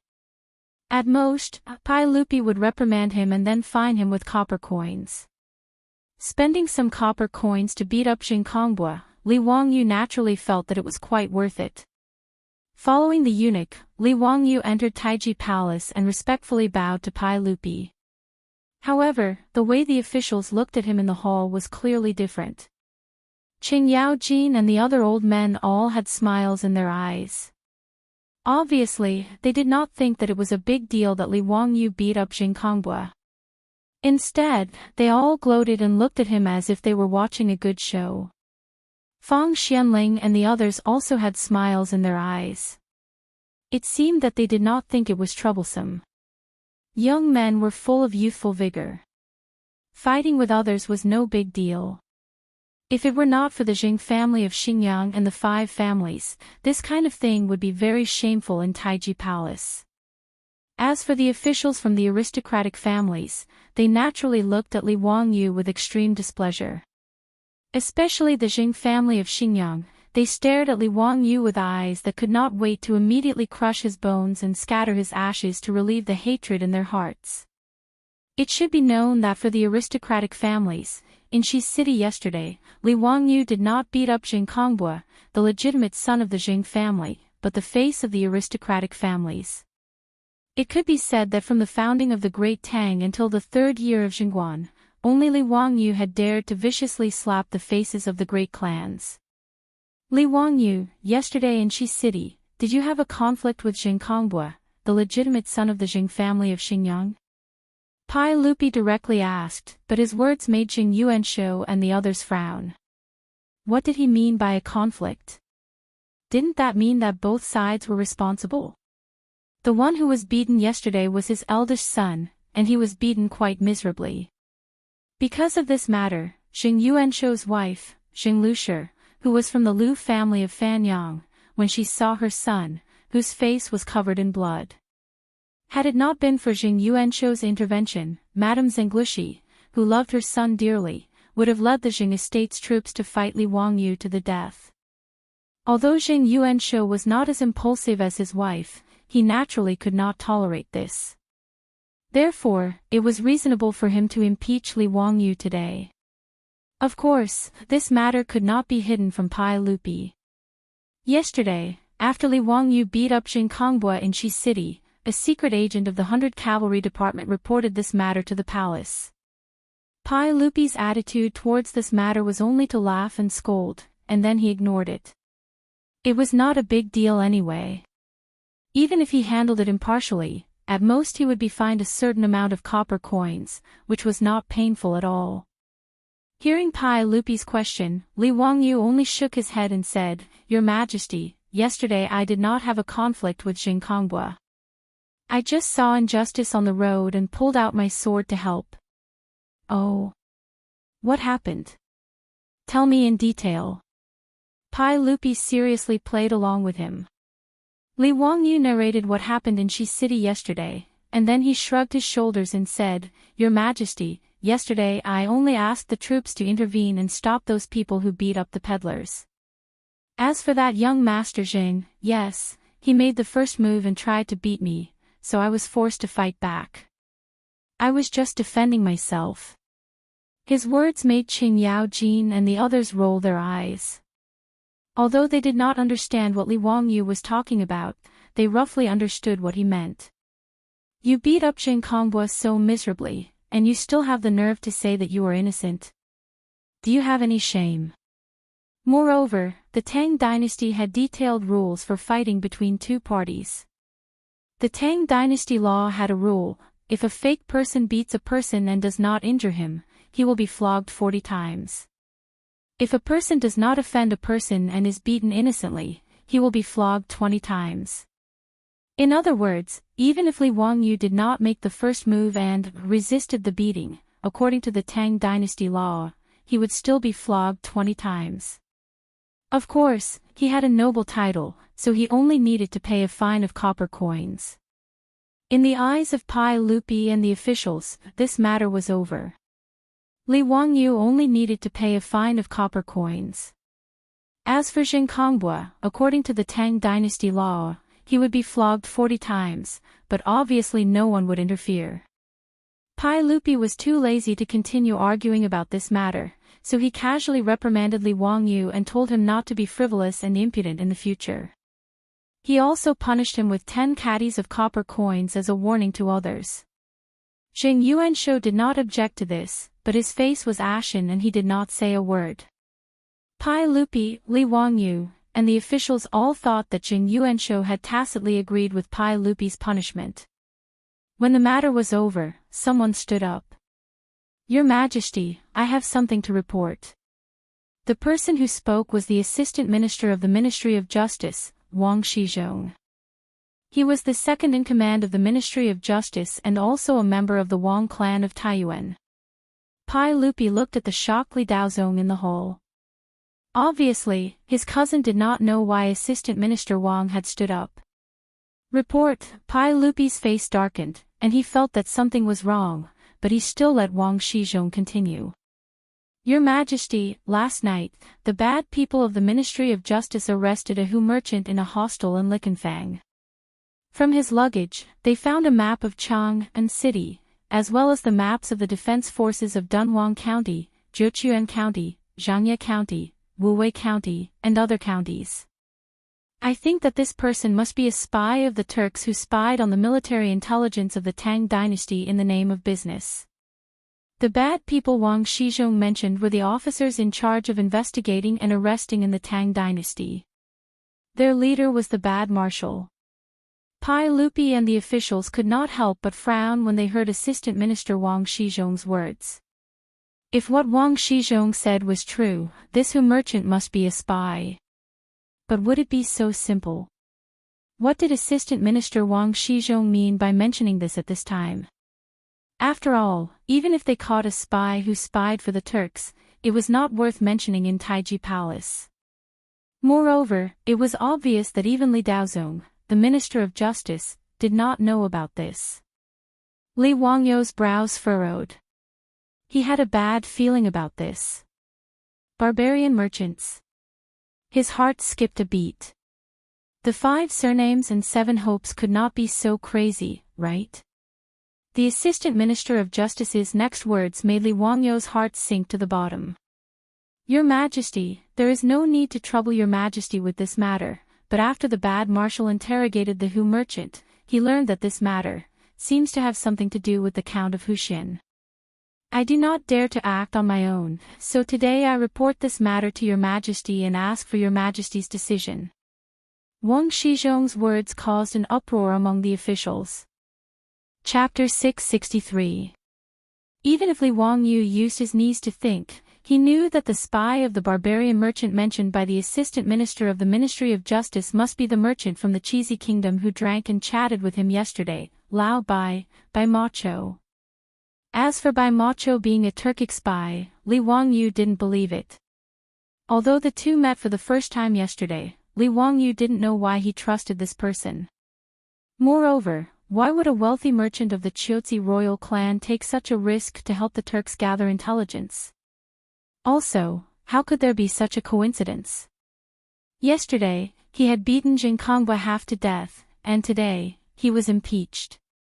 When he entered the main hall, he immediately revealed that he had caught a Hu merchant spy last night. Li Wangyu didn't believe that this was a coincidence at all. Moreover, the assistant minister of the Ministry of Justice said that this matter had something to do with him. This was clearly a conspiracy of the aristocratic families. Li Wangyu raised his eyebrows. May I ask what this matter has to do with me, Assistant Minister Wang? Please speak frankly, Assistant Minister Wang. The Assistant Minister of the Ministry of Justice, Wang Shizhong, looked at Li Wangyu with a fake smile and said, "Don't be anxious, County Count Hu. Perhaps that Hu merchant couldn't endure the punishment and made false accusations. It might not have anything to do with County Count Hu." He then bowed to Pai Lupi, "Your Majesty, according to the interrogation of that Hu merchant, the map of Chang and city was given to him by County Count Hu yesterday. There was also a secret letter to the Turkic people that was found by the underlings. According to that Hu merchant, it was also given to him by County Count Hu. Also, according to the investigation of the underlings, County Count Hu and this person drank and talked for a long time in a wine shop in Shi City. The shopkeeper of the wine shop and a group of Hu concubines can testify to this." The Assistant Minister of the Ministry of Justice, Wang Shizhong's words made Pai Lupi frown. He definitely didn't believe that his nephew was in cahoots with the Turkic people. As the founding county count of the Tang Dynasty, why would Li Wangyu need to be in cahoots with the Turkic people? What benefits would there be? He wasn't the only one who didn't believe it. None of the other officials in the hall believed it either. Cheng Yaojin immediately stood up and said, "Your Majesty, this matter cannot be trusted. Although Zio often causes trouble, I definitely do not believe that he is in cahoots with the Turks. This matter must be made up by that barbarian merchant." Fang Xianling, Du Ruhui, and the others looked at each other and expressed their doubts. Yu Shinan, Kong Yingda, and the others also chimed in. Because of the Assistant Minister of Justice's words, the hall became as noisy as a market. "Where is this secret letter?" Pai Lupi didn't believe it, but he could only ask Wang Shizhong. The Assistant Minister of the Ministry of Justice, Wang Shizhong, took out a letter from his waist pouch and handed it to Mi Tuo for Pai Lupi to read. Pai Lupi opened the letter, and the content made him frown even more. On the paper was Li Wangyu's unique thin and muscular body. It was undoubtedly his nephew's handwriting. And the content clearly stated that Li Wangyu had expressed his loyalty to Shili Khan of the Turkic people and asked the barbarian merchant to pass on the message for him. He was a spy of Shili Khan in the Tang Dynasty and hoped that Shili Khan would go down south and capture Chang, and as soon as possible. The more Pai Lupi read, the more livid his face became. He read the letter over and over again. It was undoubtedly Li Wangyu's handwriting. "Li Wangyu, how do you explain this secret letter?" Pai Lupi's voice also became cold. The truth was right in front of him. Although he doubted it, he had to believe it.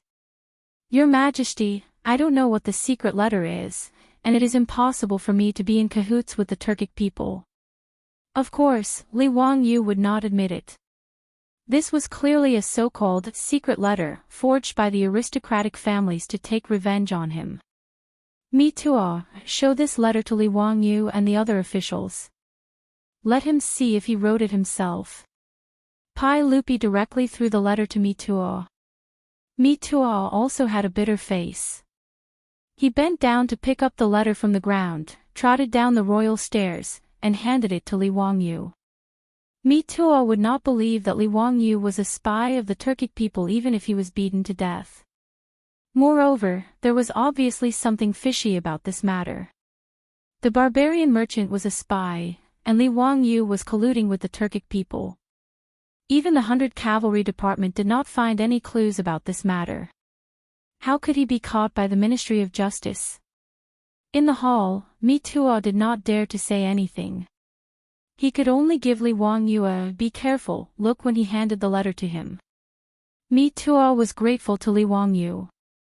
In the Taiji Palace, if Li Wangyu had not discovered the truth and pried open the palace maids' mouths, if something had happened to Prince Li Zhizhen, Mi Tuo, as the provincial supervisor of the internal servants department, would not have had enough heads to chop off by Pai Lupi. Moreover, he had known Li Wangyu for a long time.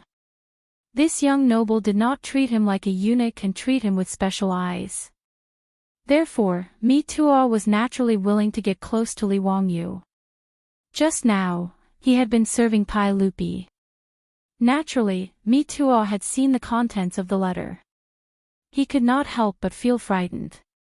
Even in Mi Tuo's eyes, this letter was undoubtedly written by Li Wangyu. After all, Li Wangyu's thin and muscular body was famous in Chang'an. There were many people who learned from him. However, the handwriting was definitely Li Wangyu's. Taking the letter from Mi Tuo with both hands, Li Wangyu skimmed through it. His heart could not help but skip a beat. Could it be that in just one night, Jing Yuanshou and the other aristocratic families had prepared so thoroughly? Not only did they capture Bai Macho, the Hu merchant, and force him to confess, they even forged such a flawless secret letter. If Li Wangyu was not sure that he had never written this, he would have thought that the secret letter in front of him was real.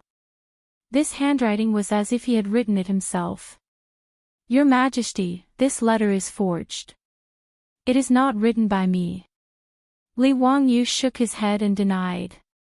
Pai Lupi stared at him for a while with a straight face. Then, he said, Mi Tuo, pass the letter to everyone to see if it was really written by Li Wangyu.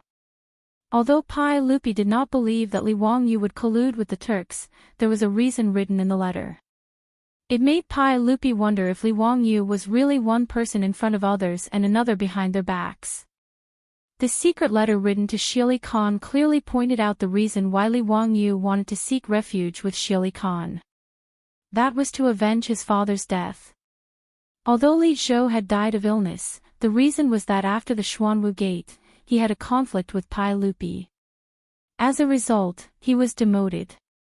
This made Li Zhou anxious, angry, ashamed, and annoyed. He fell ill and passed away. In the secret letter, Li Wangyu attributed his father's death to Pai Lupi killing his brother and imprisoning his father. He was rebellious and scolded and chased away loyal people. This led to his father's death. Therefore, he and Pai Lupi were enemies who killed his father. Now, he was willing to serve his enemy in order to take revenge one day. He wanted to lead Shili Khan into Chang'an City to avenge his father. These words could not help but make Pai Lupi suspicious. He suspected that Li Wangyu was really like what the letter said. Because of Li Zhou's death, he hated him and had bad intentions. After the secret letter was passed to Fang Xianling, Du Ruhui, Zhang Sun Wuji, Yu Shinan, Kong Yingda, and other big shots to read, everyone was silent. They did not know what to say. This letter, this handwriting, it really was Li Wangyu's. Chapter 664. The so-called secret letter was passed around in everyone's hands, and the hall quieted down. Even Qing Yao Jin and the other generals and dukes who had always supported Li Wangyu looked at each other after reading the secret letter, not knowing how to defend themselves. Pai Lupi even ordered Mi Tuo to go to the legislative hall and bring out the poems and essays that Li Wangyu had written so that the officials could compare the handwriting. With this comparison, the officials were even more speechless. Even Ma Zhou and Yan Liben had to admit that the handwriting on this so-called secret letter was truly that of their teacher, Li Wangyu. Li Wangyu could only silently shake his head and sigh. It seemed that the great clans had truly gone to great lengths to deal with him. It was clear that only an expert could create a handwriting imitation that not even he could recognize, and it was certainly not something that could be done in a short amount of time. And it had only been half a day since he had beaten up Zhang Kongbua in Shi City. It was clear that the great clans could not have prepared such a flawless letter in such a short amount of time. When he thought of this, Li Wangyu felt a chill run down his spine. He had been too careless, believing that with the protection of Pai Lupi, he could look down on the great clans. He had not expected that the other party had already begun to plan how to deal with him. This meticulously prepared secret letter was proof of this. Although the officials from the great clans said nothing, they couldn't help but rejoice. It was clear that these officials from the great clans wanted to see Li Wangyu run out of luck. As for the previously ashen-faced Xing Yuanshou, who had not said a word, he finally spoke, "Your Majesty, regardless of whether or not this secret letter was written by County Count Hu, we should investigate it thoroughly and give the court and County Count Hu an explanation." His words seemed to be speaking from a fair and just standpoint, but they were actually filled with evil intentions. Investigate. How would they investigate? They naturally had to take Li Wangyu to prison and have the 3 bureaus interrogate him. But now, regardless of the witnesses and material evidence, the aristocratic families had already prepared everything. As long as Li Wangyu was imprisoned, they wouldn't need to worry about not getting the results they wanted. Pai Lupi's expression was also very conflicted. On one hand, he did not want and did not believe that his outstanding nephew would hate him for Li Zhou's death and collude with the Turks. But on the other hand, as an emperor, his paranoia made him wonder if Li Wangyu really didn't hate him because of Li Zhou's death. He had asked Li Wangyu this question when they were in the Li family's old mansion. At that time, he was very satisfied with Li Wangyu's answer. But what if it was Li Wangyu acting? For a moment, Pai Lupi was at a loss. In the main hall, Li Wangyu was still quite calm at this moment. After seeing this forged so-called secret letter, he immediately began to think about how he could break out of this situation and clear his name. He could naturally tell that this letter was forged by someone else. But the key was how he could prove to Pai Lupi that the letter was forged. Although there were records in ancient books, as early as the Three Kingdoms period, the governor Guiyuan used handwriting comparison to find the person who anonymously slandered Cao Cao. But that was only a comparison of similar handwriting, and thus recognized that it was written by the same person, not that the handwriting was forged. And in the water margin, the literature star sacred-handed scholar Xiao Rang even forged the Grand Tutor Kai Jing's handwriting to write a letter to his son Kai Jiu. At that time, even Kai Jing's own son could not tell whether it was real or fake. From the Three Kingdoms to the Qing Dynasty, Huaxia's ancient handwriting investigation and identification basically relied on the hazy senses to judge. In the case of a secret letter, like this one, where the fake could be passed off as genuine, and the forger flatly denied it, usually the officials would be helpless and the case would drag on for a long time. Or they could only use torture to force the forger to admit it, thus hastily closing the case. In short, if he wanted to use handwriting identification to prove that he was framed by the aristocratic families, it would be quite difficult. Li Wangyu was pondering how to prove his innocence and escape the death trap set up by the aristocratic families, when he heard Xing Yuanshou speaking to Pai Lupi. "Your Majesty, I don't really believe it. This letter was personally written by County Count Hu, but as for the handwriting, I really can't tell. Perhaps someone could really imitate County Count Hu's handwriting so perfectly, but there's no telling. Dare I ask Secret Supervisor Yu, Ouyang Gong, the two of you are famous calligraphers in the Tang Dynasty. Dare I ask if the two of you can imitate someone else's handwriting so perfectly?" Xing Yuanshou continued to criticize Li Wangyu. In response to his question, Yu Shinan and Ouyang Sun glanced at each other. Although they felt extremely helpless in their hearts, they could only helplessly shake their heads.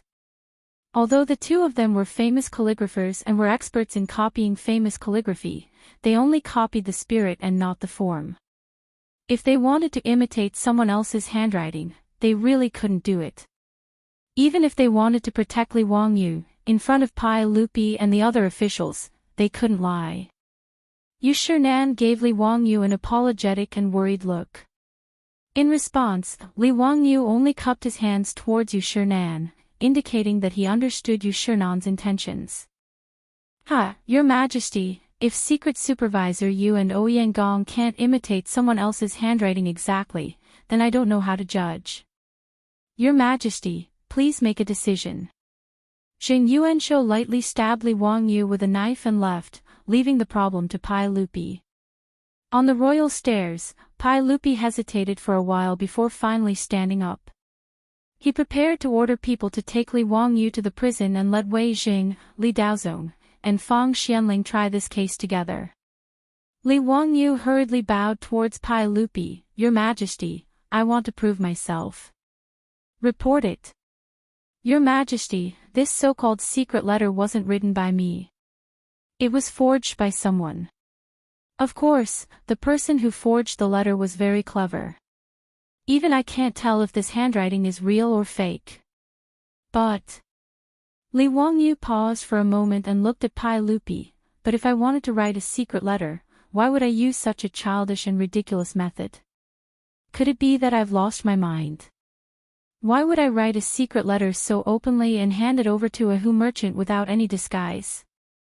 He looked around at the officials in the hall, glancing at Jing Yuanshou, Wang Renyu, and the others, before continuing, Your Majesty, to put it bluntly, if I wanted to write a secret letter, even if I placed it in front of everyone, they wouldn't be able to tell what I wrote.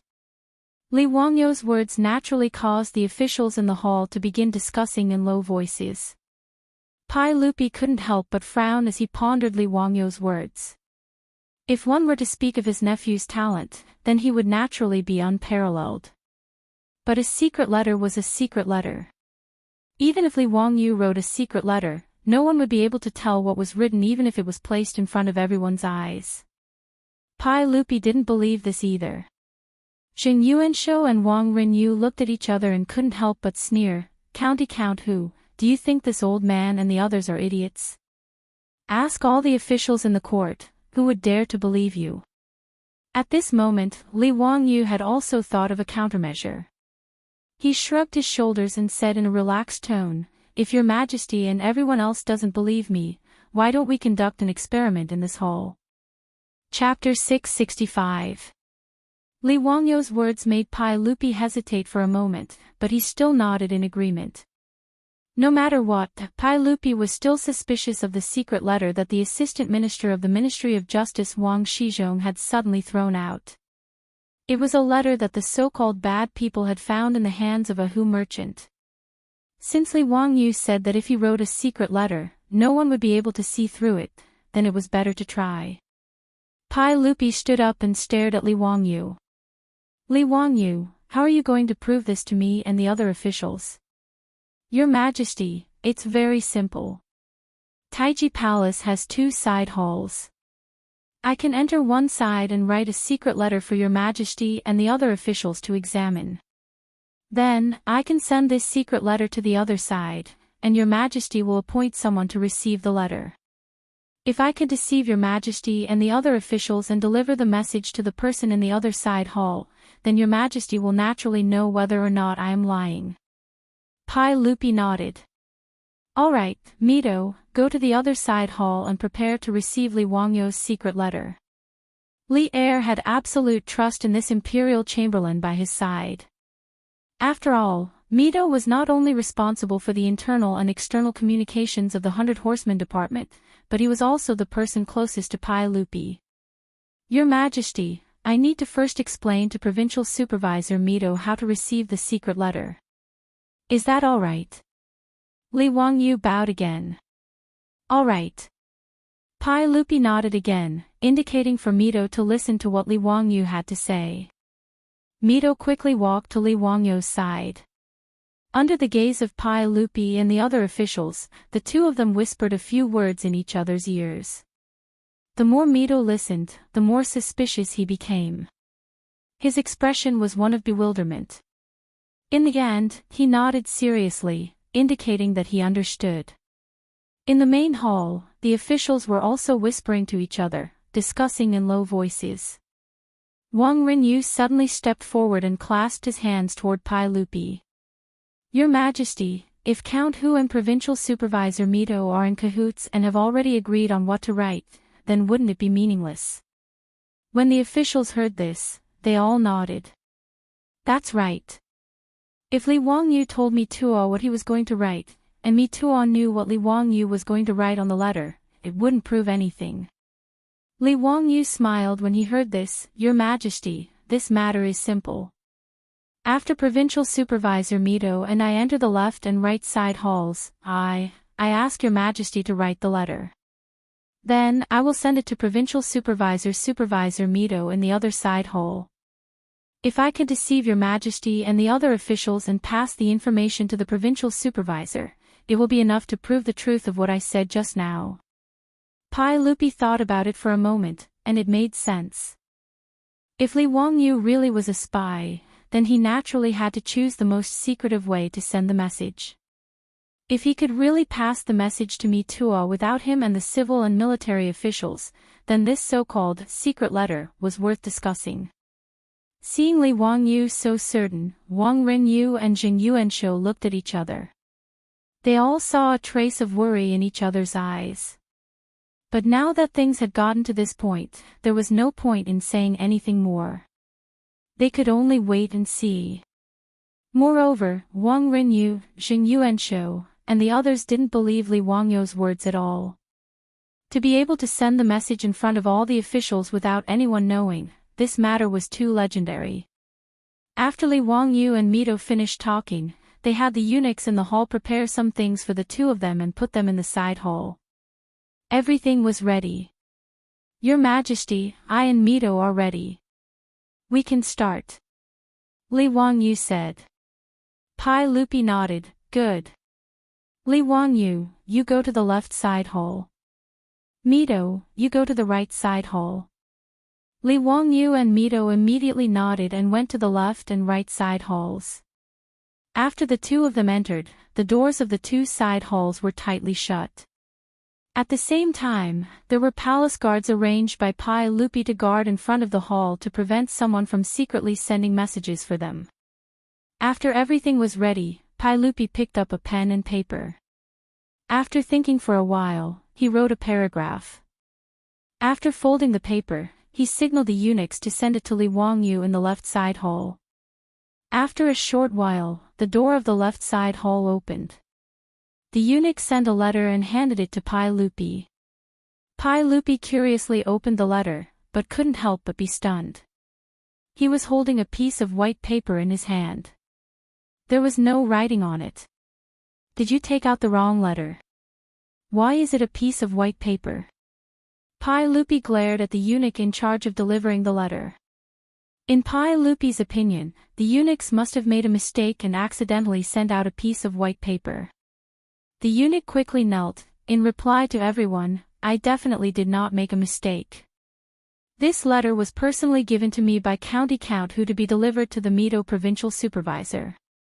Hearing this, Pai Lupi became even more curious. He repeatedly read the letter in his hand and carefully examined it against the light. In the end, he could only confirm that it was a normal piece of white paper. Seeing that he couldn't see any problems, he could only signal for the eunuchs to take the secret letter to the officials in the hall. Wang Renyu, Jing Yuanshou, and the others rushed to take the secret letter. They also repeatedly read it, but they couldn't see any problems. A piece of white paper without any writing was passed around in the hands of everyone. No one could see anything wrong with it. Ha, Your Majesty, it can't be a piece of white paper, right? That county count whose so-called secret letter is just purposely mystifying. Jing Yuanshou laughed coldly. Wang Renyu also twirled his beard and smiled. I think that County Count Hu and the Mito provincial supervisor didn't use this piece of white paper to send messages, right? Your Majesty, please search the eunuch just now. I think that the real secret letter should be hidden on him. This piece of white paper is just a smokescreen. Pai Lupi felt that Wang Renyu's words made sense. He immediately waved his hand at the palace guards, indicating for them to search the eunuch in charge of delivering the message. The eunuch didn't dare to argue. With a long face, he was searched from head to toe by the palace guards. Even his hair wasn't spared. However, it was clear that they didn't find anything hidden. Jing Yuanshou was still worried and said to Pai Lupi, Your Majesty, why don't you give this paper to me and let me personally deliver it to the Mito provincial supervisor? Okay. Pai Lupi naturally nodded his head in agreement. Under the gaze of Pai Lupi and the officials, Xing Yuanshou took the piece of white paper and walked to the right side hall. He knocked on the tightly shut door and handed the piece of white paper to Mito. The door of the hall closed and opened again very quickly. Mito walked out from the middle and walked to the front of the imperial stairs with a sad face. He knelt down in front of Li Er and said, "Everyone, this servant is not a spy." When Pai Lupi heard this, he suddenly stood up from the throne. "Mito, what did you say? What was the content of my handwritten letter? Did Li Wangyu really write a secret letter to you?" Mito nodded. "The secret letter that county count who wrote to me was, there is a spy in the palace, and it has been found to be Mito." Everyone, I'm not a spy. When Pai Lupi heard this, he became a Spartan. What Mito said was the words that he had casually written on the paper and sent to the left side hall. But how did these words get to Mito? Chapter 666. This result was not only unexpected by Pai Lupi, but also by all the civil and military officials in the hall. Li Wangyu walked out of the side hall and took out the piece of paper that Pai Lupi had personally written. He displayed it for everyone to see, and it was exactly as Mito had said. How is this possible? Could it be that the Count of Huxian really has such supernatural abilities? Yes, this old man looked at the paper that was sent to the side hall very carefully. It was a blank piece of paper. There is no mistake about this. But it was a blank piece of paper. This old man even used light to look at it, but I did not see any trace of it. But how did Provincial Supervisor Mi know the contents of Your Majesty's letter? Could it be that someone sent him a secret message? There is definitely something fishy about this. In this old man's view, someone must have done something in secret. If you say that the blank piece of paper was a secret letter, this old man would definitely not believe it. The hundreds of officials discussed among themselves, whispering into each other's ears. The originally solemn and serene Taiji Palace was now buzzing with noise. It was extremely noisy. Li Wangyu bowed once more to Pai Lupi. "Your Majesty, does Your Majesty believe what this subject said just now?" Just as this subject said, if this subject wanted to write some secret letter to that dog fart Shili Khan, how could it be so childish? This so-called secret letter is just too much of a humiliation to this subject's intelligence. Pai Lupi silently nodded. If this nephew of his really had a way to secretly send a message, he naturally wouldn't have so openly handed over such an important secret letter to Shili Khan to a Hu merchant. However, Pai Lupi needed to understand whether Li Wangyu really had a way to send a secret letter through a blank piece of paper or if he had some other trick up his sleeve. "Li Wangyu, tell me, how did you send a message to me through a blank piece of paper?" Pai Lupi asked.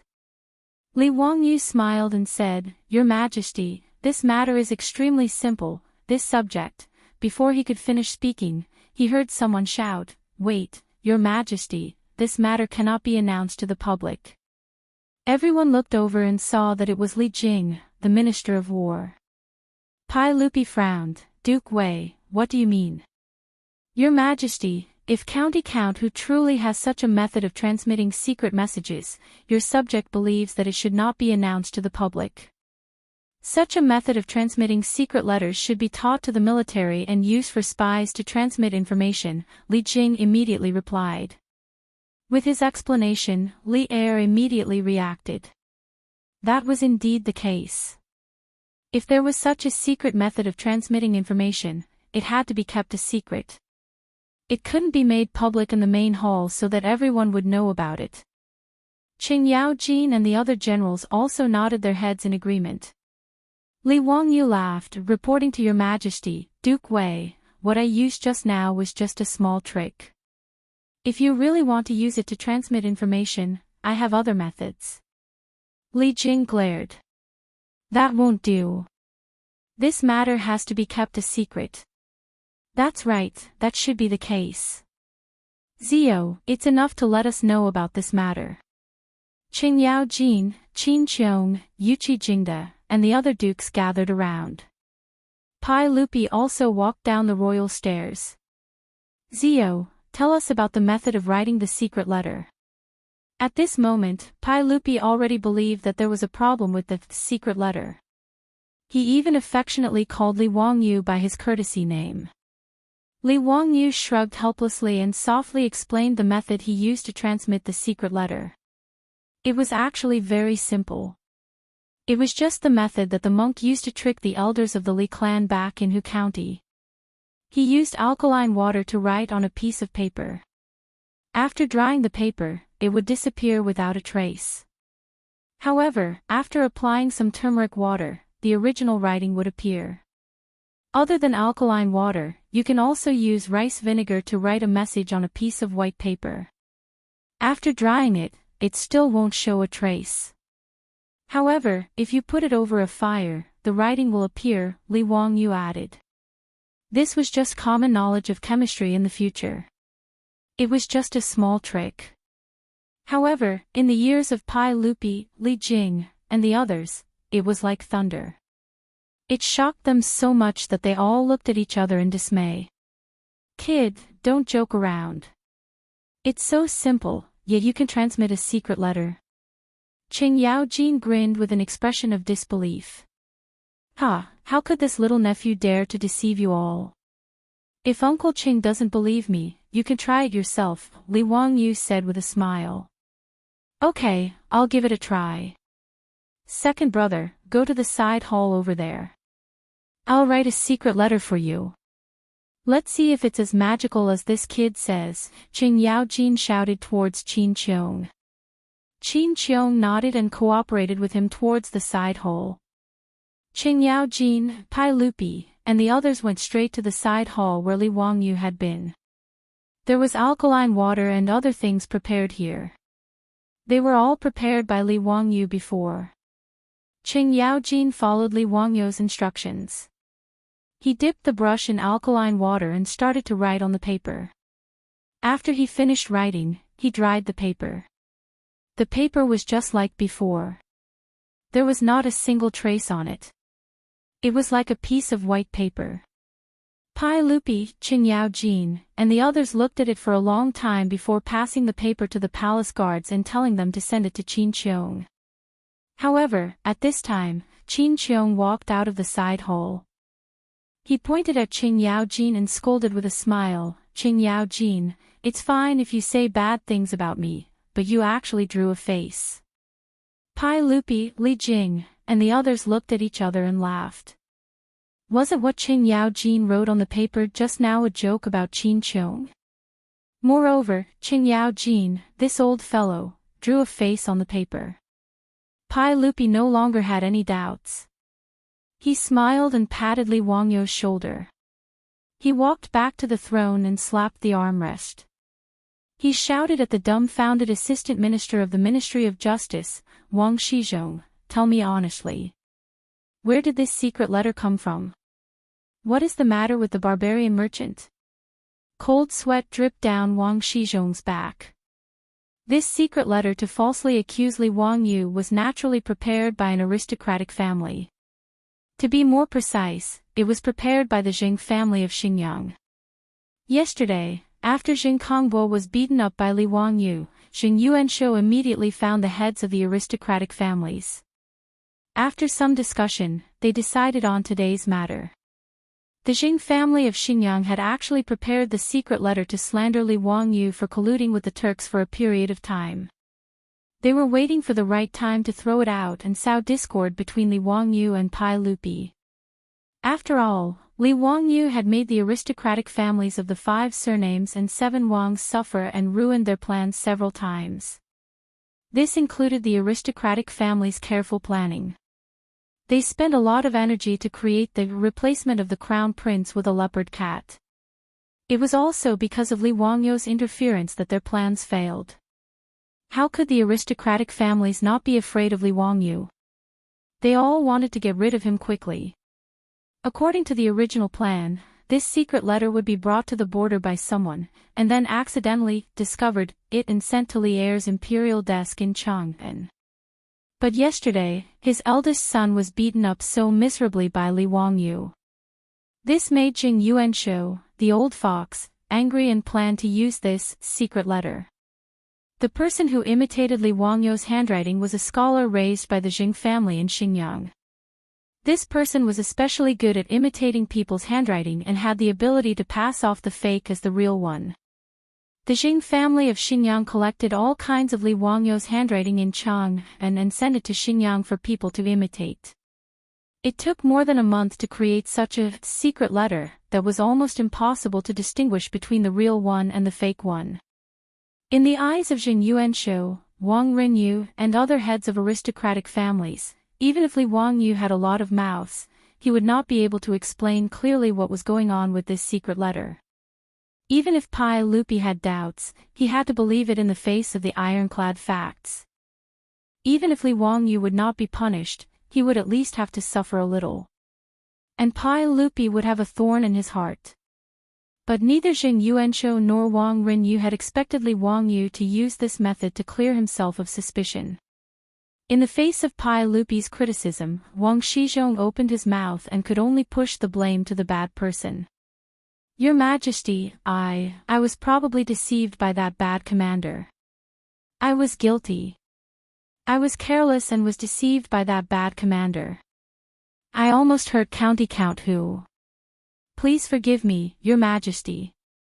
Pai Lupi naturally did not believe Wang Shizhong's explanation. What a good excuse of being deceived. Men, go and summon that bad marshal to the palace. Today, we want to know who instigated this matter. Who dares to frame a trusted official like County Count Hu? Pai Lupi's words made Jing Yuanshou, Wang Rinyu, and Assistant Minister of Justice Wang Shizhong's faces turn even paler. Chapter 667. Pai Lupi was furious. Naturally, a palace eunuch trotted out of the hall, ready to summon the bad commander to the hall and face Pai Lupi's interrogation. No one noticed that Jing Yuanshou's eyes inadvertently looked at a small eunuch standing in the corner of Taiji Palace. After the two of them made eye contact, Jing Yuanshou's fingers moved silently a few times. The young eunuch nodded his head imperceptibly. Soon, his figure disappeared from the hall. Wang Rinyu and Jing Yuanshou looked at each other again and nodded slightly. Then they stopped talking and waited calmly. Li Wangyu thought of Bai Macho at this time and said to Pai Lupi quickly, Your Majesty, that barbarian merchant did drink with me in the barbarian wine shop in the West Market yesterday, but I believe that he is not a spy of the Turks. His surname is Bai and his name is Macho. He is a member of the royal family of Chutzi country and runs a caravan between Chang'an and Chutzi all year round. Bai Macho just entered Chang'an yesterday and met me in the West Market. I thought he was interesting, so I invited him to the wine shop to drink. I thought that Bai Macho must have been tortured and forced to confess. Your Majesty, please summon him to the hall and interrogate him face to face. Pai Lupi nodded. Okay. Wang Shizhong, where is that barbarian merchant now? Wang Shizhong hesitated for a moment and answered honestly, Your Majesty, he should be locked up in the prison of the Ministry of Justice. Immediately send that barbarian merchant to Taiji Palace. I want to interrogate him personally. Yes.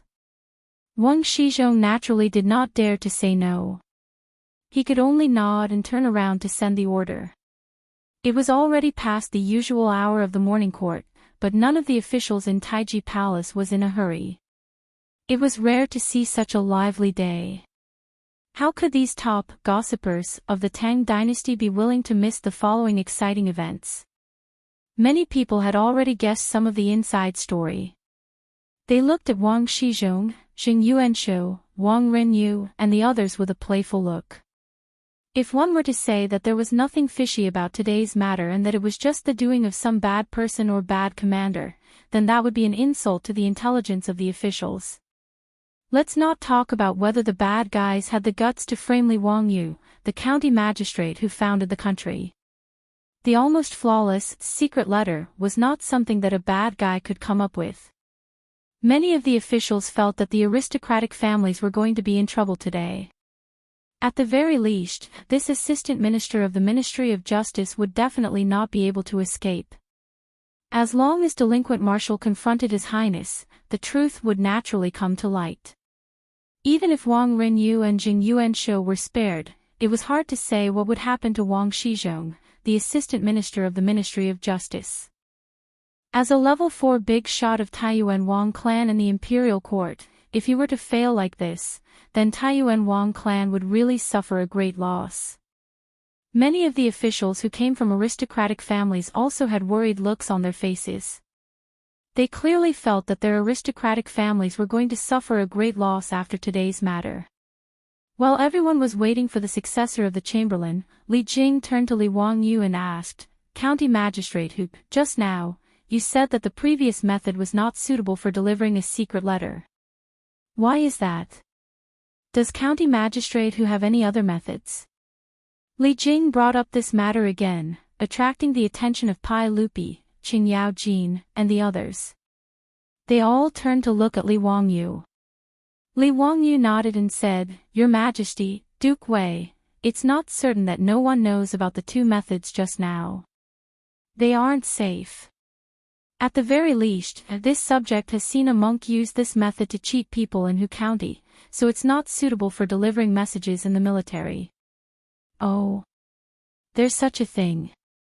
Then tell us, what other methods can we use to deliver a secret letter?" Pai Lupi asked curiously. The method is very simple. Why don't this subject demonstrate it to your Majesty and everyone else?"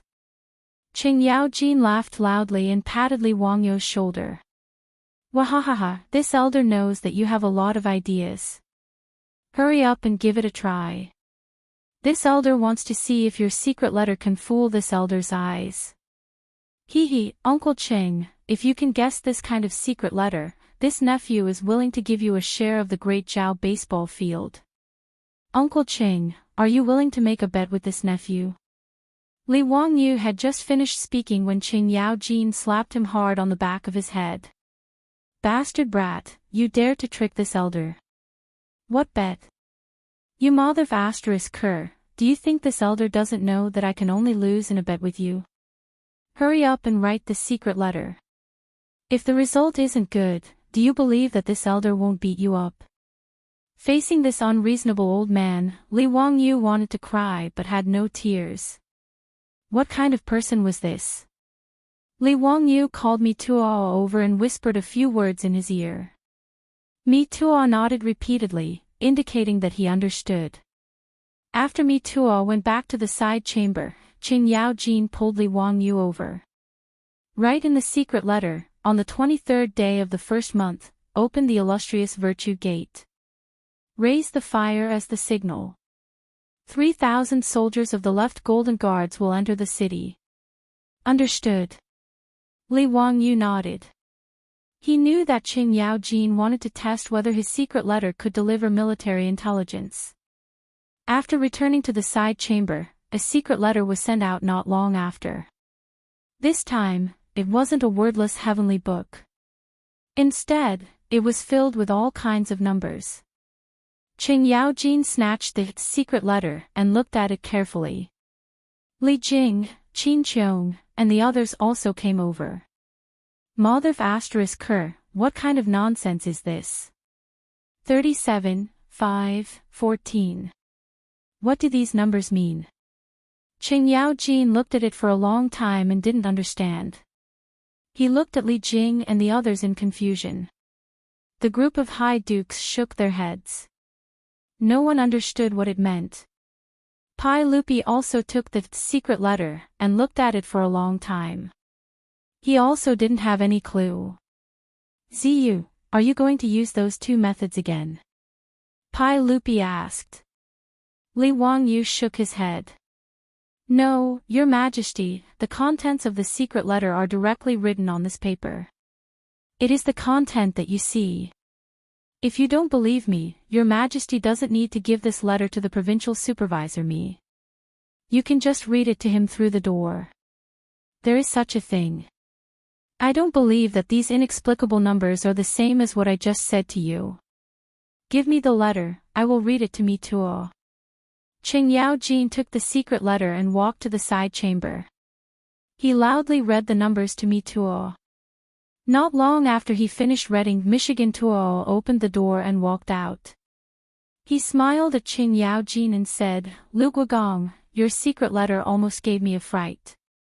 The contents of the secret letter said, "On the 23rd of the first month, open the illustrious Virtue Gate.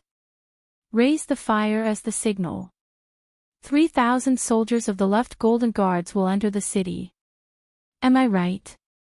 Qing Yao Jin heard this and looked as if he had seen a ghost. How is this possible? Me too, how did you know? Could it be that those damned numbers were really the contents of the secret letter? Me too smiled and nodded. Hi Duke Lu, that is right.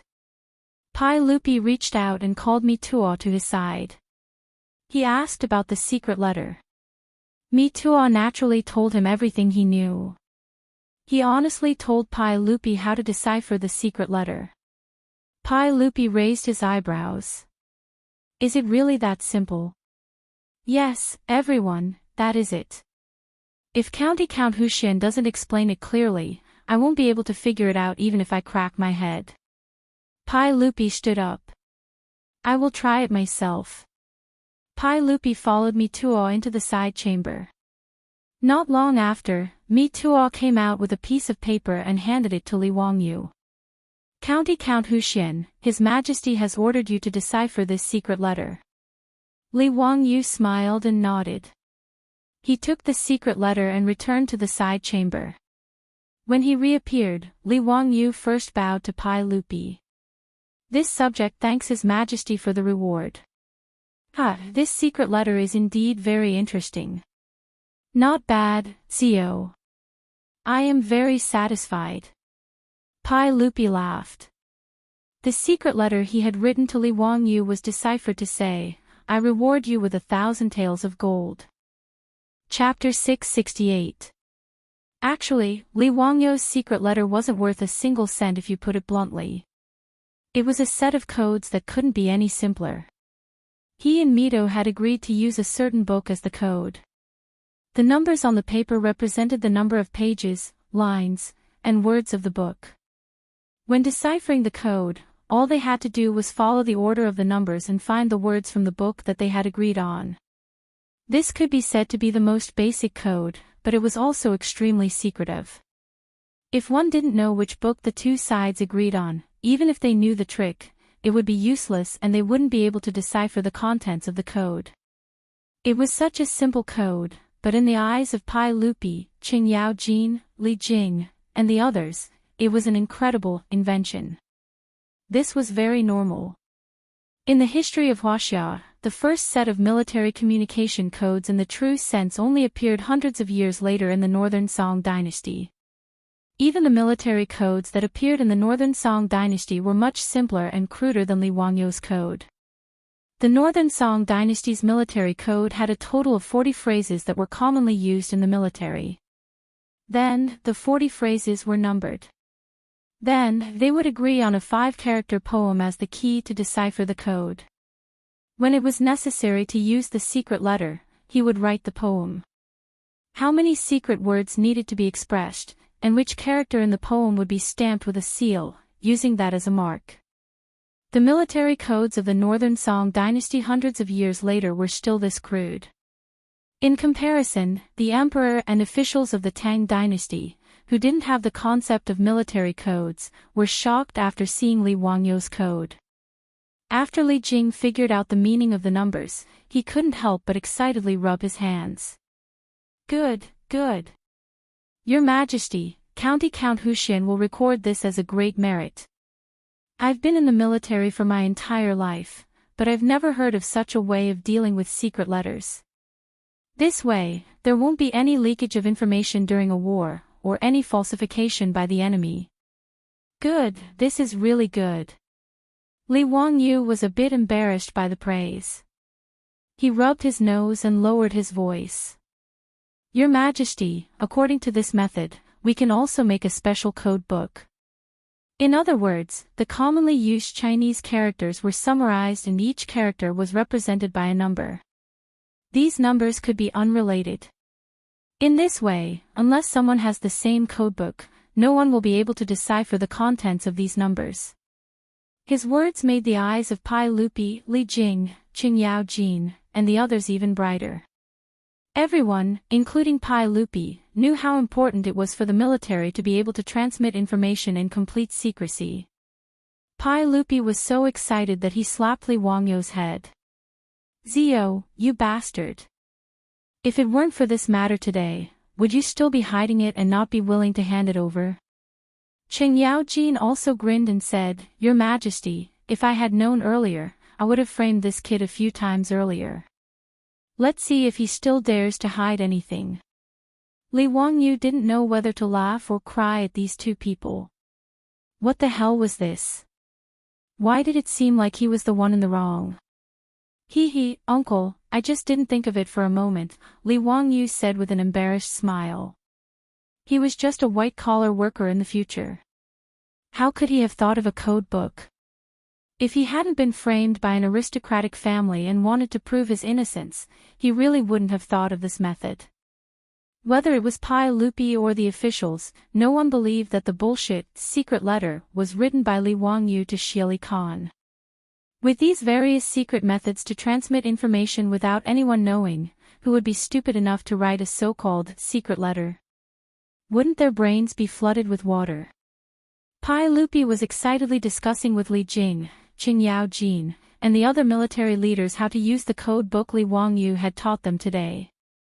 A chamberlain came to report that the Hu merchant had been sent from the Ministry of Justice's prison to Taiji Palace.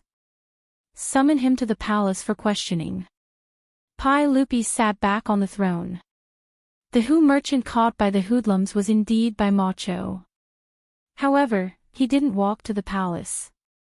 Instead, he was carried up by the palace guards. When Li Wangyu saw the appearance of the Chutzi merchant he had met yesterday, his eyes immediately became bloodshot. He turned his head and glared at the Assistant Minister of the Ministry of Justice, Wang Shizhong. Bai Macho's appearance could only be described with one word: miserable. It was quite miserable. He didn't know how many punishments Bai Macho had suffered since he was caught by the hoodlums last night. Li Wangyu looked at him.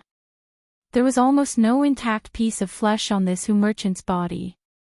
His body was covered with bloody wounds. Many of the wounds were like the lips of a baby. They were so deep that his bones could be seen. Not only was Bai Macho covered with bloody wounds, but he had also been unconscious for a long time.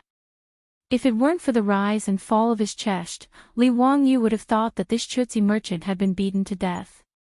Pai Lupi also frowned and was very dissatisfied. "Wang Shizhong, why did you beat him up like this?" Wang Shizhong hurriedly stood out to shift the blame. "Your Majesty, I didn't intervene in this matter. Everything was handled by the hoodlum. I only received the hoodlum's report this morning. Because I felt that this matter was very important, I went to the palace to report it to your Majesty. I didn't have time to ask the hoodlum about the specific details. The injuries on this Hu merchant should be caused by the hoodlum's interrogation last night. I'm responsible for my negligence. Please forgive me, your Majesty." He shirked his responsibility completely and pushed all the blame to the hoodlum. At most, he didn't supervise strictly. It wasn't a big deal. Pai Lupi was naturally very dissatisfied with this answer. However, he couldn't blame the Assistant Minister of the Ministry of Justice in front of him. After all, as Wang Shizhong explained, as the Assistant Minister of the Ministry of Justice, he only had the duty of supervising. Arresting and interrogating were not the duties of the Assistant Minister of the Ministry of Justice. As for the hoodlum who was in charge of arresting, Pai Lupi thought that he would know who ordered him to frame his nephew when he was brought to the main hall later. Pai Lupi didn't believe that an insignificant hoodlum would dare to lie in Taiji Palace. Li Wangyu's face was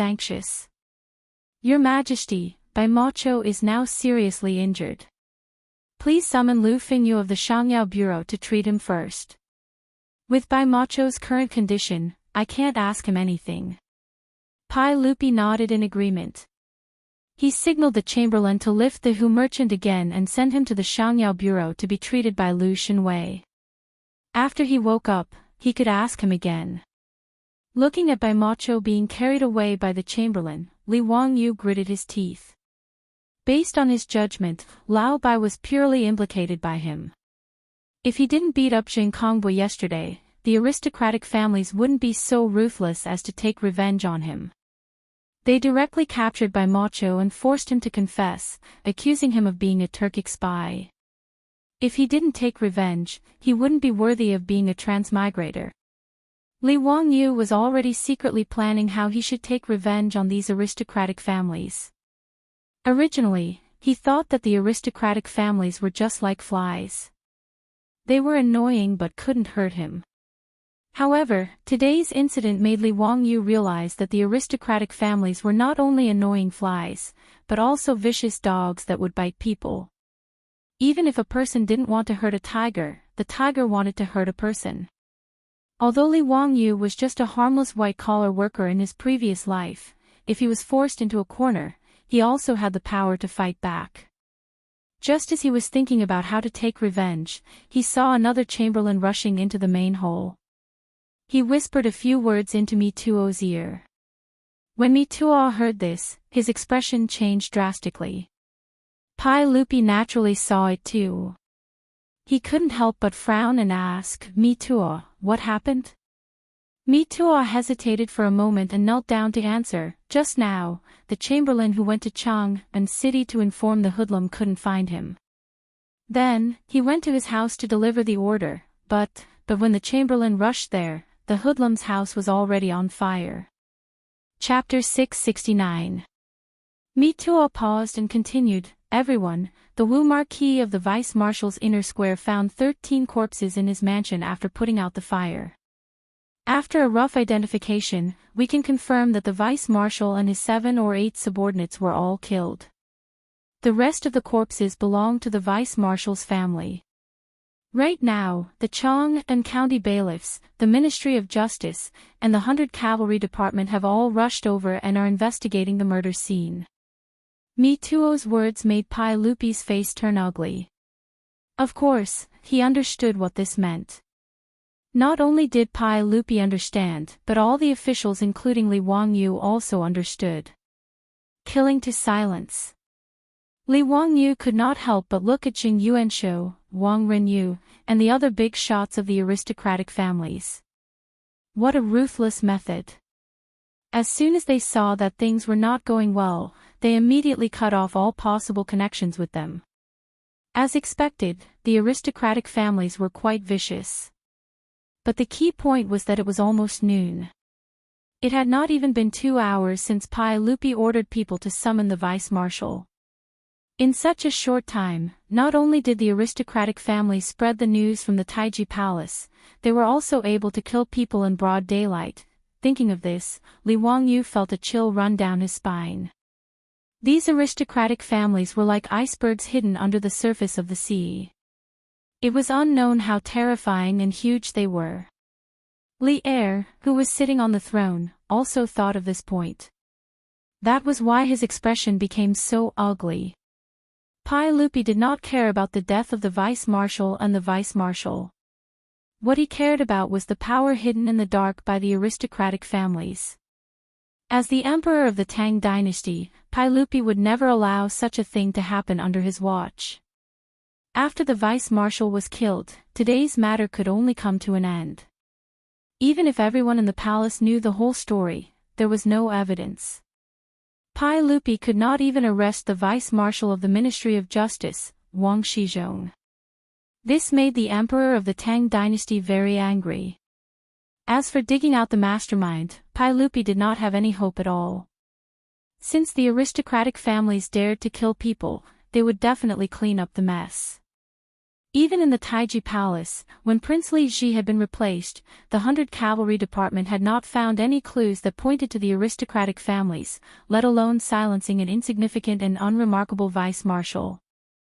Pai Lupi's face was livid. He snorted coldly, "Today's matter ends here."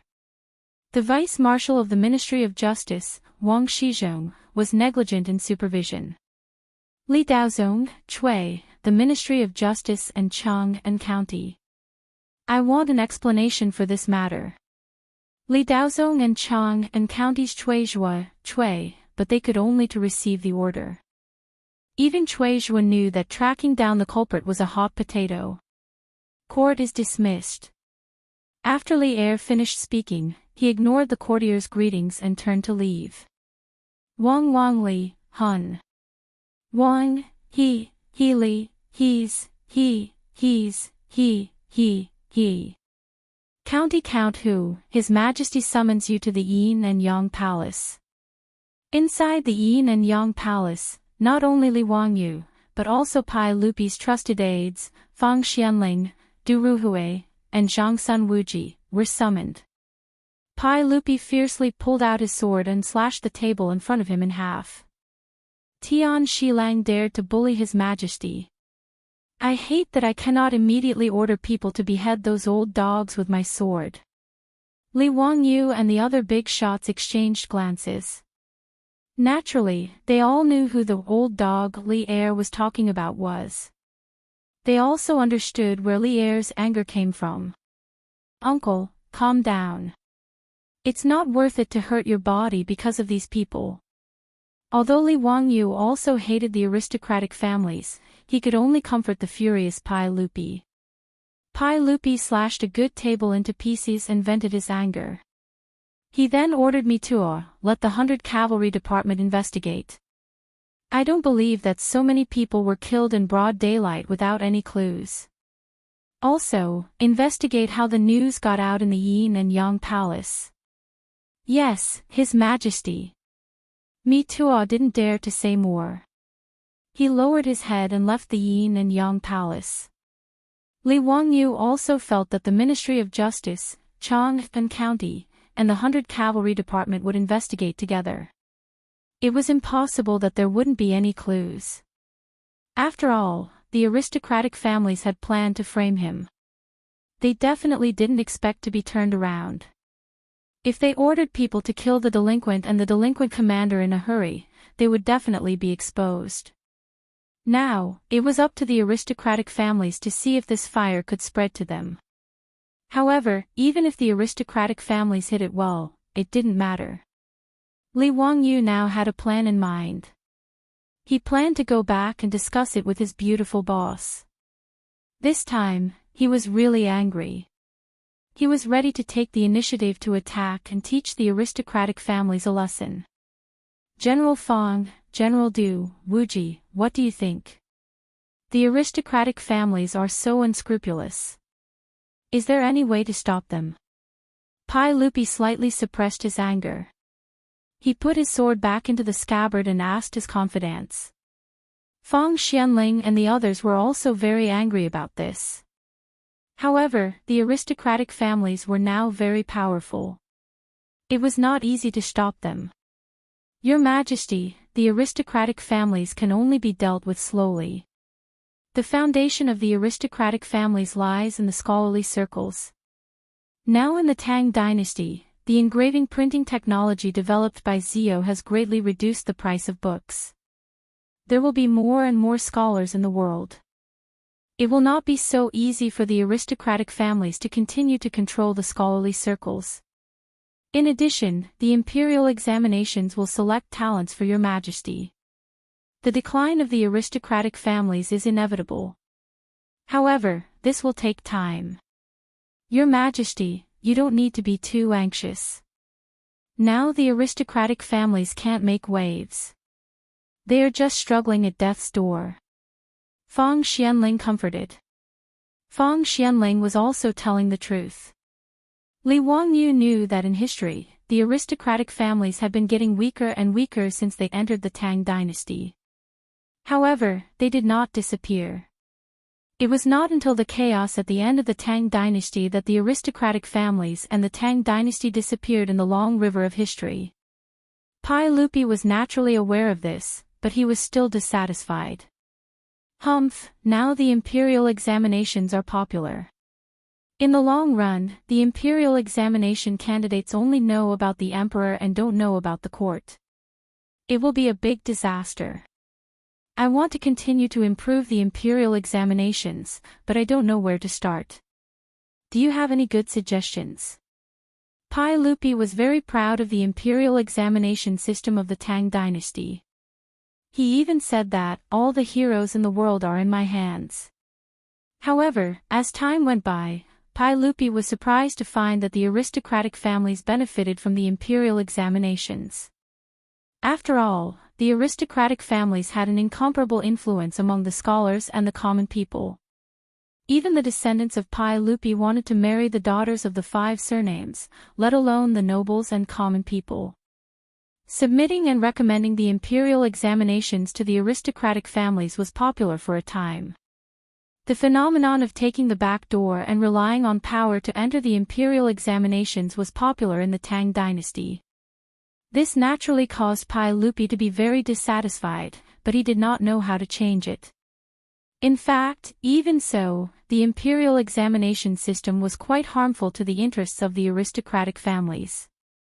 The imperial examination system of the Tang Dynasty made a great contribution to breaking the monopoly of the aristocratic families on official career, selecting talents, clarifying politics, easing social contradictions, and so on. The imperial examination system played a crucial role in the extinction of the aristocratic families at the end of the Tang Dynasty. There were 2 opinions about the origin of the imperial examination system. One was that it began in the Sui Dynasty, and the other was that it began in the Tang Dynasty. But in any case, the imperial examination system was really formed in the Tang Dynasty.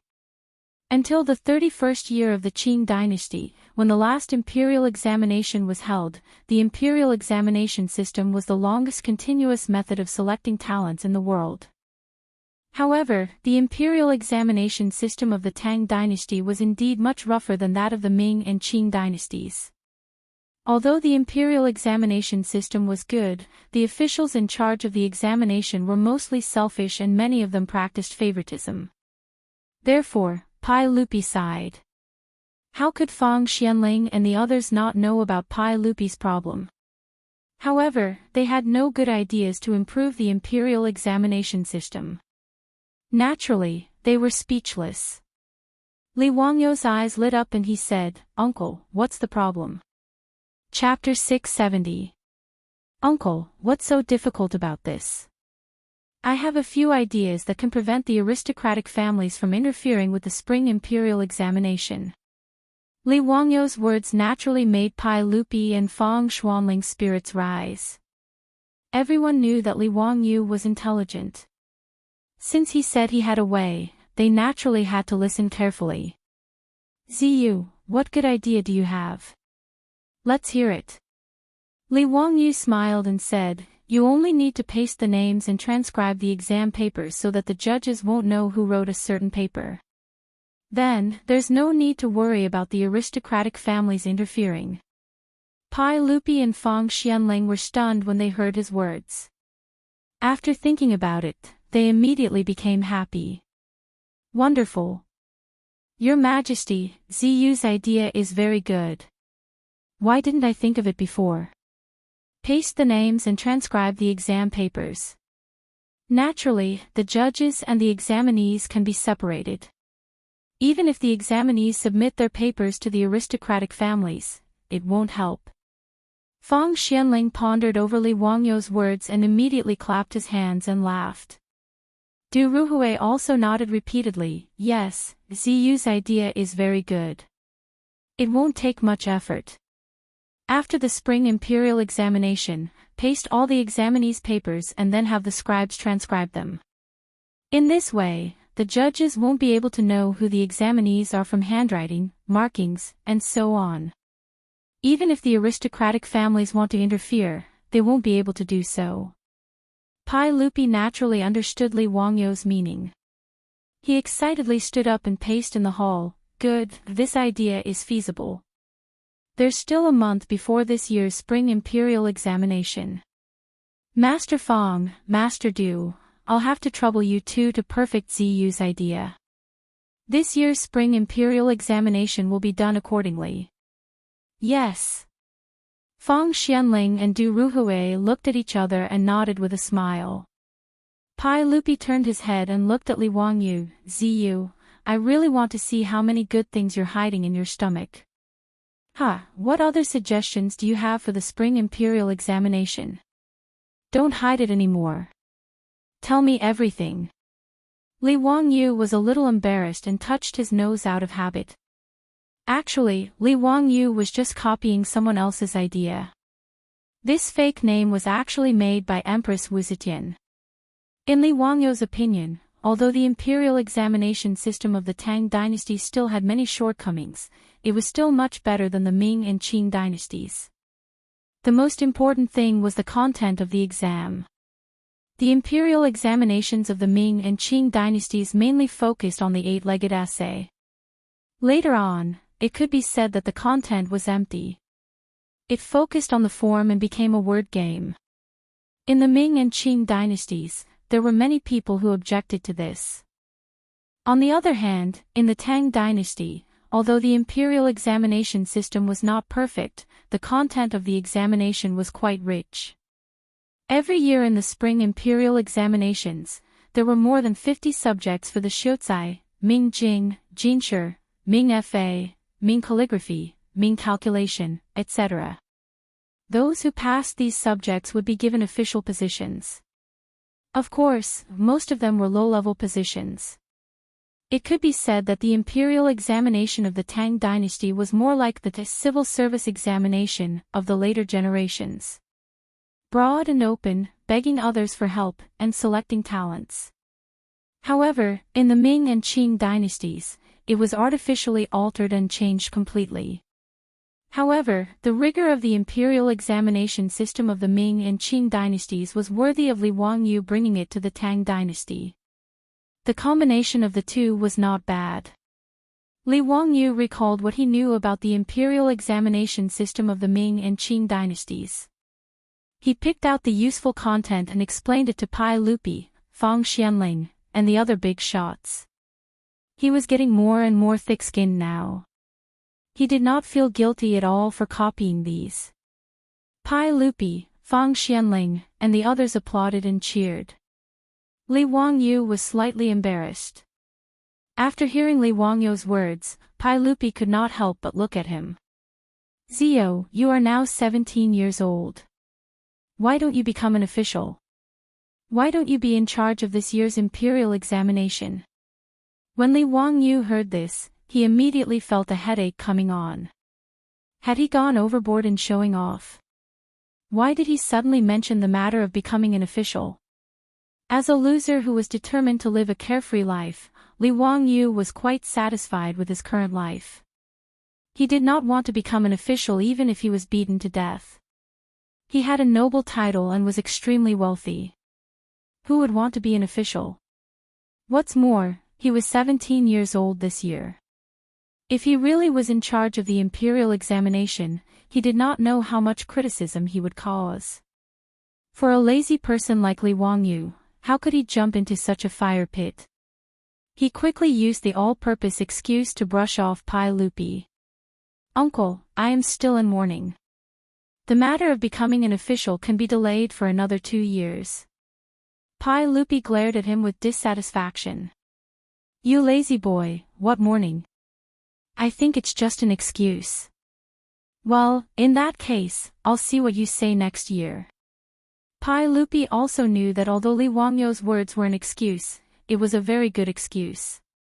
Even if he was the emperor, he could not stop his nephew from mourning for his father. Li Wangyu smiled bitterly. This matter was really troublesome. Being too outstanding was also a shortcoming. At this time, Mi Tua walked in from outside the hall. He bowed to Pai Lupi and said, Everyone, this servant has found out that it was one of the eunuchs on duty in Taiji Palace who spread the news outside the palace. That eunuch knew that he had committed a grave sin. When he was found out, he ran into the wall and killed himself. Pai Lupi coldly snorted. The claws of these aristocratic families are really long. Me too. Clean up all the palace maids and eunuchs. I don't want to see this kind of thing happen again. Yes. Me too. Accepted the order. Li Wangyu knew that with Pai Lupi's order, no one knew how many people would die in Taiji Palace in Noda. But he could not stop it.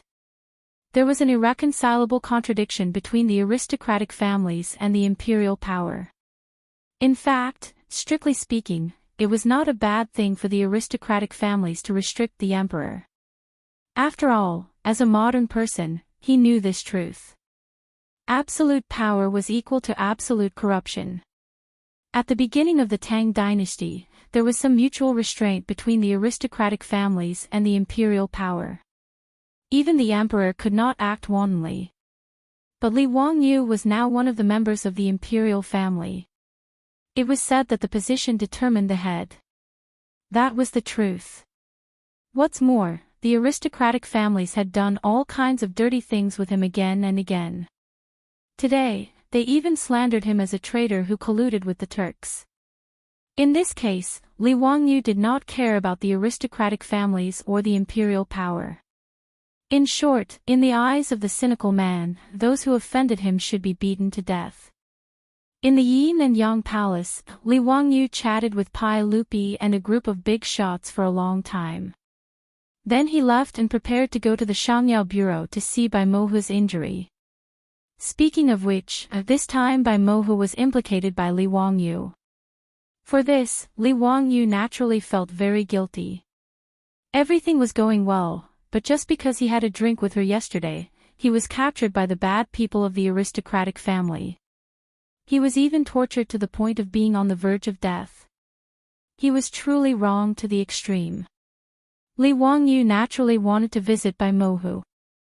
He asked Lu Xinwei to try his best to save this businessman from cheesy country. Otherwise, if something bad happened to Bai Mohu, Li Wangyu would feel uneasy. When he arrived at the Shangyao Bureau, Li Wangyu found Lu Xinwei and asked him about Bai Mohu's injury. However, Lu Xinwei's words almost caused Li Wangyu to go berserk once again. Chapter 671. When Bai Mohu slowly woke up, he did not expect that he could still survive. When he was being tortured by those vicious and evil people, he knew that he would not be able to survive. He never expected that he would suffer such a disaster when he came to Chang, and this time. Those villains broke the door of the hostel in the middle of the night and put him in jail. Bai Mohu thought there must be some misunderstanding, so he kept complaining that he was wronged. But he did not expect that those villains would punish him severely without saying anything. Only when that baddie commander opened his mouth did he realize that these baddies weren't here for him, but to scheme against that very interesting young count they had met by chance during the day. After he figured it out, Bai Mohu could not help but feel a chill down his spine. He knew the Tang dynasty very well. Compared with that earl, those villains, even the bad commander, were just as useless as mud. How dare they do that? The Tang dynasty recruited those who had done evil deeds to be low-ranking officers for investigation and arrest. They were called villains. Those villains did not even have a rank. How dare they frame a earl? Obviously, there was someone behind the scenes. And he, a Chotzi merchant, was just a bait. If he did as the bad commander asked and accused him, he was afraid that no matter whether those people behind the scenes could succeed or not, he would not survive. After he figured it out, Bai Mohu naturally gritted his teeth and refused to admit his guilt, let alone accuse Li Wangyu. But Bai Mohu was a member of the royal family of Chotzi. He had earned a lot of money by doing business for many years. Although he had to travel a long distance every year, he could be considered as a rich family. Being tortured by those villains, of course, he could not bear it. Since he could not bear the torture of those villains, Bai Mohu only wanted to be spared from torture and die. Bai Mohu, who was on the verge of death, followed those bad people's instructions and gave some random instructions, then signed and stamped his name. But even so, those villains did not intend to let him go. They beat him until he fainted. When he woke up again and struggled to open his eyes, he saw Li Wangyou's worried face. At this moment, Bai Mohu almost burst into tears. He opened his mouth, wanting to say something, but only a hissing sound came out of his throat. Li Wangyou saw that Bai Mohu had woken up and was struggling to speak. He quickly stopped him. Lao Bai, don't talk. Have a good rest. This is the Shangyao Bureau. The saint already knew that you were wrongly accused and specially ordered the Shangyao Bureau to treat you. If you have anything to say, say it after you've recovered. Don't worry, I won't let you down. After hearing Li Wangyou's words, Bai Mohu slowly nodded as he looked at Li Wangyou with gratitude. He knew that it must have been this young count who had saved him. Otherwise, he would have already died in the prison. It was all thanks to the count that he was able to escape from prison and even be sent to the Shangyao Bureau for treatment. Looking at Bai Mohu's grateful eyes, Li Wangyou felt a little sad. Now that this Hu merchant had been implicated by him, he had no idea if he could recover. After Li Wangyou arrived at the Shangyao Bureau, Lu Shenwei's words immediately made his eyes turn red. Zio, this Hu merchant's injuries are a small matter. Although he has a few broken ribs, it's not a big deal. He will recover after a few months of rest. However, those unscrupulous people actually fed this Hu merchant medicine and burned his throat, making him mute. Lu Shenwei shook his head and sighed. Li Wangyou was furious.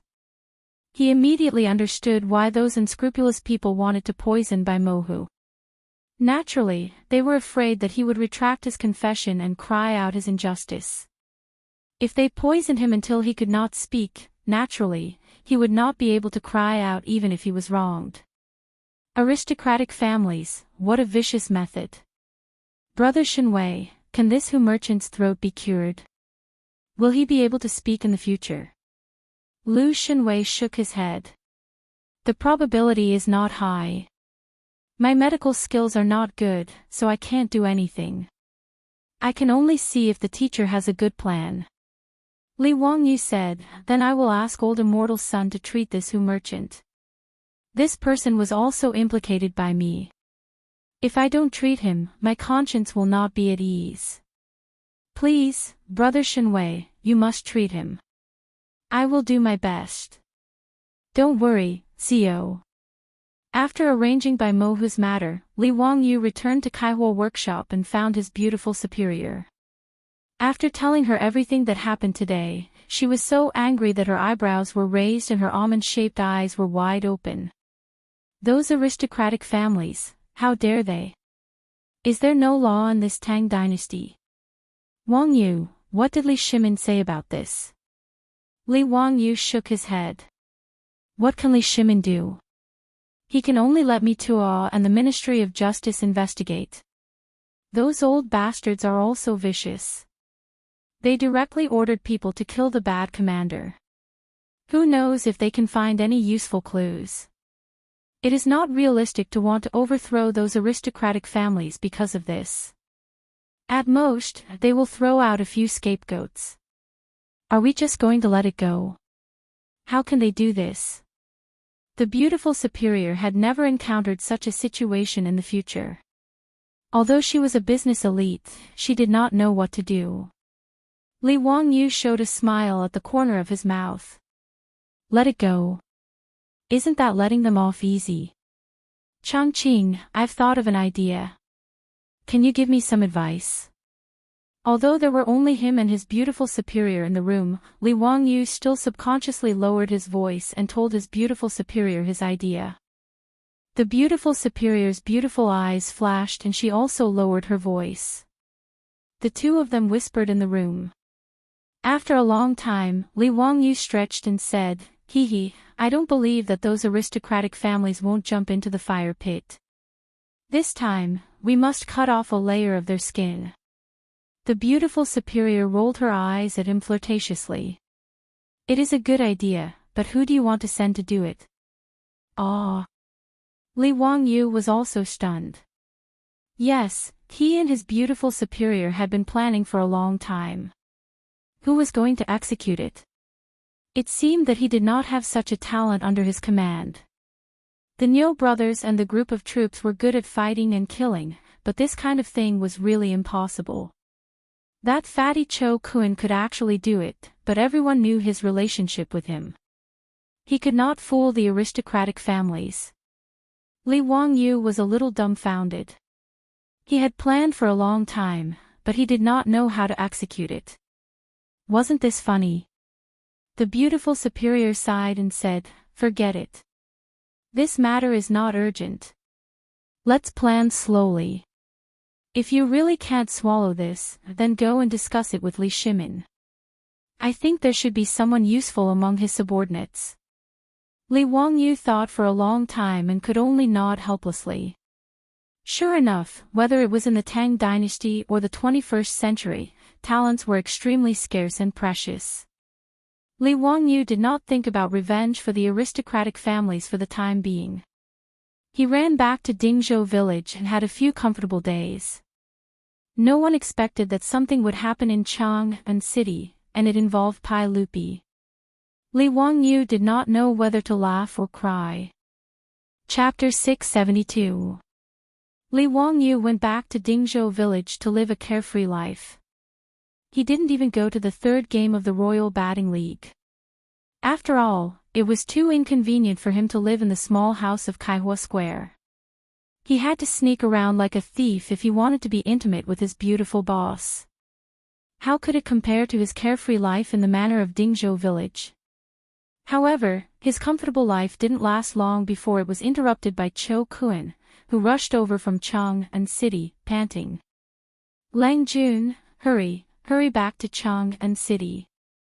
Something is going to happen." It was still winter, but the fatty was sweating all over from running. Before he could catch his breath, he hurriedly shouted as soon as he saw Li Wangyu. Li Wangyu asked curiously, "Cho Kun, what happened that made you so anxious? Tell me slowly." The fatty grabbed the tea on the table and drank it all in one gulp. He took a breath and said, "The batting field was surrounded by thousands of people. It was very scary. I didn't dare to show up, so I quickly rode a horse to find you." Li Wangyu was also very surprised to hear that the batting field was surrounded by people. Why are they attacking the basketball court all of a sudden? What happened? Did those people cause trouble because they lost the lottery? This was the only reason Li Wangyu could think of. The fatty shook his head. Wrong. It's those people who won the lottery who surrounded the baseball field. Li Wangyu became more and more puzzled. What was going on? Why did they cause trouble when they won the money? The fatty Cho Kun didn't dare to keep him in suspense. He immediately told the story, but Li Wangyu was speechless. What the hell was going on? The story started from 3 days ago, the third round of the Royal Batting League. Pai Lupi, under the alias of Li Tianshou, published comments and predictions on the newspaper. After the results of the second round came out, many spectators regretted that they didn't listen to the analysis of Li Tianshou and lost copper coins for nothing. Therefore, on the third day of the competition, most of the audience bought lottery tickets according to Pai Lupi's analysis, intending to try their luck. It was unknown whether it was Pai Lupi's luck or his analysis, but the results of the 5 matches on the third day were exactly the same as what he had analyzed in the news. He had even predicted 2 draws accurately. Countless people tried to buy lottery tickets according to Li Tianshou's analysis, but they all regretted it. Why didn't they buy more? They had missed a good opportunity to make a fortune. As for those who didn't believe Li Tianshou's analysis and bought the lottery ticket, they were even more upset. Others had already placed the opportunity to win money in front of him, but he actually turned a blind eye to it. It was really annoying. As for the foppish playboys, they were beaten up as expected. For a time, they were cursed by many Chang'an citizens. It was an unexpected disaster. In short, the ball news and Li Tianshou became popular. Those who had bought the lottery immediately put the name Li Tianshou on the altar. To be able to analyze the strength of 10 teams so thoroughly, it was simply amazing. Therefore, on the day that the new issue of the Ball News went on the market, countless citizens rushed to the streets as soon as the doors opened, waiting for the public carriages that sold the Ball News. "Driver, give me a copy of the Ball News." "I want one too." Don't fight, give me one." "Tian Shilang, can you read?" "Why are you fighting?" "Driver, give me a copy of the Ball News." The Ball News on the hundreds of public carriages had just entered Chang'an City, and in less than an hour, they were all snatched up by everyone. Even if most people were illiterate, it didn't stop them from snatching a copy of the Ball News, as if they could win money by doing so. The reason why they were scrambling for the Ball News was naturally to see Li Tianshou's commentary and analysis. Just like in the future, when the stock market had just started, countless shareholders had the same blind faith in the stock analysts on TV. And Li Tianshou had the results of 2 consecutive matches as proof, so naturally, everyone had to believe in him. Many people were already rubbing their hands and preparing for the next match. They might have to invest a lot of money to buy lottery tickets according to Li Tianshou's analysis. The Ball News was priced at 1 coin, which was extremely cheap. Li Wangyu was naturally losing money by selling the Ball News at this price. However, his purpose was not to make a profit with the Ball News, but to attract more spectators to the stadium to watch the match through the Ball News. At such a low price, it was naturally only a thin piece of paper. It mainly recorded the names of the 5 teams in the next match, as well as a few articles of analysis and prediction. The scholar who had snatched the Ball News couldn't wait to unfold the paper and read it carefully. What he did was spoiled. Why was there no article by Li Tianshou on the Ball News today? The scholar thought that he had missed something, so he carefully read the articles on the Ball News from beginning to end. However, he still couldn't find the article by Li Tianshou that he was looking for. After reading it a few more times, the scholar finally confirmed that there was indeed no article by Li Tianshou in the Ball News today. He couldn't help but curse, "Why is there no commentary by Li Tianshou in this Ball News?" There was a group of people around him, eagerly waiting for the scholar to read Li Tianshou's article to them. When they heard him shout, they were all dumbfounded. What? There was no article by Li Tianshou. How could this be? Without Li Tianshou's article, how could they buy lottery tickets? Countless people were still counting on Li Tianshou's commentary to make a small fortune. How could he not have it? It wasn't easy for Chang and to have such an interesting event like the baseball league. Everyone was talking about these matches in their free time. However, they didn't know much about the 22 Imperial Army batting teams. Naturally, they needed a god like Li Tianshou to guide them. The Tangs loved to gamble. This baseball lottery was an interesting gambling event. Although it had only been 3 days, there were already a large number of fans buying lottery tickets. In the hearts of these people, Li Tianshou's name was now shining brightly. Countless people were staring at his article. However, it was gone just like that. How could they endure this? Lang Jun, did you see it clearly? Is there really no article by Li Tianshou? Why is that? Why does the Ball News dare not publish Mr. Li's article? There must be something fishy about it. Aren't you talking nonsense? It must be that Mr. Li's prediction was so accurate that the Ball News didn't dare to publish it. Everyone, think about it. In the second round, Mr. Li predicted 4 matches correctly. In the third round, he predicted all 5 matches correctly. It must be that the Dazhao batting field was afraid of Mr. Li's article. Otherwise, everyone would buy lottery tickets with Mr. Li. The batting field would definitely lose money. Someone analyzed. Everyone nodded. That's right. It must be so. The Ball News is so despicable. They actually use such a despicable method. Suddenly, someone raised his arm and shouted, "No, I'll go to the Dazhao batting field and ask for an explanation. I want to see Li Tianshou's article. Let's go together. Let the Dazhao batting field give us an explanation. Similar scenes could be seen everywhere in Chang'an. The people who had read the latest issue of the Ball News were all furious. They made a fuss and rushed to the Dazhao batting field to ask for an explanation. Chapter 673. Leaving aside how speechless Li Wangyu was after he figured out the whole story, Chang and County Magistrate Cui Zhuo broke out in a cold sweat after he received the report from the bailiff. Under the feet of the emperor, the world was clear and bright. Thousands of commoners had gathered to cause trouble at the baseball field. Cui Zhuo couldn't help but shudder. He didn't dare to delay and immediately ordered all the bailiffs to maintain order in the baseball field. Then he hurriedly mounted his horse and rushed to the imperial city to report to Fang Xianling and Du Ruhui. With so many people gathered, what if a fight broke out?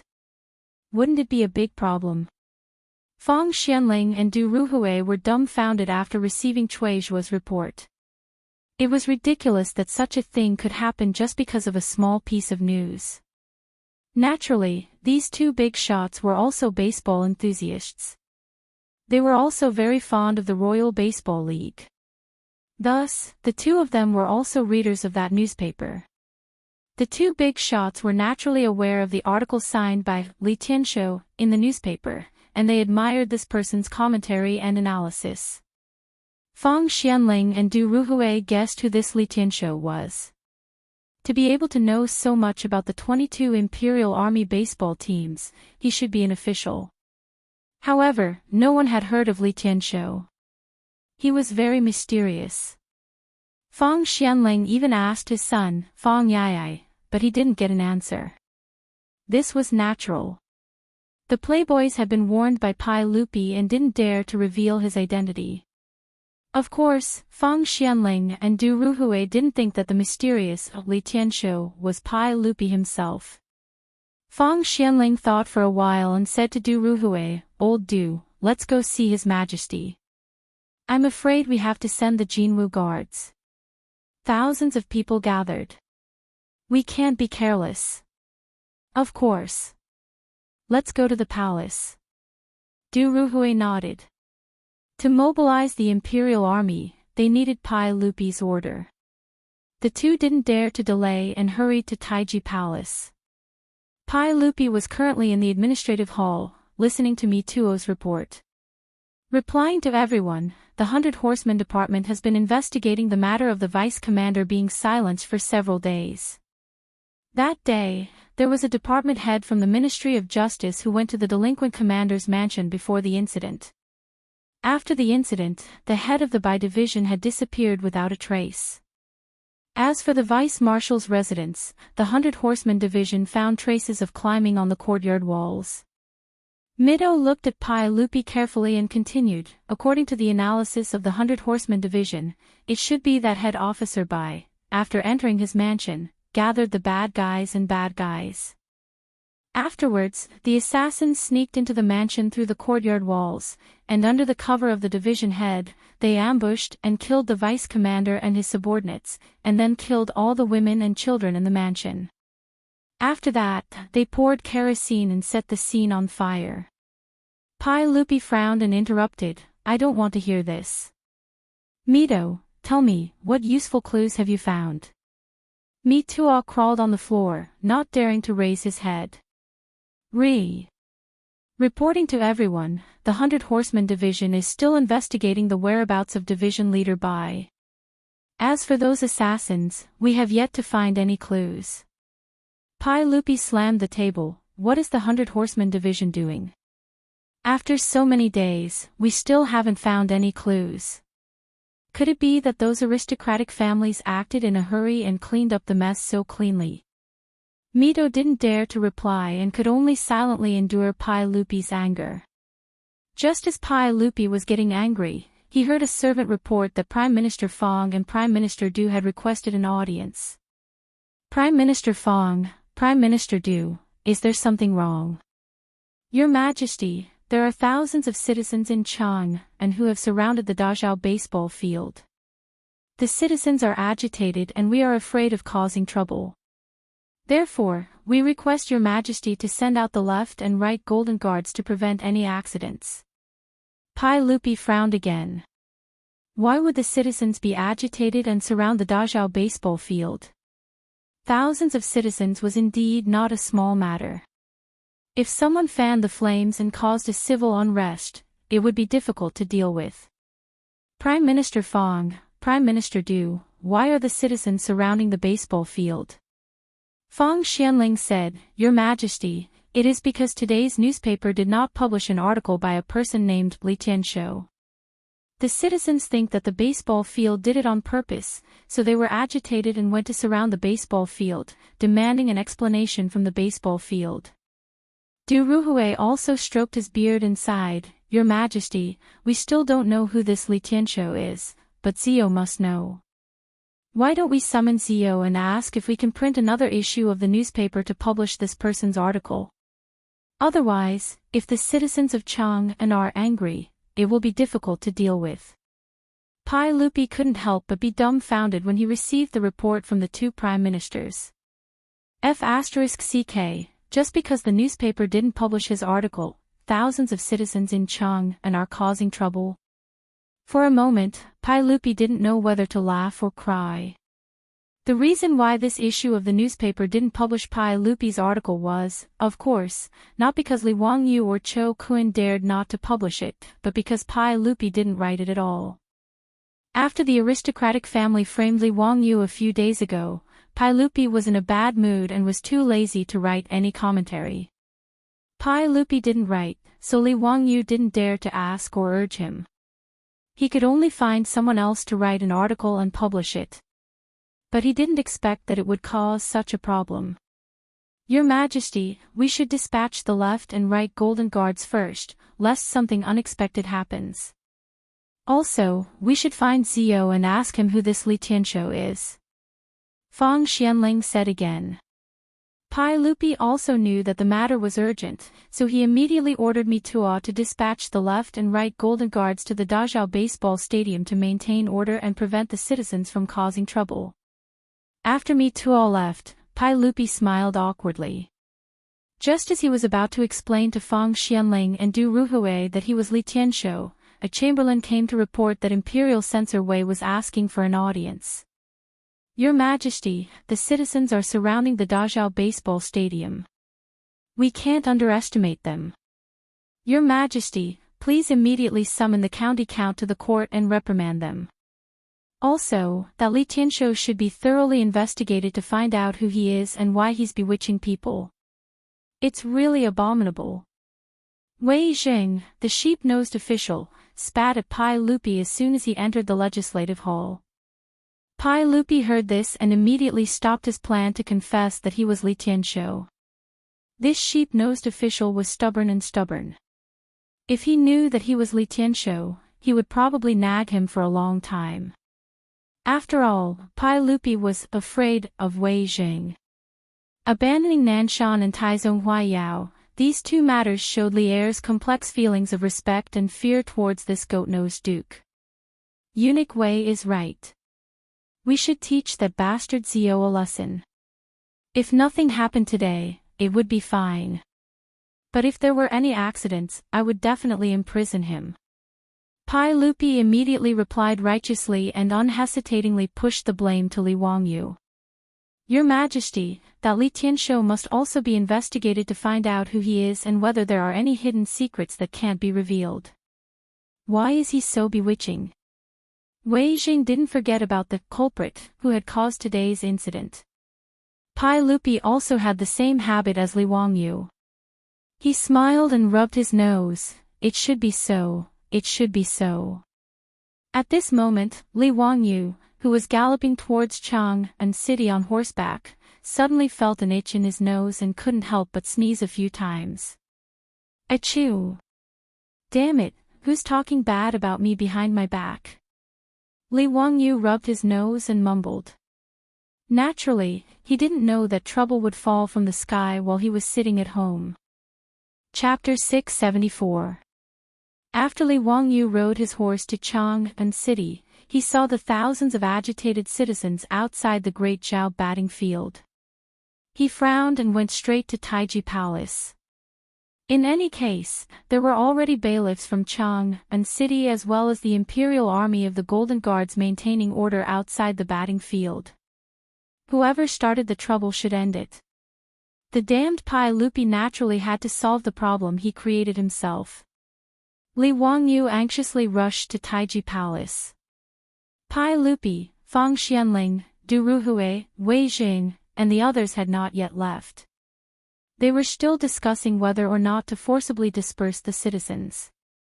Pai Lupi was naturally unwilling. No matter what, the citizens gathered outside the great Zhao batting field were also Pai Lupi's fans. Pai Lupi couldn't help but feel proud that so many citizens were causing trouble because they liked his article. However, he couldn't tell everyone about it. This made him feel uncomfortable. It was like a child who scored 100 points on an exam but couldn't show off. This was inhumane.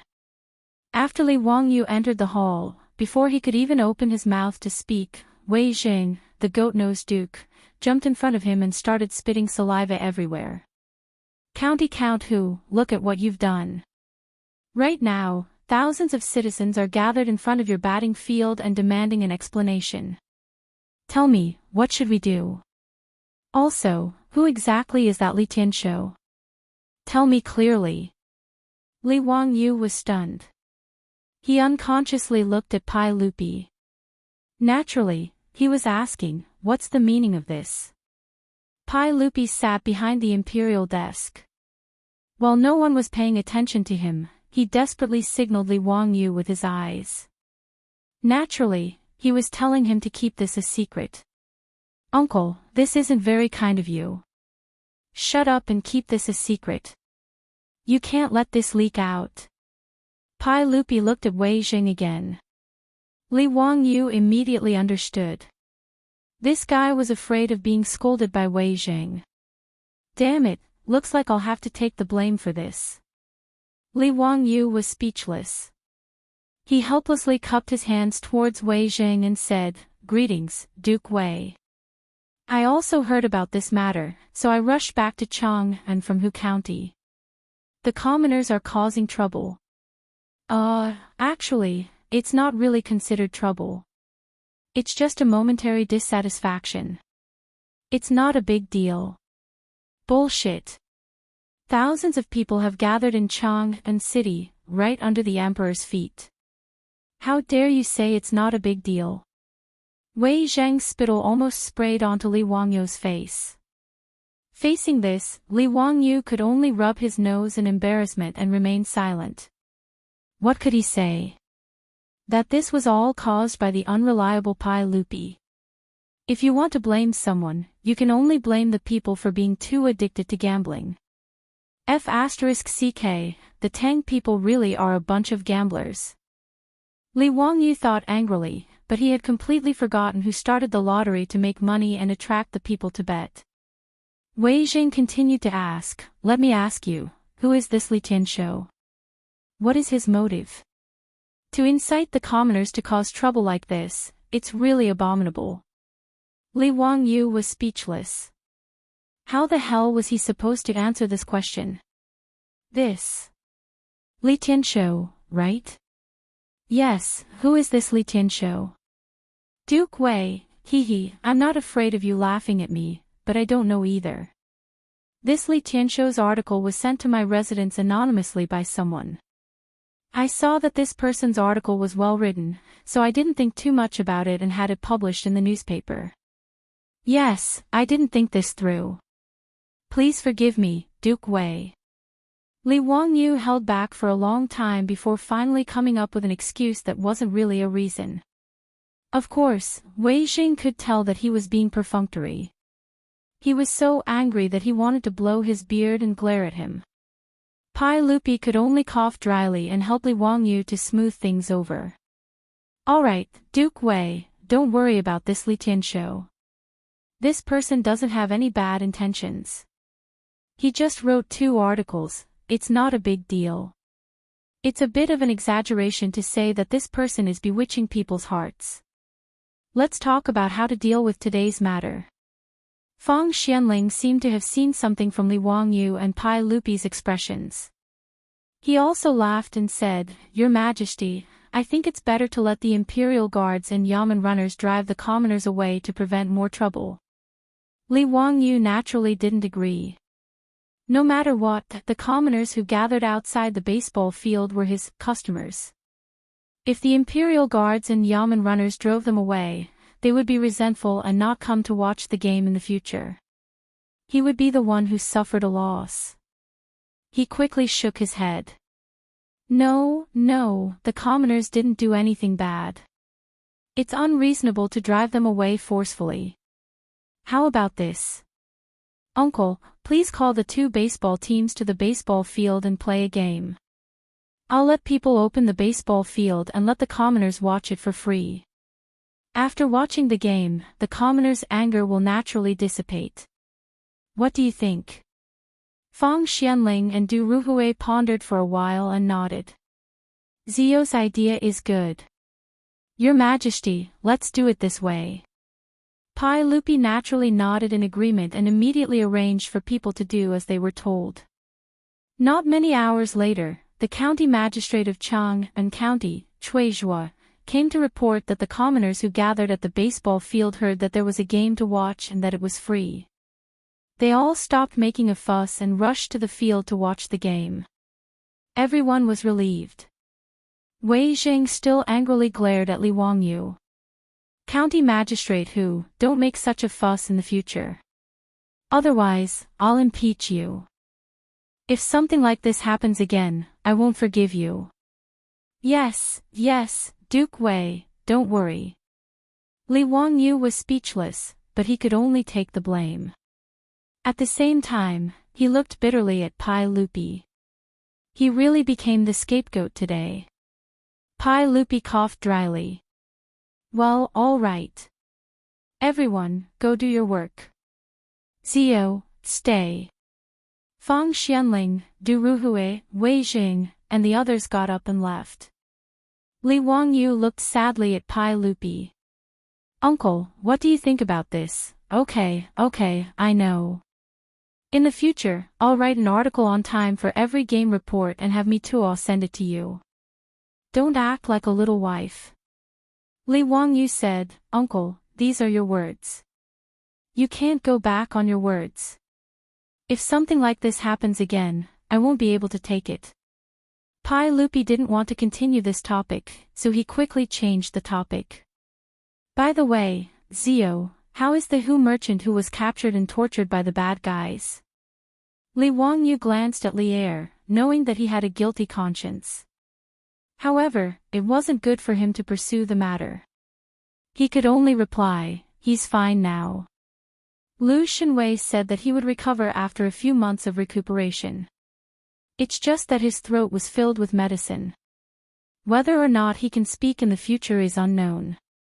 Speaking of Bai Mofo, Li Wangyu remembered that he and Bai Mofo drank in the tavern that day and mentioned the establishment of a trade center in Dunhuang County.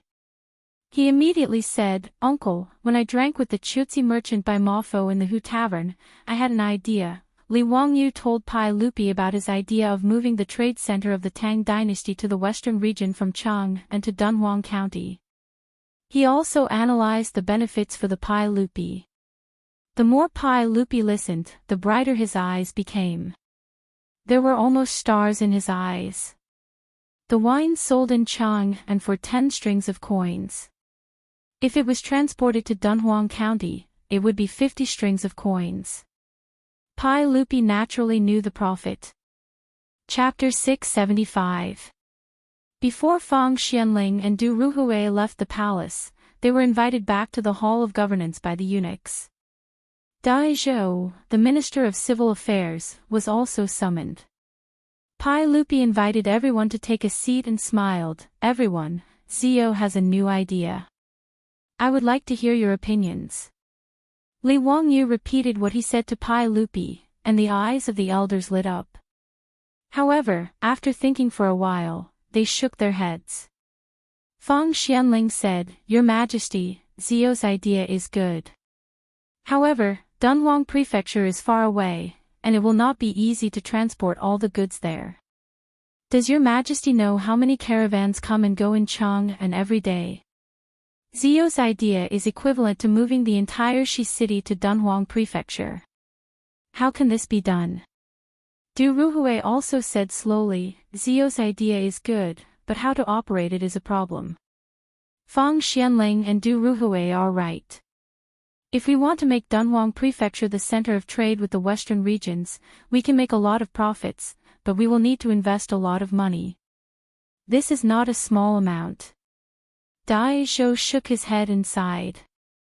Fang Xianling, Du Ruhui, and Dai Zhou were right. There were many caravans coming and going in Chang'an every day. This was the starting point of the Silk Road. If they wanted to move all the goods between the merchants of the western regions and the merchants of the Tang Dynasty to Dunhuang Prefecture, it would be like moving the entire Shi city. If so many goods were bought by the imperial court and then transported to Dunhuang Prefecture to be sold to the merchants, the amount of money needed would be too large, and it would be very difficult to operate. Li Wangyu smiled, Uncle, everyone, you're wrong. Actually, there's no need to invest too much into it. We only need the imperial court to issue a decree to open a trade center in Dunhuang Prefecture. Then, we will arrange for soldiers to clear out the bandits along the way, and the imperial court will cooperate with the merchants. They will still do the business, but the imperial court will help them transport the goods. The extra profits will be split between the imperial court and the merchants. In this way, the merchants will be able to earn even more profits, and the imperial court will not need to invest a large amount of money to reap rich returns. Why not? When Pai Lupi heard this, he was quite surprised. How many carriages and horses are needed to transport so many goods between Dunhuang and Chang'an? Uncle, the imperial court can make use of this chance to expand the army. This was the best of both worlds.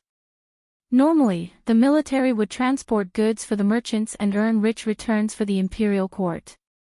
But once there is a change in the western regions, Uncle, think about it, what can those supply troops do? With hundreds of thousands of soldiers and supplies arriving in the blink of an eye, wouldn't the western region be firmly under the control of our Tang dynasty? Li Wangyu continued, I think that apart from the 22 imperial guards, we can set up another group of troops to be used to transport supplies. They can be called transport troops. Uncle, everyone, think about it. If our Tang dynasty had tens of thousands of transport troops, driving those four-wheeled carriages every day to transport goods all over the Tang dynasty, how majestic would that be? Li Wangyu continued to explain. His plan was to use the four-wheeled carriages to greatly expand the Tang army's logistics and transport troops. The Tang dynasty's territory was extremely vast, but due to the lack of transportation, most of the territory was not developed and used effectively. This was especially so for the western regions, which was beyond their reach. Since ancient times, when China fought wars, it was actually a matter of logistics. As the saying goes, before the troops and horses move, the provisions move first. Transporting provisions from the rear to the front lines was easily hundreds or even thousands of li. One could imagine how difficult it was. Li Wangyu remembered that before he transmigrated, he had seen a China UnionPay advertisement. It was called The Last Transfer of Funds in the North of the Tang Dynasty. Although it was just an advertisement, it made countless people cry. Li Wangyu was also very moved at that time. The background of the advertisement was that after the Enlushan rebellion, the Tang dynasty soldiers stationed in the Anxi Protectorate were cut off from Chang'an. In history, in 790 AD, the Anxi Biting Protectorate was attacked by the Tibetans. Protector General Li Yuanzhong fought to the death, but he was killed. The 7,000 Tang soldiers of the Protectorate were all killed. From then on, only the Anxi Protectorate was left in the western regions. They sent out messengers time and time again, but there was no news. 808 AD, the last base of the Anxi Protectorate, Chotzi Shizhou City. Outside the city was a sky full of yellow sand and endless Hu cavalry. This advertisement was called "The Last Transfer of Funds in the North of the Tang Dynasty." It described the story of countless people sacrificing their lives to send supplies to the Tang army stationed in Shizhou City. From this, one could see how important logistics and supplies were to the Tang army. At the end of the advertisement was the song, "The Bright Moon of the Qin Dynasty at the border of the Han Dynasty, the 10,000 li long march has not returned. But the messenger Long Qing Fei is still there, he will not let the Hu cavalry pass the Yin Mountains. The clouds of the Qinghai Mountains are dark and snowy, the lonely city looks at the Jade Gate Pass. The yellow sand wears the golden armor after 100 battles, the Lulan will not return until it is broken." What a desolate sad song of the setting sun. The reason why Li Wangyu proposed to open a trading center in Dunhuang Prefecture and set up transport troops was because he hoped that the scene of a lone army with no help in history would never happen again on the land of the Tang Dynasty. After hearing Li Wangyu's analysis, Pai Lupi, Fang Xianling, and Du Ruhui all looked at one another and nodded their heads in approval. "Ziyu's idea is worth discussing. Your Majesty, the transport troops that Ziyu mentioned, if they help merchants transport goods during normal times and can quickly transport troops and supplies during wartime, it is indeed a good idea." Fang Xianling nodded his head in approval. Du Ruhui and Dai Zhou both nodded their heads in agreement. However, as for how it should be done, they needed to gather all the officials and discuss it. Li Wangyu was a lazy person and would not participate in such matters. He only cared about lighting the fire. As for how the fire was lit, that was not his problem. In short, as long as the trading center in Dunhuang Prefecture and the transport troops were set up, it would only be beneficial to the Tang Dynasty. Of course, Li Wangyu was not without benefits. At least, the goods sold by his family's businesses could be sold in Dunhuang Prefecture and increase their profits by several times. This was not a small amount of money. Of course, this matter could not be rushed. At least the officials in the imperial court had to discuss it in detail and come up with a specific plan before it could be implemented. Seeing that there was nothing else for him to do, Li Wangyu said goodbye to Pai Lupi and left the palace. He then went to the Xiangyao bureau in the imperial city to visit Bai Mohu. Seeing that he was doing well, he felt much better. After comforting Bai Mohu, Li Wangyu left the imperial city and prepared to return home. He had wasted a lot of time in the palace. At this time, the sun was already in the west. Li Wangyu was too lazy to go back to Dingzhou village. He planned to stay in Kaihua Square for one night and return to Hu County tomorrow. His house in Kaihua Square was next door to Jinfu Temple. Jinfu Temple was also a big temple in Chang'an. There were more than 200 monks and they offered incense every day. Li Wangyu naturally did not believe in gods or Buddhas. Although he had inexplicably transmigrated to the Tang Dynasty, he still did not think that it was because of gods or Buddhas. In his and his beautiful superior's speculation, they were more willing to believe in space-time tunnels than gods or Buddhas. Therefore, although his house was next to Jinfu Temple, Li Wangyu had never entered this famous temple in Chang'an. Today, when Li Wangyu went back home, he rode on a horse and slowly passed by the gate of Jinfu Temple. Out of the corner of his eye, he inadvertently caught a glimpse of a figure and could not help but be stunned. Chapter 676. Li Wangyu suddenly pulled on the reins in front of the Jinfu Temple, causing Niu Wu to ask curiously, "Lang Jun, is something the matter?" I saw an interesting person." "Niu Wu, let's go to the Jinfu Temple." "Speaking of which, I have never been to the Jinfu Temple before," Li Wangyu said as he jumped off the horse and walked into the temple. Niu Wu didn't understand why his Lang Jun suddenly changed his mind and wanted to go to the Jinfu Temple. But he didn't ask too much and hurriedly called for the troops to follow.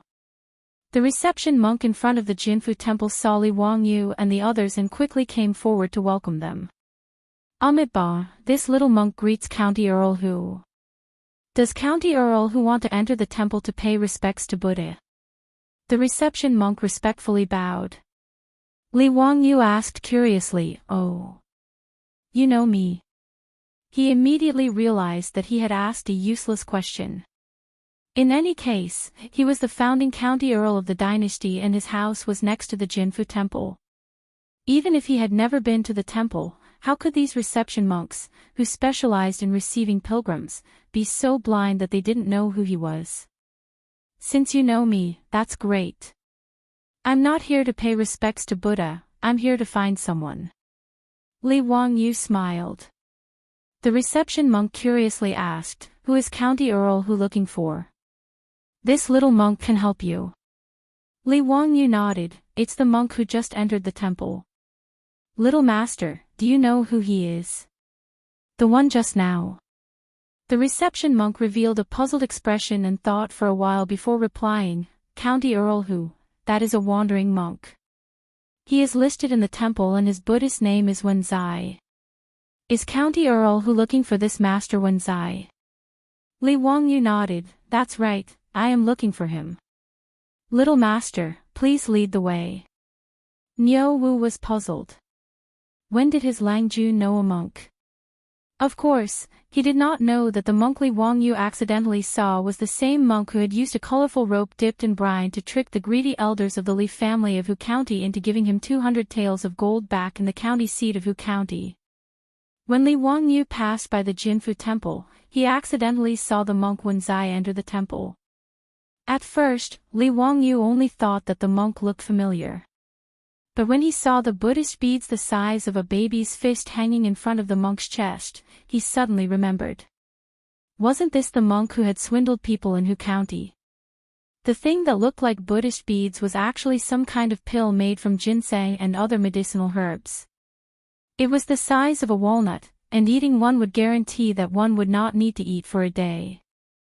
Li Wangyu still remembered that day when the monk drifted away. He told the Li clan leader that his Buddhist name was Xingdao and that he was a monk from the Xinghua temple in Duku town in Chang'an County. But obviously, it was all a lie. Li Wangyu was very interested in the monk named Wenzai. He didn't want to catch him and bring him to the authorities, but he was curious that the monk also knew how to swindle people, and how skillful he was. What piqued Li Wangyu's interest even more was where the metal sodium he used to cause the Qingshui explosion had come from. Although Li Wangyu was a bad student, he roughly knew that sodium was produced by electrolysis. This was simply a fantasy in the Tang Dynasty. Or perhaps he had guessed wrongly and the monk had used some other method. Amitba. County Count Huxian, please follow me. Master Wenzai is currently living in the monk's quarters in the back courtyard. The monk in charge of receiving guests did not dare to tarry. He led Li Wangyu and the others into the temple. As a large temple, the Jinfu temple occupied a large area and had an elegant environment. In the Tang Dynasty, these temples and Taoist temples were not only used to worship Buddha, but also many scholars and literati liked to come here for sightseeing. With the Jinfu temple as an example, the courtyard was elegant and ancient trees were awe-inspiring. Famous flowers and rare herbs were planted in the courtyard, especially peonies. The elegant Jinfu temple naturally attracted countless literati and literati to come here for sightseeing, meeting friends, admiring flowers, reciting poems, drinking incense, and staying. It was very lively. It was Li Wangyu's first time in the temple, so he wasn't in a hurry to find the monk. He followed the monk to walk around and have a look, which was quite interesting.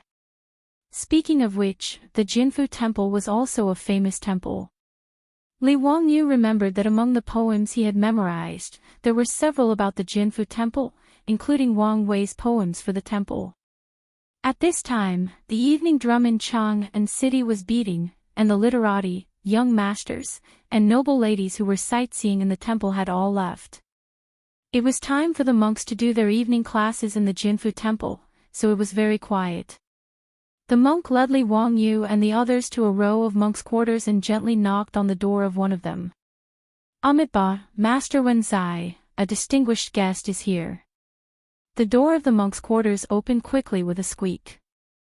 The monk who opened the door was the one who cheated the Li clan elder in the county seat of Hu County. The monk, whose Buddhist name was Wenzai, bowed to the monk with one hand and said, "Amitabha, thank you, young master.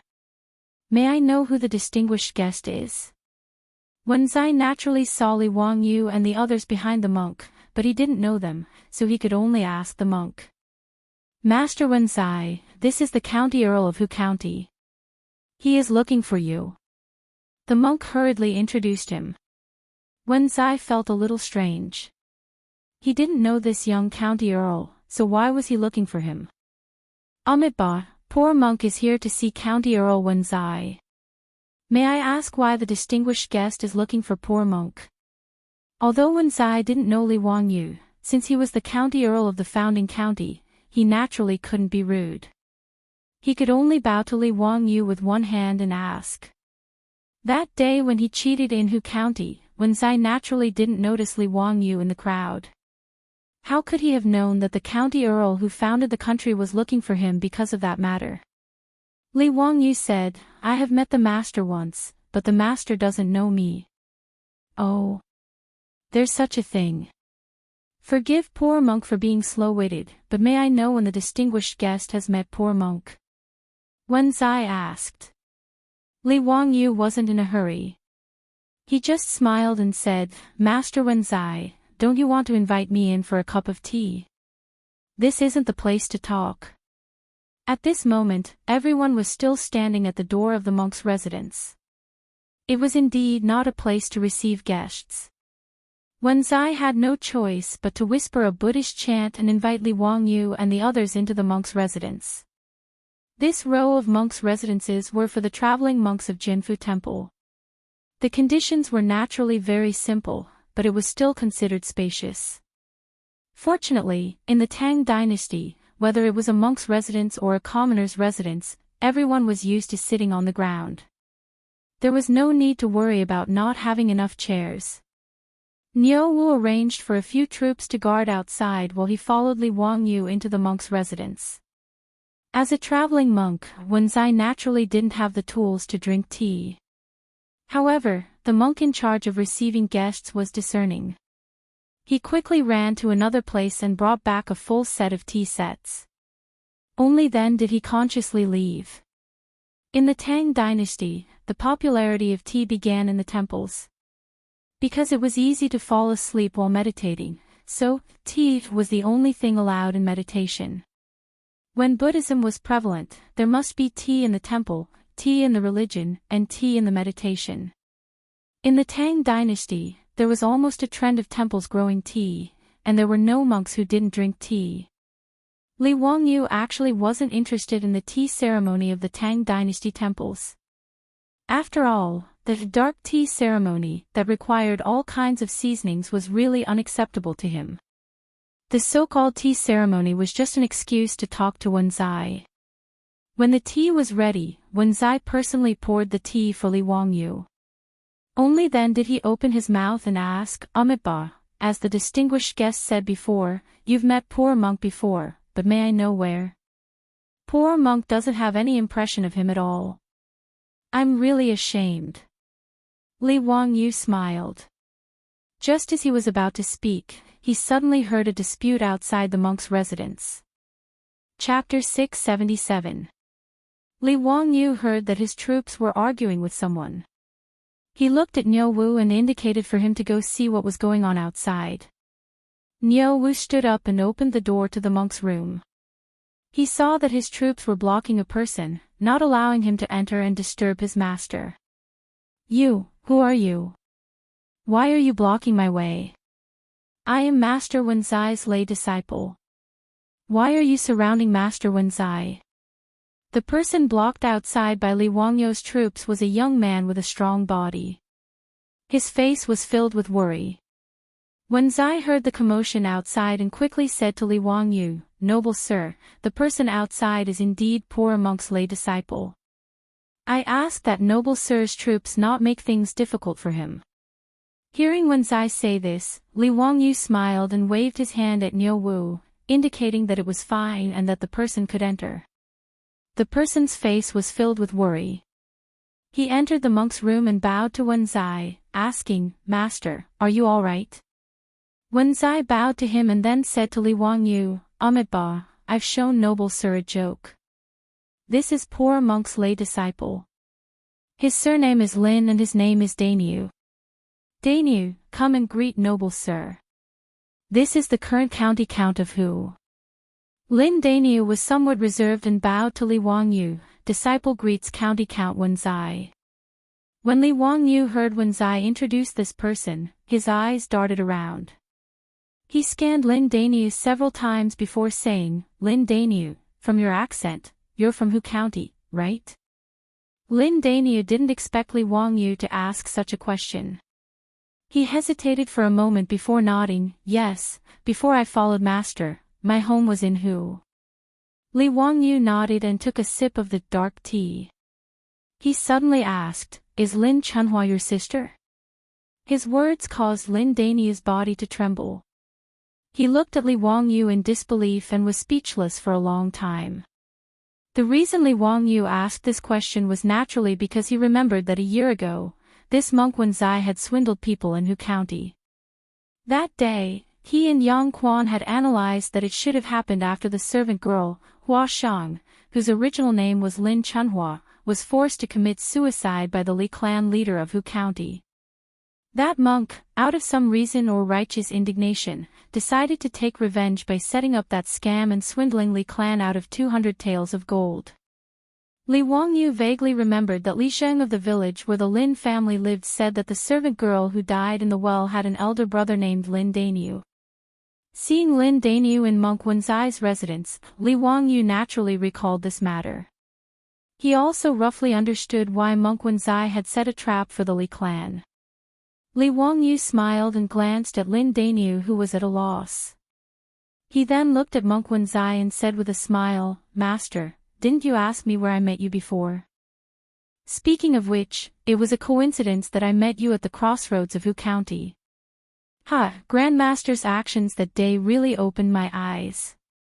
When Wenzai and Lin Dainyu heard his words, they felt as if they were struck by lightning. Even though Monk Wenzai had cultivated for many years, he couldn't help but tremble. He then silently chanted Buddha's name and lowered his head in silence. Lin Dainyu's reaction was even more intense. He suddenly pounced at Li Wangyu and shouted, "Master, leave quickly. Disciple will stop them." Before he could finish his words, before he could reach Li Wangyu's side, Niu Wu reached out and grabbed him, pressing him to the ground. Although Lin Dainyu had a strong body, he was only an ordinary person. How could he be Niu Wu's opponent? Although he still wanted to struggle, he was firmly pressed to the ground by Niu Wu and couldn't move at all. Li Wangyu smiled and waved his hand at Niu Wu. "Niu Wu, let him go." He then turned his head to look at Wenzai. "Master, don't worry. I don't have any bad intentions. Lin Dainyu's sister met with misfortune. I also despise the despicable and shameless behavior of the Hu County Li clan. I also don't think that it was wrong for you to cheat them of 200 gold taels. Speaking of which, I still think that you asked for too little." Li Wangyu saw that Monk Wenzai was still silent and his eyes were full of vigilance. He smiled and said, "Master, you might not know, but I was originally from the Hu County Li clan. However, because the clan leader and elders were insatiably greedy, they expelled me from the clan. I don't have the slightest good impression of that group of vampires." He thought for a moment and joked, "Speaking of which, when Master cheated the Hu County Li clan out of 200 gold taels, 170 gold taels were extorted from me by the Li clan. In the end, they were cheated away by Master's clever tricks. How satisfying. It's a pity that Master didn't see the faces of the Hu County Li clan elders when they found out the truth. It was truly satisfying."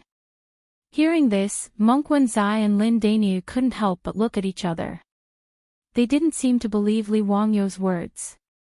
Seeing that the two were still skeptical, Li Wangyu laughed loudly and said, "Master Mo Fei, are you afraid that I'm cheating you? If I had the intention to harm you too, I would have directly sent you to the Wanyan County Yamen. Why would I waste my breath with you too? Or does Master think that there's something worth scheming against? Hearing Li Wangyu's words, Monk Wenzai finally relaxed. He bowed to Li Wangyu with some shame. Amitabha, poor monk wouldn't dare. Noble Master is right. That day in Hu County, the one who cheated the Li clan of Hu County was poor monk. I wonder why Noble Master has exposed this matter today. It's nothing. I'm just curious. How did Master get to know Lin Danyu? Why did you scheme to cheat the Li clan? How would Master know how to cheat people? Li Wangyu wasn't in a hurry. He only asked about the ins and outs of the matter first. Seeing that he couldn't hide it, Monk Wenzai could only sigh and recount the matter. It turned out that Monk Wenzai wasn't a good person in the past. When he was young, his parents died. Wenzai wandered the streets and hung out with ruffians. He learned many tricks to cheat people of their money.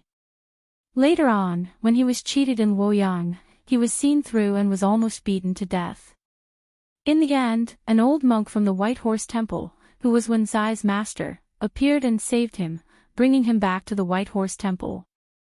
Wenzai repented and took the old monk as his master. He shaved his head and became a monk. Afterwards, Wenzai followed the old monk to cultivate in the White Horse Temple. It wasn't until the end of the Sui Dynasty that Wenzai's master passed away that he left the White Horse Temple and traveled around to cultivate. Because of his experiences in his youth, Wenzai became fond of fighting for justice and upholding justice. Only in recent years did he slowly become more peaceful as he grew older. When he passed by Hu County, he met Lin Danyu. Lin Danyu went out to do business with his apprentice. Unexpectedly, when he returned home, he found out that his parents had died of illness and that his only sister had been sold to the Li clan leader. He cried bitterly as he paid his respects to his parents and found his sister. He took out all the savings he had accumulated over the years and prepared to redeem his sister. Unexpectedly, the Li clan leader was insatiably greedy. After accepting the 20 strings of coins, he turned his back on him and even wanted to sell Lin Chunhua, forcing Lin Danyu's only sister to her death. When Lin Danyu heard the news of his sister's death, his eyes turned red. He prepared his saber and planned to find an opportunity to kill the Li clan leader to avenge his sister. However, at this time, he met Monk Wenzai, who was traveling to Hu County. Wenzai naturally couldn't bear to see Lin Danyu ruin his own life. If he went to fight the Li clan leader, he might be able to kill the Li clan leader, but he himself wouldn't be able to escape. However, Lin Chunhua was a servant girl who sold herself to the Li family. Even if he went to the county office to complain, it would be useless. Wenzai could only repeatedly advise Lin Danyu not to do anything stupid.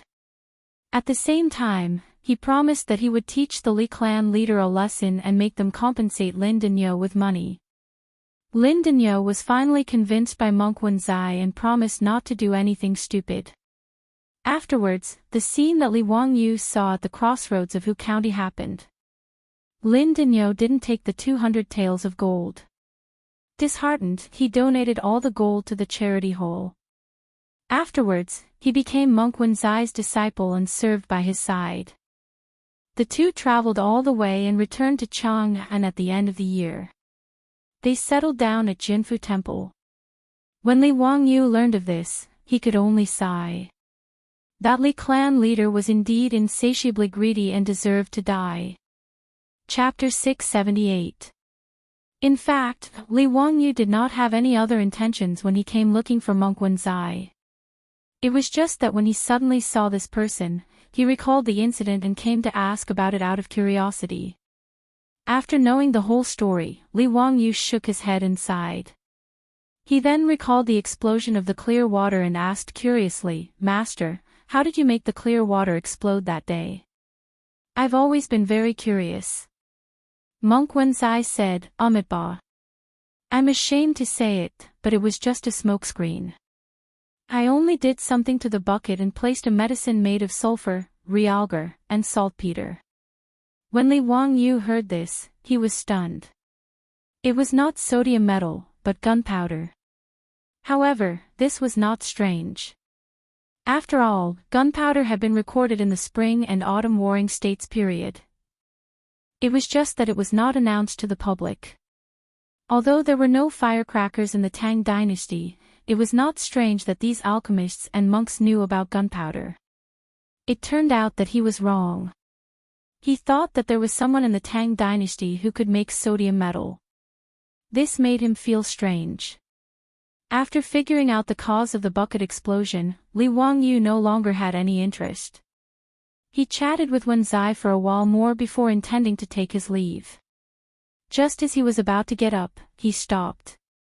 He looked at Wen Zai and Lin Daniu and suddenly grinned. Li Wangyu's inexplicable smile made Wen Zai and Lin Daniu feel strange. They did not understand what this young noble meant. The two of them did not know that Li Wangyu suddenly thought of the plan he had with his beautiful boss a few days ago. Weren't the two in front of him the perfect candidates to carry out their plan? Master, what plans do the two of you have for the future? Do you plan to return to Luoyang's White Horse Temple or continue to wander the world? Li Wangyu asked with a smile. Wen Zai pondered for a moment and said something that gave Li Wangyu a fright. Poor monk plans to follow in Master Xuanzang's footsteps and go to India. He will travel west to seek the Dharma and go straight to the source code. Xuanzang. Travel west. Journey to the west. Master, you know Master Xuanzang? Li Wangyu asked carefully. Wen Zai nodded. In the 7th year of Wuda, poor monk and Master Xuanzang met in Xiangzhou to discuss Buddhism. Due to the different theories of Dharma between the two schools of thought, Master Xuanzang wanted to go to India to seek Mithraya's opinion. Initially, poor monk wanted to set off with Master Xuanzang, but he was delayed by some matters. Poor monk plans to set off soon to catch up with Master Xuanzang in the western region. Li Wangyu suddenly understood. However, in history, he had never heard of this monk who was known as Wen Zai. Xuanzang did not have monk Wen Zai on his journey to the west. Naturally, he did not have son Wukong, Zhu Beiji, monk Sha, or the white dragon horse to accompany him. This unknown monk, Wen Zai, might have met with some mishap while chasing after Xuanzang. This was a very normal thing. In the first year of Jingguan, Master Xuanzang presented a request to Pai Lupi to allow him to travel west to seek Dharma, but was rejected by Pai Lupi. However, Xuanzang had already made up his mind. Hence, he went to India in the 2nd year of Jingguan. He planned to pass through the western region and take a detour to India. In history, although Xuanzang's journey to the west was not as difficult as the 81 hardships in Journey to the West, it was still very dangerous. It took 17 years and covered more than 13,800 miles. It was extremely difficult. When Xuanzang set off from the Gaochang state in the western region, he already had many followers. The large group passed through Ajni state, Tsuji state, and Baruja state. Even so, 30 to 40% of his followers died of cold or hunger. They passed through the Heshi corridor, Starry Gorge, Turpan Basin, Darim Basin, Pamir Plateau, Suaya City, Sasa State, Central Asia's grassland, Xingdu, Kushi Mountain, and Daban State. It was not easy to fight against the power of heaven and earth with one's flesh and blood. This monk, Wen Zai, must have met with a mishap on his journey to the west. Hence, he did not leave his mark in history. Thinking of this, Li Wangyu could not help but want to advise Wen Zai not to go to the west. The journey to the west must be a path of no return for this monk. Master, do you really have to go to the west? I'm afraid it won't be easy. Li Wangyu persuaded. Amitabha, poor monk has already made a great wish to follow in the footsteps of Master Xuanzang. Even if it is not easy, I have no regrets. Li Wangyu was speechless. He did not know how to persuade this monk. Should he tell him not to go, that he did not read about him in the history books, and that he was dead meat? Not to mention that he could not say such words. If he really did say it, he might be treated as a lunatic. Looking at the determined monk Wenzai, Li Wangyu was rather impressed by such a strong-willed person. Li Wangyu pondered for a moment and said to Wenzai, "Since that is the case, I can do you a favor. I know a Chotzi merchant. He will return to the west at the end of summer. Master, why don't you travel with him? After you reach Chotzi, you can continue your journey to the west. This will save you a lot of time. As for the document for leaving the west, I can also help you prepare it." Wenzai was overjoyed when he heard this. He quickly bowed to Li Wangyu and said, "Amitabha, if this is really possible, poor monk will be very grateful. Thank you for your help. Following the caravan to the west would save a lot of time and it would be safer." The reason why Xuanzang could not follow the caravan was because he did not have the document for leaving the west. In other words, Xuanzang had smuggled himself out of seclusion. Naturally, he could only sneak his way to the western regions. He could not openly travel with the caravan. Of course, it was even more dangerous. Li Wangyu said, "There are still a few months before the caravan departs. I wonder if you can do me a favor before you leave." Wenzai had a favor to ask, so he could only ask, "What does master need the help of poor monk?" "This poor monk is only a traveling monk. I wonder how I can help you." Li Wangyu didn't mention what the matter was. He only asked, "Dare I ask Grandmaster, if there were people like that Li Shi from Hu County, committing crimes and acting recklessly, would Grandmaster be willing to punish them?" "Oh. There is such a person. Which noble family in Chang and city is Master talking about? Even Master can't do anything about them." Wenzai did not answer directly, but his expression showed that he was interested. Li Wangyu said, "Master, do you know the 5 surnames and 7 hopes?" His words stunned monk Wenzai. Then, he chanted Buddha's name, "Amitabha, isn't your joke a little too much?" I am not joking with Master. The 5 surnames and 7 hopes are called aristocratic families, but they are actually thieves and prostitutes, causing disaster. Has Master not heard of their misdeeds?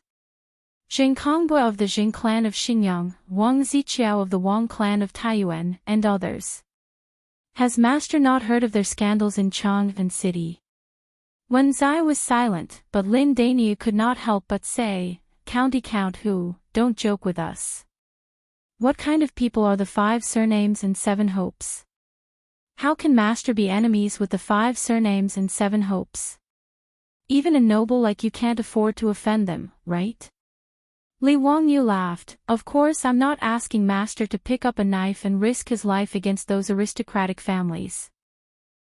It's actually similar to what Master did in Huxian." Wenzai finally opened his mouth. "Amitabha. That kind of little trick can deceive greedy people like the Li family who haven't seen much of the world, but it's too difficult to deceive those aristocratic families. What's more, since Master is targeting those aristocratic families, I presume you are after something big. How can poor monk have that kind of ability?" Li Wangyu was not worried about Wenzai's refusal. He had some confidence in persuading Wenzai to help. Chapter 679. Li Wangyu could tell that although Wenzai was a Buddhist, he wasn't a pedantic person. Otherwise, why would he cheat people in Hu County? Just now, when he said that someone was doing evil, Wenzai's face was filled with righteous indignation. Furthermore, if Wenzai wanted to get the document to go to the western regions, he had to ask him for help.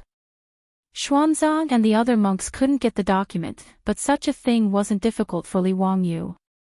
As long as Li Wangyu was willing to step out, be it Pai Lupi or Fang Xianling, they would give him some face. Li Wangyu wasn't in a hurry. He took a sip of tea and treated it as a casual conversation. He slowly recounted everything that had happened between him and the 5 clans and 7 hopes over the past year. As they listened, Wenzai and Lin Daniu's faces became more and more solemn. When he heard that the aristocratic families actually dared to collude with the palace maids and secretly replace the empress's son with a baby girl, even monk Wenzai couldn't help but heavily slap the table, causing the teacups to clatter. How arrogant! How dare these aristocratic families do that? What beasts! To the Tang people, especially Wen Zai, who had experienced the chaos at the end of the Sui dynasty, even if he was a monk, he still respected the Tang dynasty and the royal family of the Li Tang. This was also the respect that China had for the royal family for thousands of years. The Li Tang dynasty had only been established for 10-odd years, but today, no one cared about the benefits of the Sui dynasty. Among the scholars, Emperor Yang of the Sui dynasty abused the power of the people, indulged in extravagance, and was obviously filled with disgust. What replaced it was loyalty and submission to the Li Tang dynasty. As such, when Wen Zai heard that the aristocratic families dared to mess with the palace, he was furious and couldn't hold back his anger. Monk Wen Zai calmed down a little and silently chanted a Buddhist mantra before looking at Li Wangyu seriously. I believe noble sir already has a plan, but I wonder what noble sir wants poor monk to do. Seeing that Wen Zai was willing to help, Li Wangyu naturally revealed a smile on his face. He indicated for Niu Wu to stand guard outside and not let unrelated people near the monk's residence. Only then did he lower his voice and whisper instructions to Wen Zai and his disciple Lin Dainyu. Not long after Li Wangyu and Wen Zai had a secret conversation, the two of them left Jinfu Temple and disappeared without a trace. No one felt anything strange about this matter. After all, he was just a wandering monk and no one cared about him. In the blink of an eye, it was the middle of the second month of the third year of Jingguan. On this day, Li Wangyu was summoned to the palace by Pai Lupi. Zio, the Minister of Agriculture, reported that the leaves of the potatoes have begun to turn yellow and wither. According to what you said before, this means that the potatoes are already ripe and ready to be harvested. In fact, Pai Lupi had long forgotten about the potatoes. Today, when he heard the report from the Minister of Agriculture, he remembered this matter and ordered someone to summon Li Wangyu to the palace to inquire. Recently, Li Wangyu had been busy with other things. If Pai Lupi hadn't mentioned it, he would have almost forgotten about the potatoes. Counting the days, it should be almost time for the potatoes to be ripe. Uncle, this is a good thing. If the potatoes can be cultivated, the Tang dynasty will no longer have a shortage of food in the future. Thinking that he would soon be able to taste potato stewed beef, French fries, potato chips, and other delicacies, Li Wangyu's saliva almost dripped down. Pai Lupi smiled and said, if the potatoes can really produce 10 dan per mu as you said, it will be a blessing in the world. Although he said so, his expression clearly revealed that he didn't believe it. It was not Pai Lupi's fault. After all, before high-yield crops such as potatoes, corn, and sweet potatoes were introduced to Huaxia, Huaxia had only produced about 1 dan per mu since ancient times. No one would believe that there was a crop that could produce 10 dan per mu. Although Li Wangyu even swore that the potatoes could produce 10 dan per mu, whether it was Pai Lupi or Qing Yaojin, in fact, they were only half believing and half doubting. Uncle, it seems that you still don't believe what I said before. Fortunately, the potatoes are now ripe. We will know when we dig them out. Li Wangyu didn't explain much. This kind of thing was to see and believe, so it was useless to say more. Li Wangyu also thought that in the future, if he wanted to promote the potatoes, he would need the support of Fang Xianling, Du Ruhui, and the other prime ministers of the Tang dynasty. So he took this opportunity to call these big shots to the Minister of Agriculture to see with their own eyes. Uncle, why don't we invite Prime Minister Fang and Prime Minister Du? Let everyone see the output of the potatoes. By the way, Uncle Qing should also be invited. Pai Lupi glanced at him and said, Zio, are you really that confident? Li Wangyu nodded with certainty. What a joke, this was potatoes. In the Tang dynasty, potatoes were almost related to the lives of the people in the world, so it was not excessive to pay attention to them. Moreover, potatoes didn't need to be harvested, threshed, or ground. Potatoes harvested from the ground could be directly thrown into the fire to be eaten, which was really too convenient. Li Wangyu also knew that potatoes not only contained high-quality starch, which could provide rich calories for the human body, but also contained protein, vitamin B, and vitamin C. It was indeed a treasure. Li Wangyu even estimated that after potatoes were popularized in Huaxia, people would not have to worry about famine for at least hundreds of years. As for the long-term future, it was not something he could control. Seeing that Li Wangyu was so confident, Pai Lupi pondered for a moment and asked Mitua to summon Fang Xianling and the others directly to the Si Nongxi Temple. The Xianglin department of the Si Nongxi Temple was in charge of the garden pond of the Imperial Garden, responsible for planting fruits and vegetables, and in winter, responsible for storing ice for the Imperial family to enjoy in summer. Fang Xianling and Du Ruhui, who were summoned by Mitua to the Si Nongxi Temple, were confused at this time. Your Majesty, why did you summon us to the Si Nongxi Temple today? Fang Xianling asked. Pai Lupi pointed at Li Wangyu and said, Master Fang, you ask this boy. Fang Xianling and Du Ruhui didn't know about potatoes, so they didn't understand what the uncle and nephew were up to. They could only look at Li Wangyu again. Qing Yaojin suddenly laughed and said, Ha ha ha, Your Majesty, did you think that the potatoes that Jiyo said were ripe? Li Wangyu said with a smile, Uncle Qing is right, the potatoes are ripe and can be harvested. So today I asked Uncle to invite all of you here to see the potato crop. Fang Xianling and Du Ruhui looked at each other and asked in confusion, Zio, what potato? Li Wangyu quickly told the ins and outs of this matter.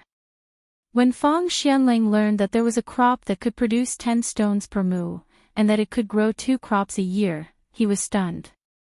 Zio, are you talking nonsense? How is this possible? How can there be such a crop in the world? If so, there will be no famine in the world. Fang Xuanling's eyes were about to pop out, his face full of disbelief. Du Ruhui also kept shaking his head. This old man has never heard of this, nor have I seen any records of such a magical crop in any ancient books. Zio, how did you know? Li Wangyu shrugged his shoulders and told the story of what he said to Pai Lupi and Qing Yaojin. Fang Xianling and Du Ruhui could only shake their heads and say nothing. Haha, uncle, all of you, regardless of whether you believe it or not, you can see it with your own eyes today, right? How could this little nephew deceive all of you? Hearing Li Wangyu's words, all of them could only nod. Under the guidance of the Si Nongxi Temple official, they walked to the place where Lin Shu planted fruits and vegetables. Chapter 680.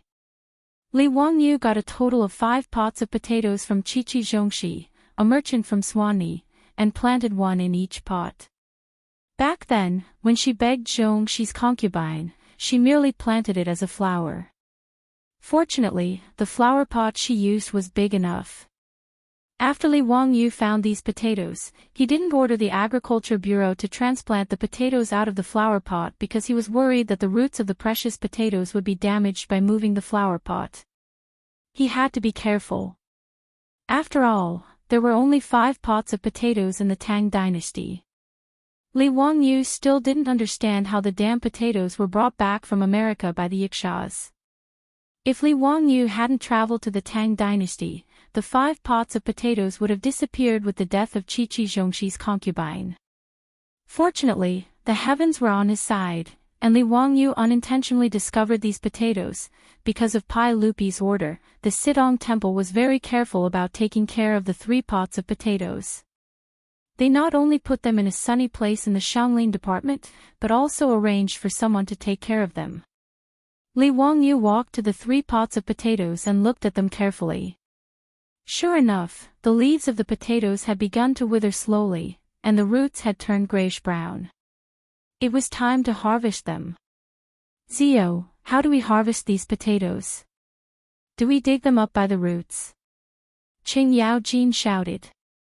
Li Wangyu said with a smile, Uncle Qing, don't bother. These 3 pots are useless anyway. Just smash them and dig the potatoes out of the soil. He was also afraid of digging the potatoes with a shovel. If some of the potatoes were accidentally damaged, he would be distressed. These potatoes were very precious now, and they had to be kept as seeds. Hearing this, Qin Yaojin rolled up his sleeves and said, "Let me do it." After that, he didn't wait for Pai Lupi to say anything. He directly picked up a pot of potatoes and smashed it down. His action also startled Li Wangyu. How could this old hooligan be so rude? With a clang, the flower pot was smashed to the ground by Qin Yaojin, directly breaking into pieces. Li Wangyu was speechless. He could only step forward and peel the potatoes. When the round potatoes were dug out by Li Wangyu one by one, Pai Lupi, Fang Xianling and the others all stared with their eyes wide open. Li Wangyu was ecstatic. To be honest, before he saw these potatoes with his own eyes, his heart was in a mess. Although he was very sure that these plants were definitely potatoes, Li Wangyu was still a little nervous before he dug them out. What if he was mistaken? What if these potatoes didn't bear fruit? What if he didn't take good care of them? What if the roots rotted? These were all possibilities. If that was the case, he would have been happy for nothing. Li Wangyu heaved a sigh of relief when he personally dug out these unremarkable and even somewhat ugly potatoes from the soil. The potato that he had been longing for was finally in his hands. Ziyu, the round lumps on the roots of this crop are the potatoes you were talking about.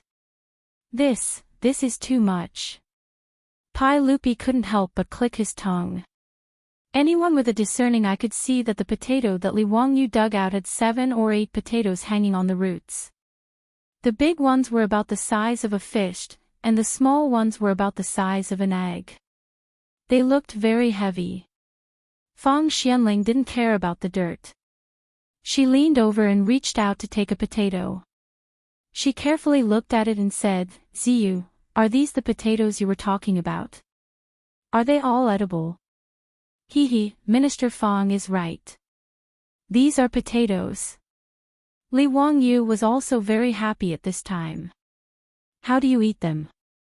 Fang Xianling asked again, "Do you need to threshing or processing them?" Li Wangyu smiled and said, "Minister Fang, these potatoes don't need to be threshed like grains. They can be eaten directly after being roasted or boiled. Of course, they taste better when made into dishes." "What?" "Ziyu, don't lie to this old man. These potatoes are so big. Can they all be eaten? How is this possible?" Not only Fang Xianling was stunned, but Pai Lupi and the others were also stunned. In comparison, the harvest of rice or wheat added together was not as much as an egg-sized potato. Moreover, it needed to be dried and threshed. After becoming edible grains, the yield would be even lower. But Li Wangyu actually said that all the lumps on the potato in front of them were all edible.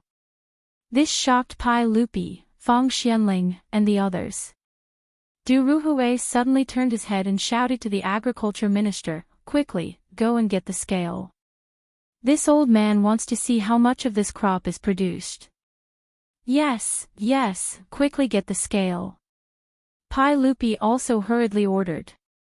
Since Li Wangyu said that those lumps were edible, then naturally they were all harvests. It was hard to imagine how much of a harvest such a heavy bunch of potatoes could produce. The scale was quickly brought over. After removing the soil from the potatoes were carefully placed on the scale. "Your Majesty, a total of 2 caddies and 6 taels." The agriculture minister personally weighed the potatoes. Li Wangyu secretly curled his lips. The yield was really not high. He remembered that when he planted potatoes with his grandfather in the future, a potato plant could produce at least 5 to 6 caddies. Sometimes it could even produce more than 10 caddies. In comparison, the yield of this potato plant was only 2 caddies. It was really not worth mentioning.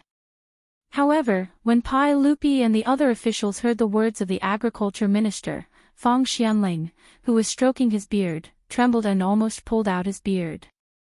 Ignoring the pain, he grabbed Li Wangyu's arm and asked, "Ziyu, how many potatoes can be planted in one mu of field?" Li Wangyu looked at Fang Xuanling's muddy palm with disgust. His clothes were ruined. He pondered for a moment and replied, 1,000 is not a problem.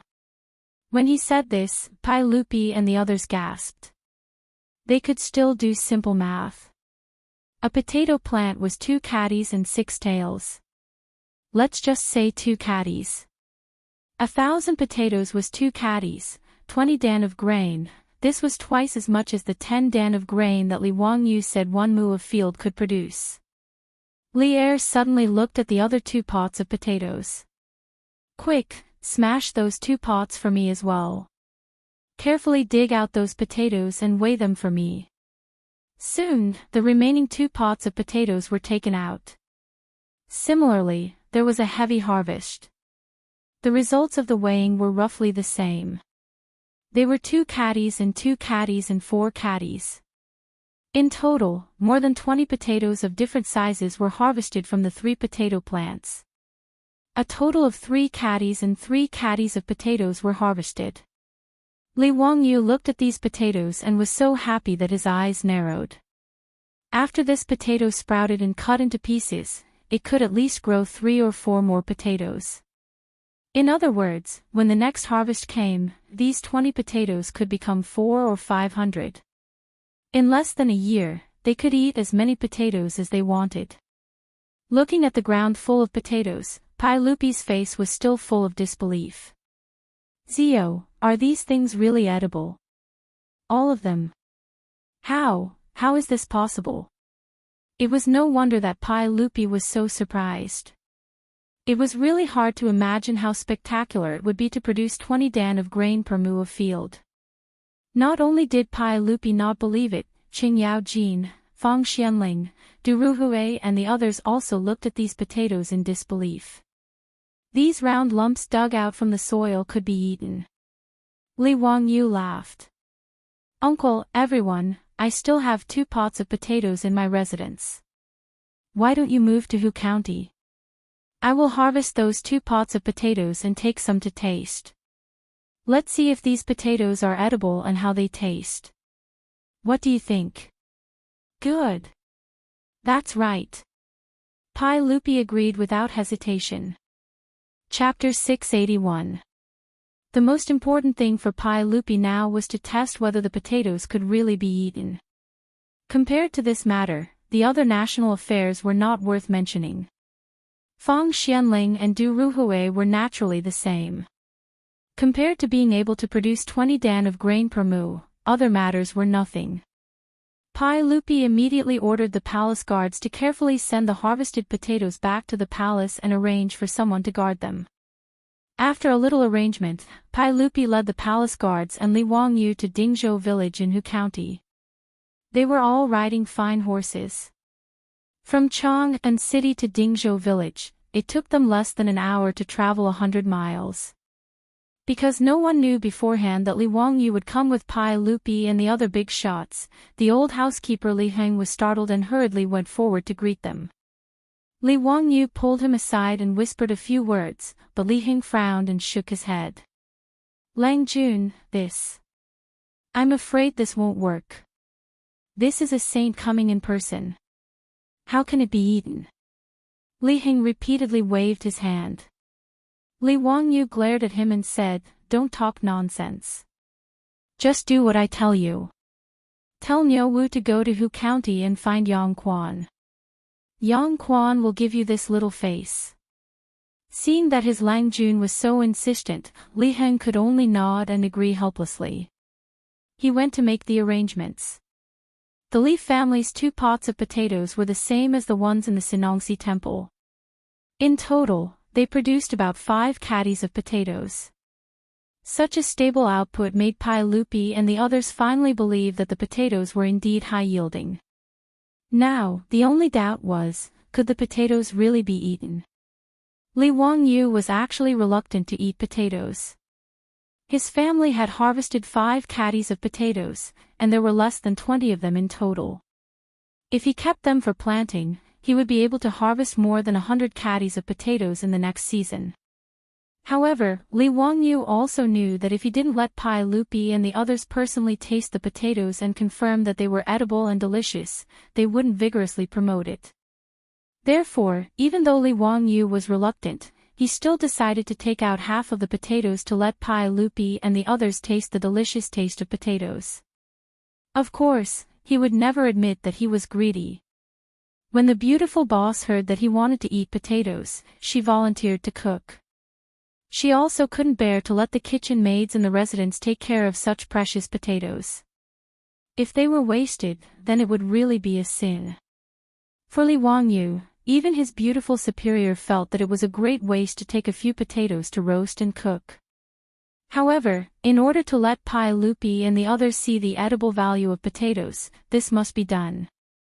Li Wangyu could only endure the heartache, carefully selected 4 smaller potatoes, and let them cook. In the reception room of Lai Hot, Pai Lupi, Fang Xianling, and the others were drinking tea, anxiously waiting for Li Wangyu to present the potatoes. Even though Li Wangyu repeatedly assured that the potatoes were edible, not only delicious, but also filling, they didn't see it with their own eyes, and they didn't personally taste it, so they didn't believe it in their hearts. After waiting for a long time, they finally saw Li Wangyu carefully walk in with a tray. "Hey, uncle, everyone, you must be waiting anxiously. The dishes made with potatoes are still in the process of cooking, and it will take some time. However, this nephew ordered people to roast a few potatoes, and they can be eaten directly. Uncle and everyone, you can first see the taste of the potatoes." On the tray, there were a total of 4 egg-sized potatoes. Pai Lupi and the others could naturally see that these were the potatoes that were dug out from the soil before, but they were roasted after being cleaned. "Zio, is it really so easy to eat potatoes? Just throw them into a pot and steam them." Pai Lupi still didn't believe it. After all, whether it was rice or wheat, it wasn't so easy to eat. "Hey, of course, uncle, you will know when you taste it. Of course, potatoes taste better when used to make dishes. These potatoes are really good things. Not only can they be eaten directly, but they can also be used to make dishes. They are very delicious." Qing Yaojin, however, was dissatisfied and shouted, "Zio, how can you be so stingy? How can these 4 potatoes be enough to eat? Aren't they just filling the gaps between the teeth?" Li Wangyu rolled his eyes. "Uncle Qing, this nephew is distressed with just these 4. You know, if these potatoes are planted, these 4 potatoes can become 70 or 80. If it weren't for the fact that I want to make you believe that potatoes are really edible food, this nephew wouldn't even be willing to give up these 4. Pai Lupi laughed. "Zio is right. These potatoes are very precious now.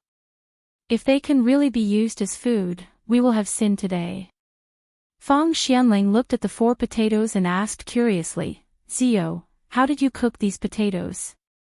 Li Wangyu said, "Master Fang, this can't be considered cooking.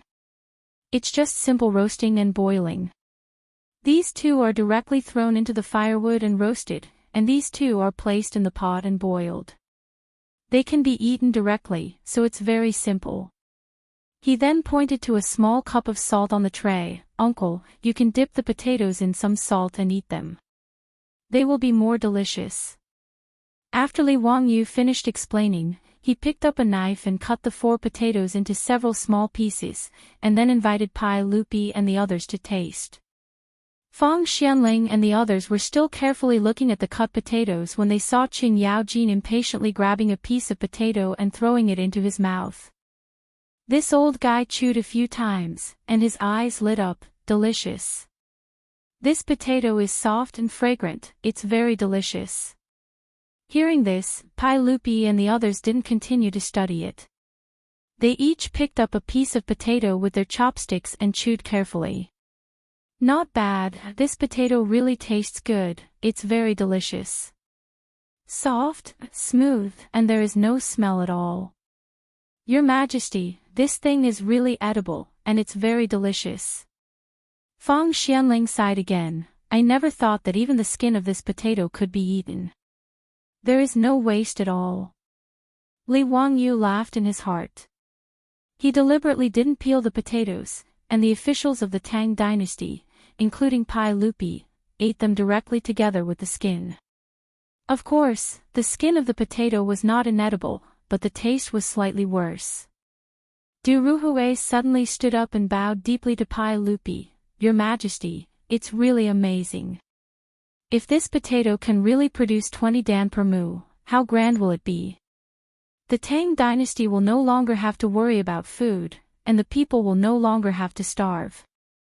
This subject congratulates Your Majesty. Congratulations, Your Majesty. Congratulations, Your Majesty. Fang Xianling and Qing Yaojin also immediately stood up and bowed to Pai Lupi to congratulate him. Pai Lupi also laughed happily. Dear officials, please rise. Speaking of which, this is all thanks to Zio. I never thought that there would really be 20 dan per mu of grain in this world. Zio, tell me, how should I reward you? Qing Yaojin also laughed. Your Majesty, Zio has made many contributions.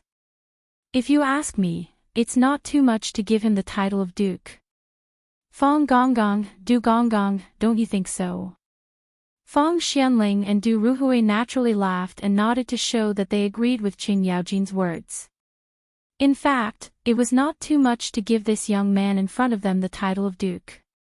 Pai Lupi nodded slightly. Your words are reasonable. I have said before that I want to reward Zio.